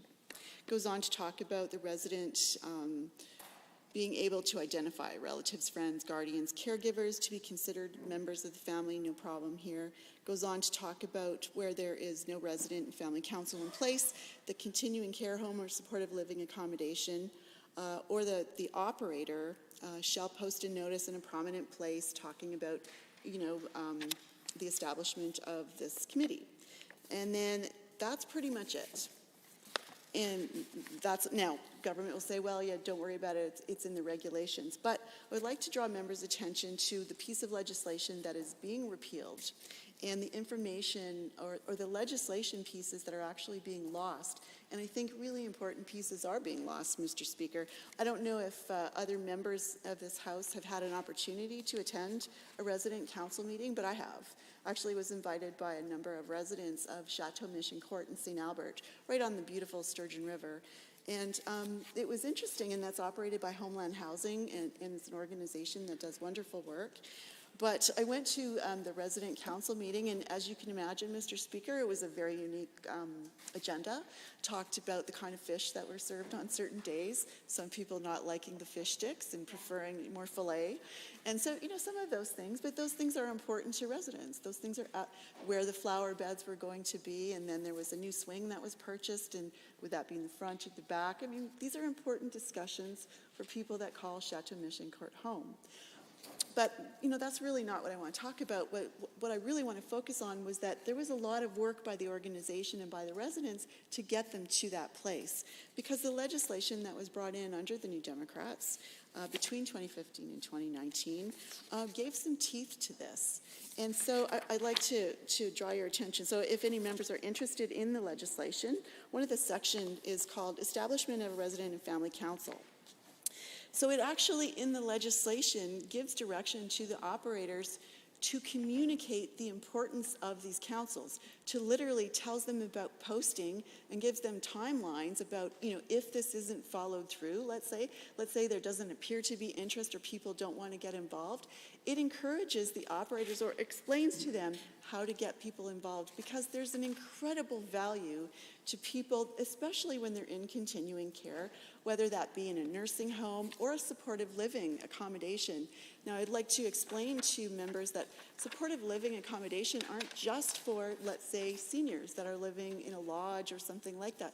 This could be a group of 4 people with disabilities that are living together in a condominium or living together in a house and are sharing supports. Those also apply here. And those resident councils, or we actually call them just resident meetings, are very important to prevent problems and actually encourage and support the quality of life for people that live there. But again, without legislation, I believe the operators, and I'm certainly not pointing fingers and saying operators wouldn't want to do this, but they are so overwhelmed with the day-to-day work that this may not be a priority if it is not legislated, which is the precise reason that this legislation was done. And let me tell you, it was a really great day for people that are in continuing care to actually have legislated, for them to have a legislated voice, either for them as a resident or their family members, friends, or guardians. Actually makes a big difference. So, this legislation talks about if there isn't one in place, so within 6 months, every 6 months thereafter, until a resident and family council is established. That's key, and that is missing in this new piece of legislation that has been introduced by the UCP. So it actually tells people, if it's not there, they're not saying impose it right now, but they're encouraging. And this legislation went through and talked about how to do that. The other thing that it does is it legislates some assistance. So as you can imagine, Mr. Speaker, to have, and I'm going back, maybe I'll give you an example of where I worked, for example. There were some homes where there were up to 4 people that lived together that had developmental disabilities, that lived together, shared expenses, and shared staff. And we did this before this legislation came in, but what we would have is, they would have it called a roommates meeting, but they had an agenda. And so the staff were required to help facilitate that meeting, not by running the meeting, not by contributing to the meeting, but by helping them take minutes, for example, help them keep a record of their decisions and what they wanted to talk about. But because we were able to support that work, it got done on a monthly basis. And I can tell you, to have people, I mean, it's hard enough sometimes living with people that you're related to. I mean, you know, you don't always get along in terms of the menu or housekeeping duties. It's exceedingly difficult for people that are unrelated or don't have a long history with each other in many cases to get along. And to get along, I mean, it's important for quality of life. And so something like a council is not just preventative, but it encourages relationships and all of those things. So I understand that that it does, the new piece of legislation does talk about this particular piece of legislation that was repealed. It does replace it with something, but it's less than. It's less. And the standard is lower. And so the chances of it happening are less. And then the benefits are less. And so my question is, I can understand wanting to consolidate a number of pieces of very complex legislation that touch on very complex issues. I can totally understand that. But it's really important that we don't lose the really good things that are in other pieces of legislation and the really good things that contribute to overall well-being of Albertans. And this is not partisan in any way. I would be saying these very same things if the legislation around the family, I'm losing it here. Resident and family councils. I would be saying that very same thing if another government had introduced it. Because I think we can all admit that we've all probably been into some form of continuing care, whether it's a small group home for people with developmental disabilities, or it's a lodge or a nursing home, or perhaps it's more assisted living of some kind. I think that we can all admit that there needs to be some work done. People aren't always satisfied and happy there. It can be a really difficult time of life, not just for the person that's living there, but their family and friends. And to have something like this, a mechanism to try to make things better, specifically for the people that live there, not the people that work there, not the operators, but the people that live there, to have a specific piece of legislation dedicated to their well-being and their future was a really good thing. So I'm disappointed. Yes, thank you to the former health minister. And I'm very, very disappointed, actually, that there's a number of other things I'm disappointed about, but I wanted to give this thorough example for the House to understand when you vote no to send this to committee to do a more thorough review of this legislation to make sure we don't miss good things. That's what you're voting for. And it's not just that. It's actually a number of pieces of legislation that are being repealed. So one of the other pieces of legislation that is being repealed is the supportive living, it's SLALA is what I always call it. It's not called that, it's called Supportive Living Accommodation Licensing Act. Now, I can think back to, when I worked in the sector of people with disabilities, when this legislation came in, and then there were amendments made, and then there were safety standards that were introduced, inspections that were introduced. Let me tell you, it was difficult. So there's actually accommodation standards and licensing. So this is a process for program. They're not called programs, but for let's say group home in this case. So it's 4+. They fall under this particular piece of legislation. And so it's very methodical licensing and very methodical inspection. Now, at first when I saw the inspection checklist, I was a little bit overwhelmed and really, to be honest, questioning some of the things that were being done. But as we did it for a few years, and things have evolved since then, so you can get like a multiple year license with little mini check-ins like every year. But when I think back to these were actually so preventative in so many ways. And what is worrisome to me, Mr. Speaker, is that by repealing the SLALA legislation, SLAL, by repealing this particular piece of legislation and then not thoroughly addressing some of the issues, I think, that were outlined in the old piece of legislation around licensing and inspections, all of this is left up to regulation. And once again, we arrive back at the place where it's just trust us, we'll get it sorted out in the regulation. And again, Mr. Speaker, sadly, Albertans have not had, they don't have a lot of faith in this government, and rightly so. They have seen time and time again where, just trust us has not really worked out. We have seen that this is a very secretive government. I would suggest the most secretive in Canada. Transparency seems to be sort of their kryptonite. We ask questions, we don't get answers. I'm on Public Accounts Committee, and so every week when we're sitting, we have an opportunity to ask questions about different ministries.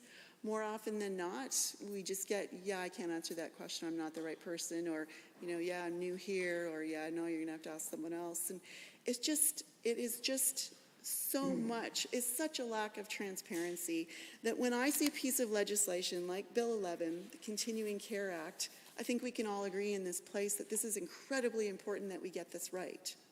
This is the well-being of so many Albertans that are at stake, because really we rely on this legislation.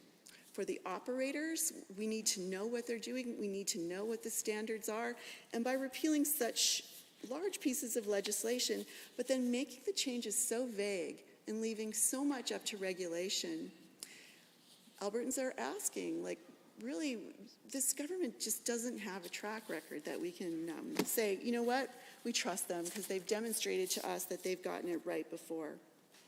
Some of the other pieces that I was a little bit concerned, not to see addressed when there are clearly so many problems around staff ratios, around more clear, decisive language around fees that can be charged.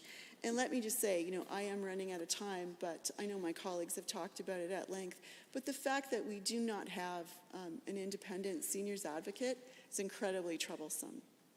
It is incredibly troublesome, especially, what we've just come out, we're still going through COVID-19, is just how much we learned, especially during that first year and then again in the second year, and we're starting to see some things happen again right now, is that people that are reliant on continuing care truly are at risk.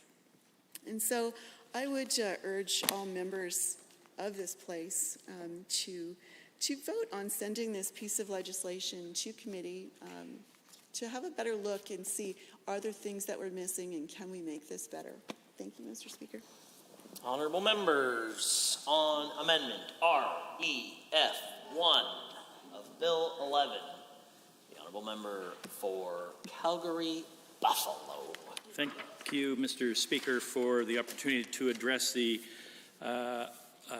referral amendment. We are, of course, all going through a time of thinking about the impacts COVID has had on residents of long-term care facilities and continuing care, and the regrettable situation that unfolded across the country, not only this country but others, where those kinds of institutions are in place for the care of primarily elderly people. We know that the National Institute on Aging has said that 1,677 residents of continuing care have died from COVID-19 in Alberta as of April 12th, 2022. And that, I think, Mr. Speaker, alone should be reason enough to send this to a committee to look further into this and to allow Albertans the opportunity to witness discussion amongst legislators and to understand the views of professionals in this area, experts in this area, with regard to not only this bill, but the impact that COVID has had on Albertans in continuing care situations. Alberta is not unique, as I said. We, of course, in the early waves saw the unfolding of tragedy go on in the province of Quebec, and to the extent where, and I think it was repeated to a degree here in Alberta as well, to the extent where military personnel were called in to help in nursing homes and continuing care facilities, and were shocked by the by what they witnessed in terms of particular the lack of care residents in those facilities were experienced. No one who has elderly relatives wishes for them to be in a situation like that. In fact, it's universal in wishing that our relations who need continuing care, who need any type of organized care, either coming to their home or them going into a facility, would have the very, very best opportunities to experience a high quality of life in those facilities. But regrettably, that's not what happened in many situations, both here in Alberta and in other parts of the country, when COVID overwhelmed the abilities of those facilities to provide appropriate care, appropriate high quality of life care. And so that's why I agree with my colleague from Edmonton. Oh, yeah. Not even Edmonton, sorry. St. Albert. Well, you practice that all the time, Mr. Speaker. He's new here. I'm relatively new here. But anyway, my colleague from St. Albert talked eloquently about the advocacy that she has provided for residents in long-term care situations and the understanding she has where that care has changed over time. And not only those residents, but the family members of those residents have a great stake in wanting to see this act the very best it can be for today's present-day Albertans, but also those in the future. And I think I believe that no action should be taken here on this bill until we fully understand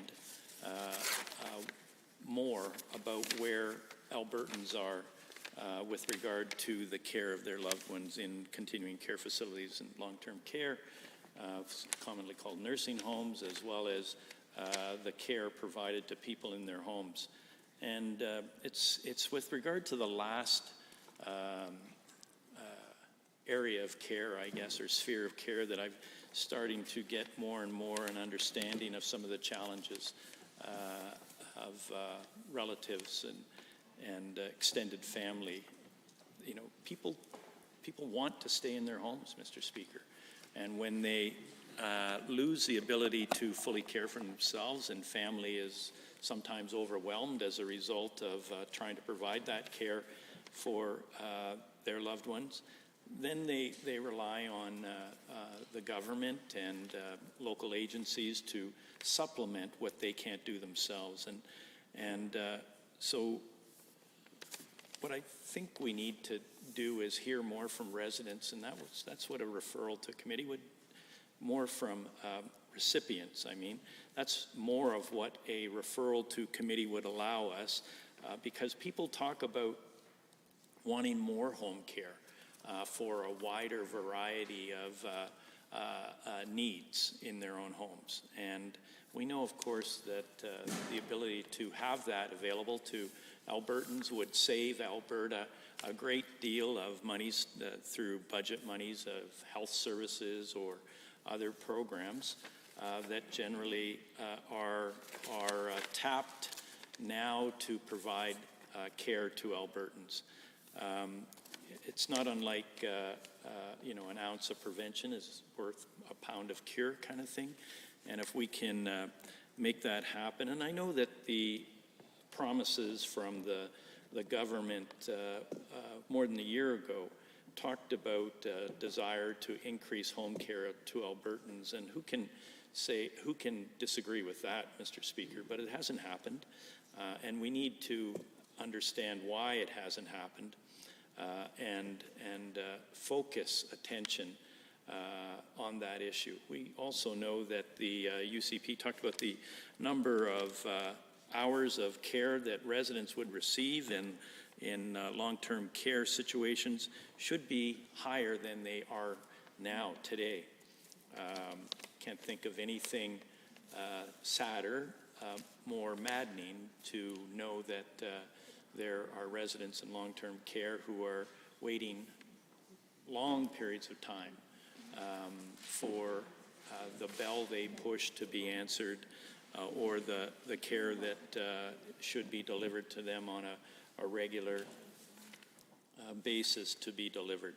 That, again, is something else I think the UCP promised to fix, hasn't been done, and we need to know why, Mr. Speaker. And of course, what COVID across the country as well as here in Alberta has shown us is that the numbers of staff working in long-term care facilities or continuing care facilities has been inadequate, and the protocols that the Chief Medical Officer of Health talked about early on and when the wave of COVID deaths was taking place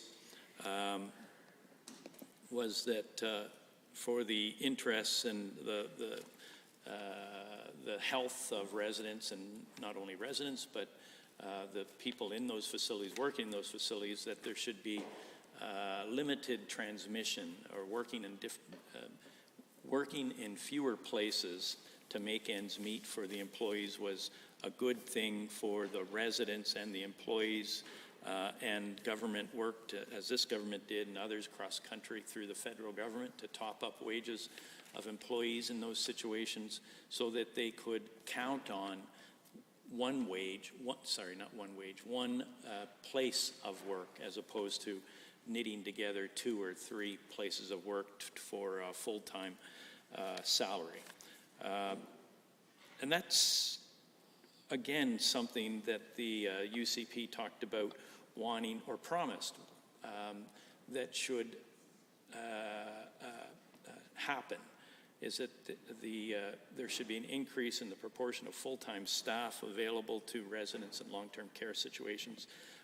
And I'm not aware that any of those 3 things that I've talked about have been done to date, which is another reason why a referral to the Family and Communities Committee would be a helpful thing for Albertans to understand the actions of the government with regard to the seriousness of this situation. I can't go much further without talking about how disappointing it is to see Bill 11 kind of put off until the future significant regulations that will really make this bill, make it or break this bill. And the fact that we can't see those, what is before or being contemplated in regulation at this point in time is essentially trust us and we'll take care of things move. And there's too big a risk, I think, not only to the long-term efficacy of Bill 11, Continuing Care Act, and the fact that we don't know if it'll have the proper agency to address what is important to Albertans who are requiring continuing care. But the risk is too big an ask for, in addition to the residents and Albertans who love those residents who are family, it's too big a risk for workers in those long-term and continuing care facilities across the province. So asking for a just trust us, we'll get it right, hasn't worked out very well with regard to this government on previous legislation that they've brought forward, and it shouldn't be asked of Albertans who have to spend their lives or what's left of their lives in continuing care settings. We need to be not only transparent, or we need the government to be not only transparent and upfront, but we need a wholesome, full debate with full understanding of what regulatory power the government believes it needs with regard to this Continuing Care Act. The number of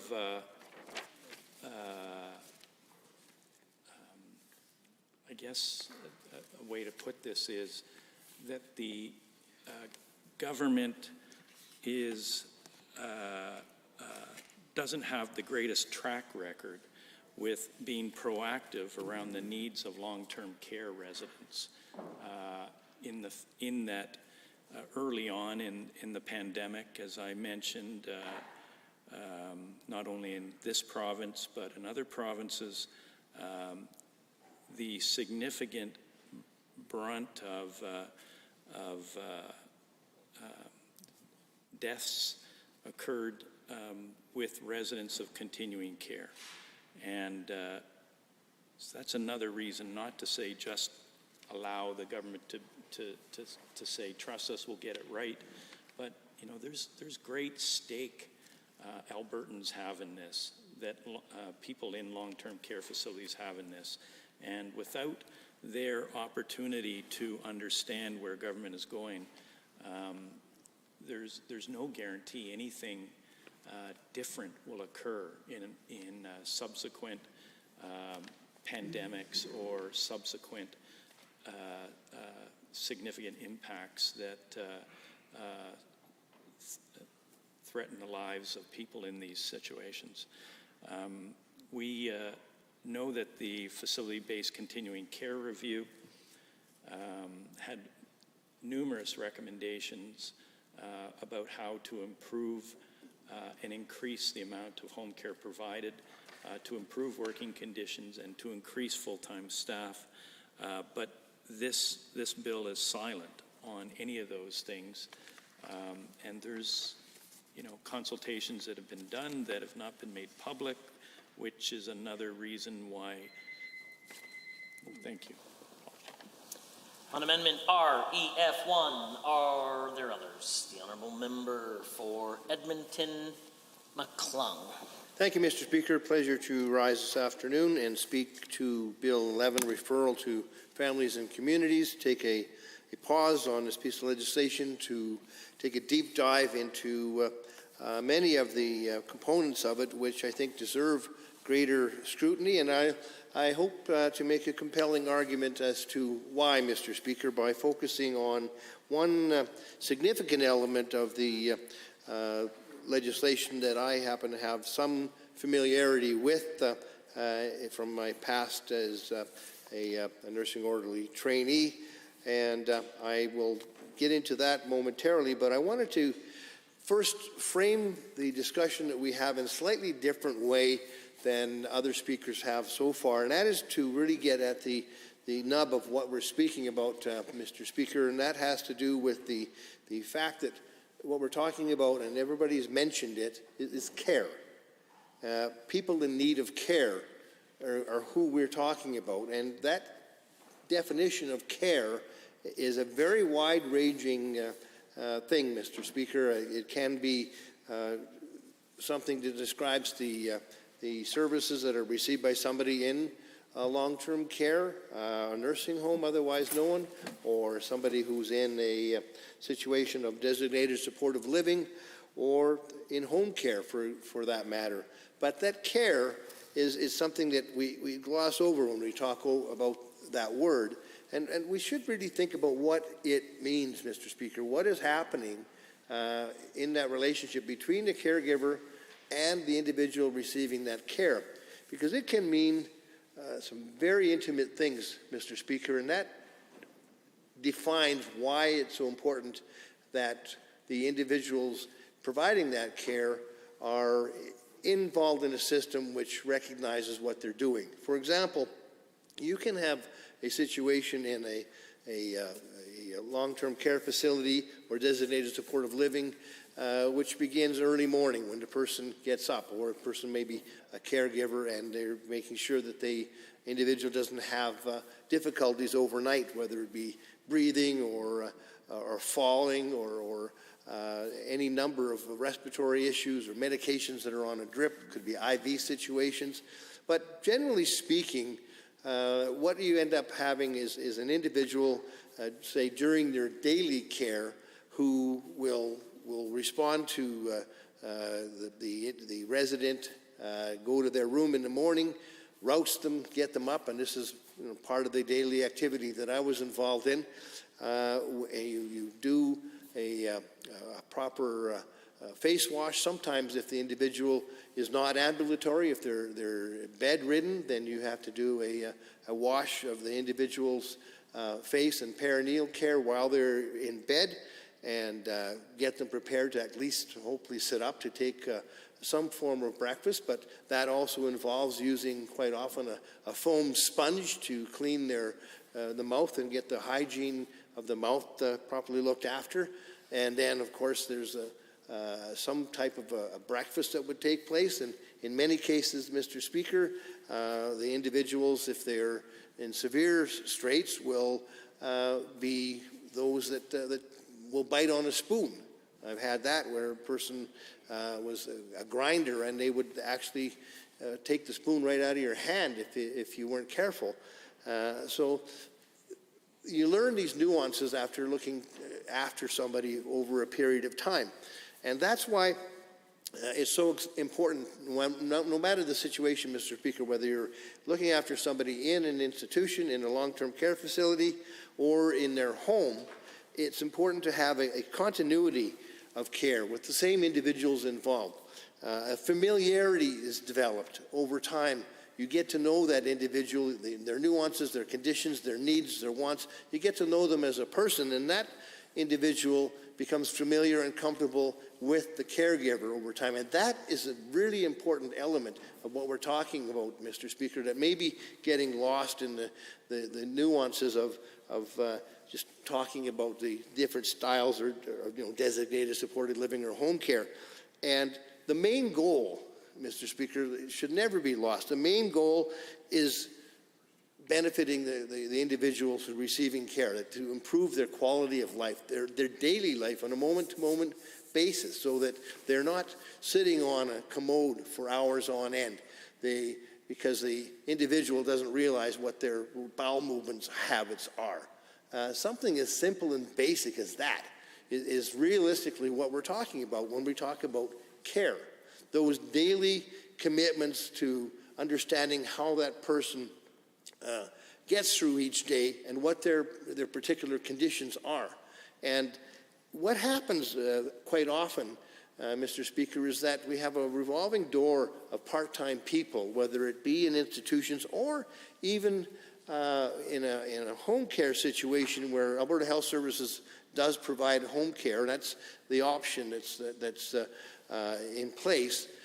You don't end up with the same people looking after the clients on a regular basis, and it's very, very upsetting to that individual because you're dealing with very intimate care with basically just as you would with a child, Mr. Speaker. Bodily fluids, there's a daily workspace of anybody who's looking after somebody in continuing care, whether it be at home or an institution. And the dignity of that individual is something that must remain intact if you're going to look after their overall health. And it's something that is very, very fragile when you are relying upon somebody else to look after your daily needs, your physical needs, and you depend upon them. And that's something we shouldn't ever lose sight of. And the reason I'd like to see this bill referred to families and communities so we can talk more about the intimacy of that care relationship, Mr. Speaker. And it seems as though the bill itself may have had its priorities in reverse when it seems to herald a savings of $452 million as a result of shifting residents from long-term care into home care, which is a laudable goal because most of us I would venture to say almost all of us, Mr. Speaker, would prefer to live at home, even when we are in need of care. And I think it's great that the government is looking to shift more people into a home care situation where they can receive services there. But what exactly that means is something we got to look a little bit more closely at, Mr. Speaker, because when indeed somebody is in an institution, they may or may not have the same individuals looking after them regularly. We do have a situation where part-time help is a problem. We rely upon part-time employees too much because it's cheaper to have them hired and they don't get the benefits that a full-time employee has. But when it comes to a home care situation, Mr. Speaker, many Albertans don't realize that you will have an option to have services brought in by AHS employees who would be public servants. And once again, no fault of theirs, but there's a difficulty with maintaining a continuity of the same individual coming on a daily and weekly basis to provide those services. Or you can have the option, Mr. Speaker, of having a self-managed care system. And when the government talks about a savings of $452 million as a result of shifting people from an institutional-based care to home care, my suspicion is, Mr. Speaker, that $452 million savings is coming as a result of privatizing the service. In other words, rather than having a public servant in an institution or through AHS coming to the house, we're looking at encouraging the privatized contracts to happen with individuals who would come to provide that care. And the savings is going to be happening because you end up having people operating at a much lower rate of pay to be contracted by individual families to come to the home to provide these services under a self-managed care contract.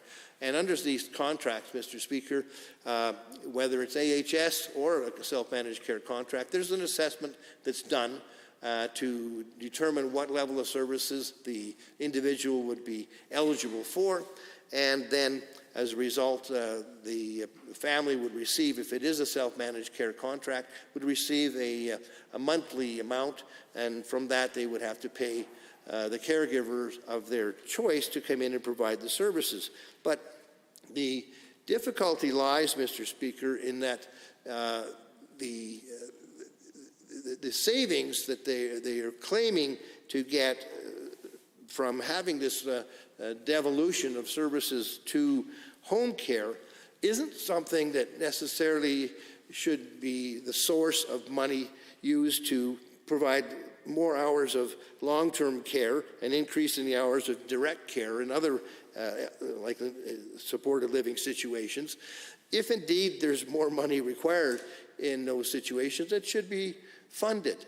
But to say that we need to direct those savings, we need to generate those savings off the backs of the individuals who will be providing the care to those who are needing home care is not just. The savings of $452 million, I postulate, Mr. Speaker, are going to be coming from the lower wages and benefits that are being earned by individuals who are providing services under self-managed care contracts. And that is not the way to seek extra funding to shift over to another area of home care. The savings that we know are going to be coming off of out of the pockets of already not really highly paid workers are something that we should be considering carefully in committee when we look at Bill 11, should this referral motion be successful. I take nothing away from the individuals who are contracted to provide home care to families who are under self-managed care contracts, but I think the system should be set up to properly reward those individuals in the same way that they would have been had they been working in an institution providing the same care that these individuals who are now going to perhaps be looking at living at home receiving care would be receiving. So whether or not that person is self-managed, under a self-managed care contract, or whether they're working through AHS, they should be receiving, I think, a guarantee of a relatively similar amount of money for providing the same amount of care. And that, I think, would then diminish the so-called savings that the government is claiming to have, the $452 million, and force the government to properly fund out of general revenue the monies that are required by long-term care or designated supportive living. So we're not talking, Mr. Speaker, about clearing the streets or shoveling snow or the roadway systems.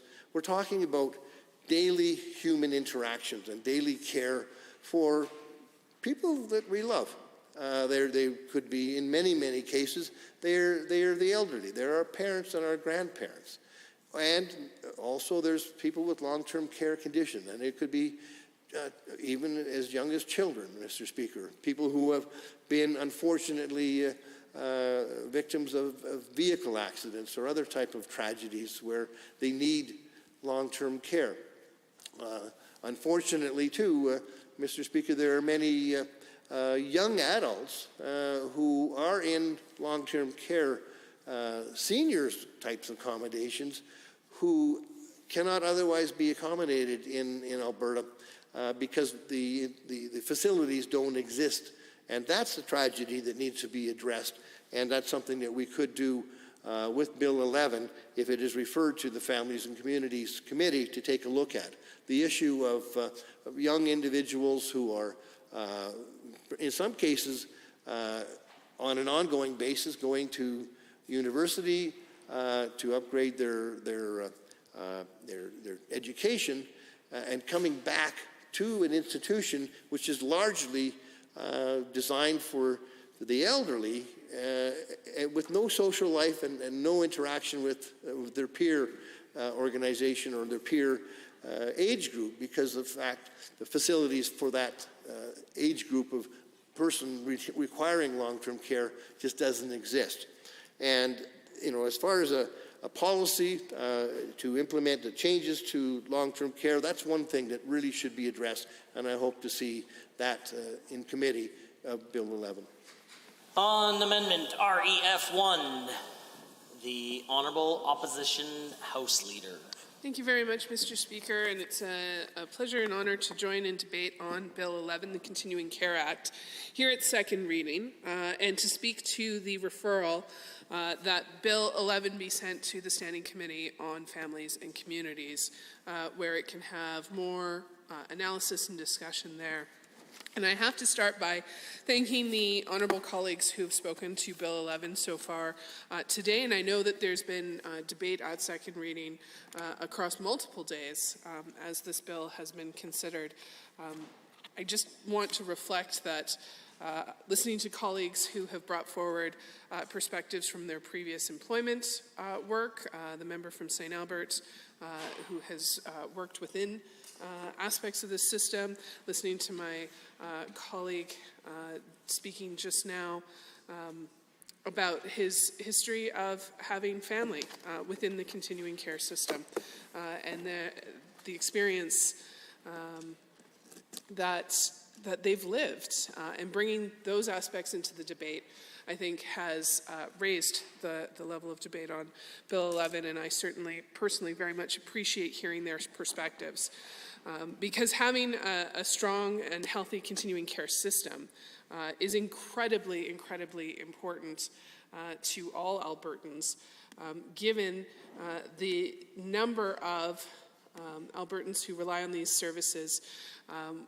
Alberta right now has more than 33,000 supportive living spaces, more than 15,000 long-term care spaces, and there are already 127,000 Albertans receiving home care each year. So we know that continuing care impacts the lives of many, many Albertans. On top of that, we know from the reviews that have taken place specifically the facility-based continuing care review, which I'd like to speak a little bit more about, that the number of Albertans who are going to require the support of the continuing care system is growing. And so making sure that we are getting this right is incredibly important. Now, within Bill 11, we see a number of things happening, including multiple acts being replaced with a single streamlined piece of legislation for continuing care. Now, the member from St. Albert raised a number of concerns that I'd like to take a moment just to echo, including that in the consolidation of other pieces of legislation into this single Continuing Care Act, which is being done to improve transparency and accountability, and it makes sense, especially when you're dealing with legislation as old as 1985, regulations similarly as old, and a system that has grown up with inconsistencies to try and bring that together. But the point the member from St. Albert made that I think is incredibly important is that within the pieces of legislation that are being combined into the Continuing Care Act, there were varying levels of care or standards. And in the Continuing Care Act before us, which is replacing the Nursing Homes Act, the Long-Term Care Information Act, Resident and Family Councils Act, and the Supporting Living Accommodations Licensing Act, the member pointed out some very specific areas where we may be losing positive standards, positive minimum standards because of that consolidation. And that is one of the many issues that I think a referral to Standing Committee at Families and Communities would allow us to take a moment to take a closer look at. Because certainly having the Continuing Care Act to be there to support Albertans and to support a strong and improving system, particularly coming out of the COVID-19 pandemic, where we've seen we are getting close to 1,700 residents of the continuing care system having passed from COVID-19. And we saw in so many ways where the continuing care system had weak spots, had challenges.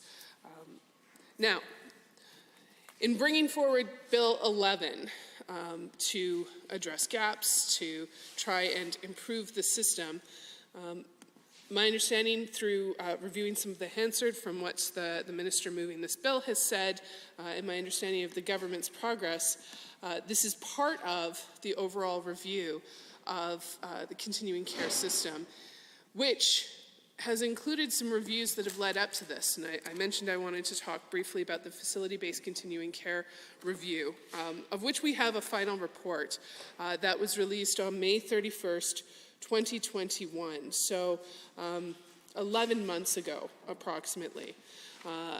That review included a great deal of consultation and a final report that included 42 recommendations to transform and modernize Alberta's facility-based continuing care system. Now, I raised this report because the government has been engaged in important work to evaluate and ideally reform and improve the continuing care system. But when we look at Bill 11, very little of those 42 recommendations have been implemented in this piece of legislation. And there are significant stress points and areas of concern within our continuing care system that Bill 11 fails to consider. And so having the Standing Committee on Families and Communities be able to review Bill 11 and to find out more, I think, would be really important. Now, the final report is out. Certainly one of the requests I would have for government would be perhaps more detailed information about the input and the feedback to that review that went in. And I see we only have a few more minutes before the afternoon session will unfortunately be ending. So I will spend my final few minutes speaking about one aspect of the continuing care system that I'm concerned is being deferred to regulations. A great deal of the work in Bill 11 is being deferred to regulations, and from the FBCC. That does not appear to be covered through Bill 11, although I'd certainly be happy to be corrected, and that is those issues that will help support workers in this sector. Workers who often are working part-time or contract-based work, workers who in many cases are underpaid, workers who are mainly women, workers who are dealing with incredibly high levels of staff burnout, as well as incredibly high demands on their time and on their work. Certainly the FBCC review flagged a number of challenges, including labor supply and staff shortages that exist today, and as already mentioned in my remarks, with the increasing percentage of Albertans who are requiring support from the Continuing Care Centre, we need to have a very strong system in place to try and address. When during the COVID-19 pandemic, the single-site staffing was put into place, certainly it was something many people were aware of, but not everyone. It became a higher level of awareness how many of these workers were working in multiple facilities because they could only, in some cases, get part-time hours in multiple places. And then the impact of a pandemic and the public health impacts of that, but also having these workers working in precarious positions, not able to get full-time hours and benefits, I think speaks to the need for this sector to have a real workforce strategy. And this is something that has been acknowledged in other provinces as well. Ontario in particular has committed huge amounts of money, I believe it was $1.9 billion annually, to hire more workers, to bring the benefits for those workers more in line with what you would expect, to make sure that there was increased funding. I hesitate to interrupt. However, the time allotted for debate this afternoon's session has elapsed, and the House stands adjourned until this evening at 7:30 p.m.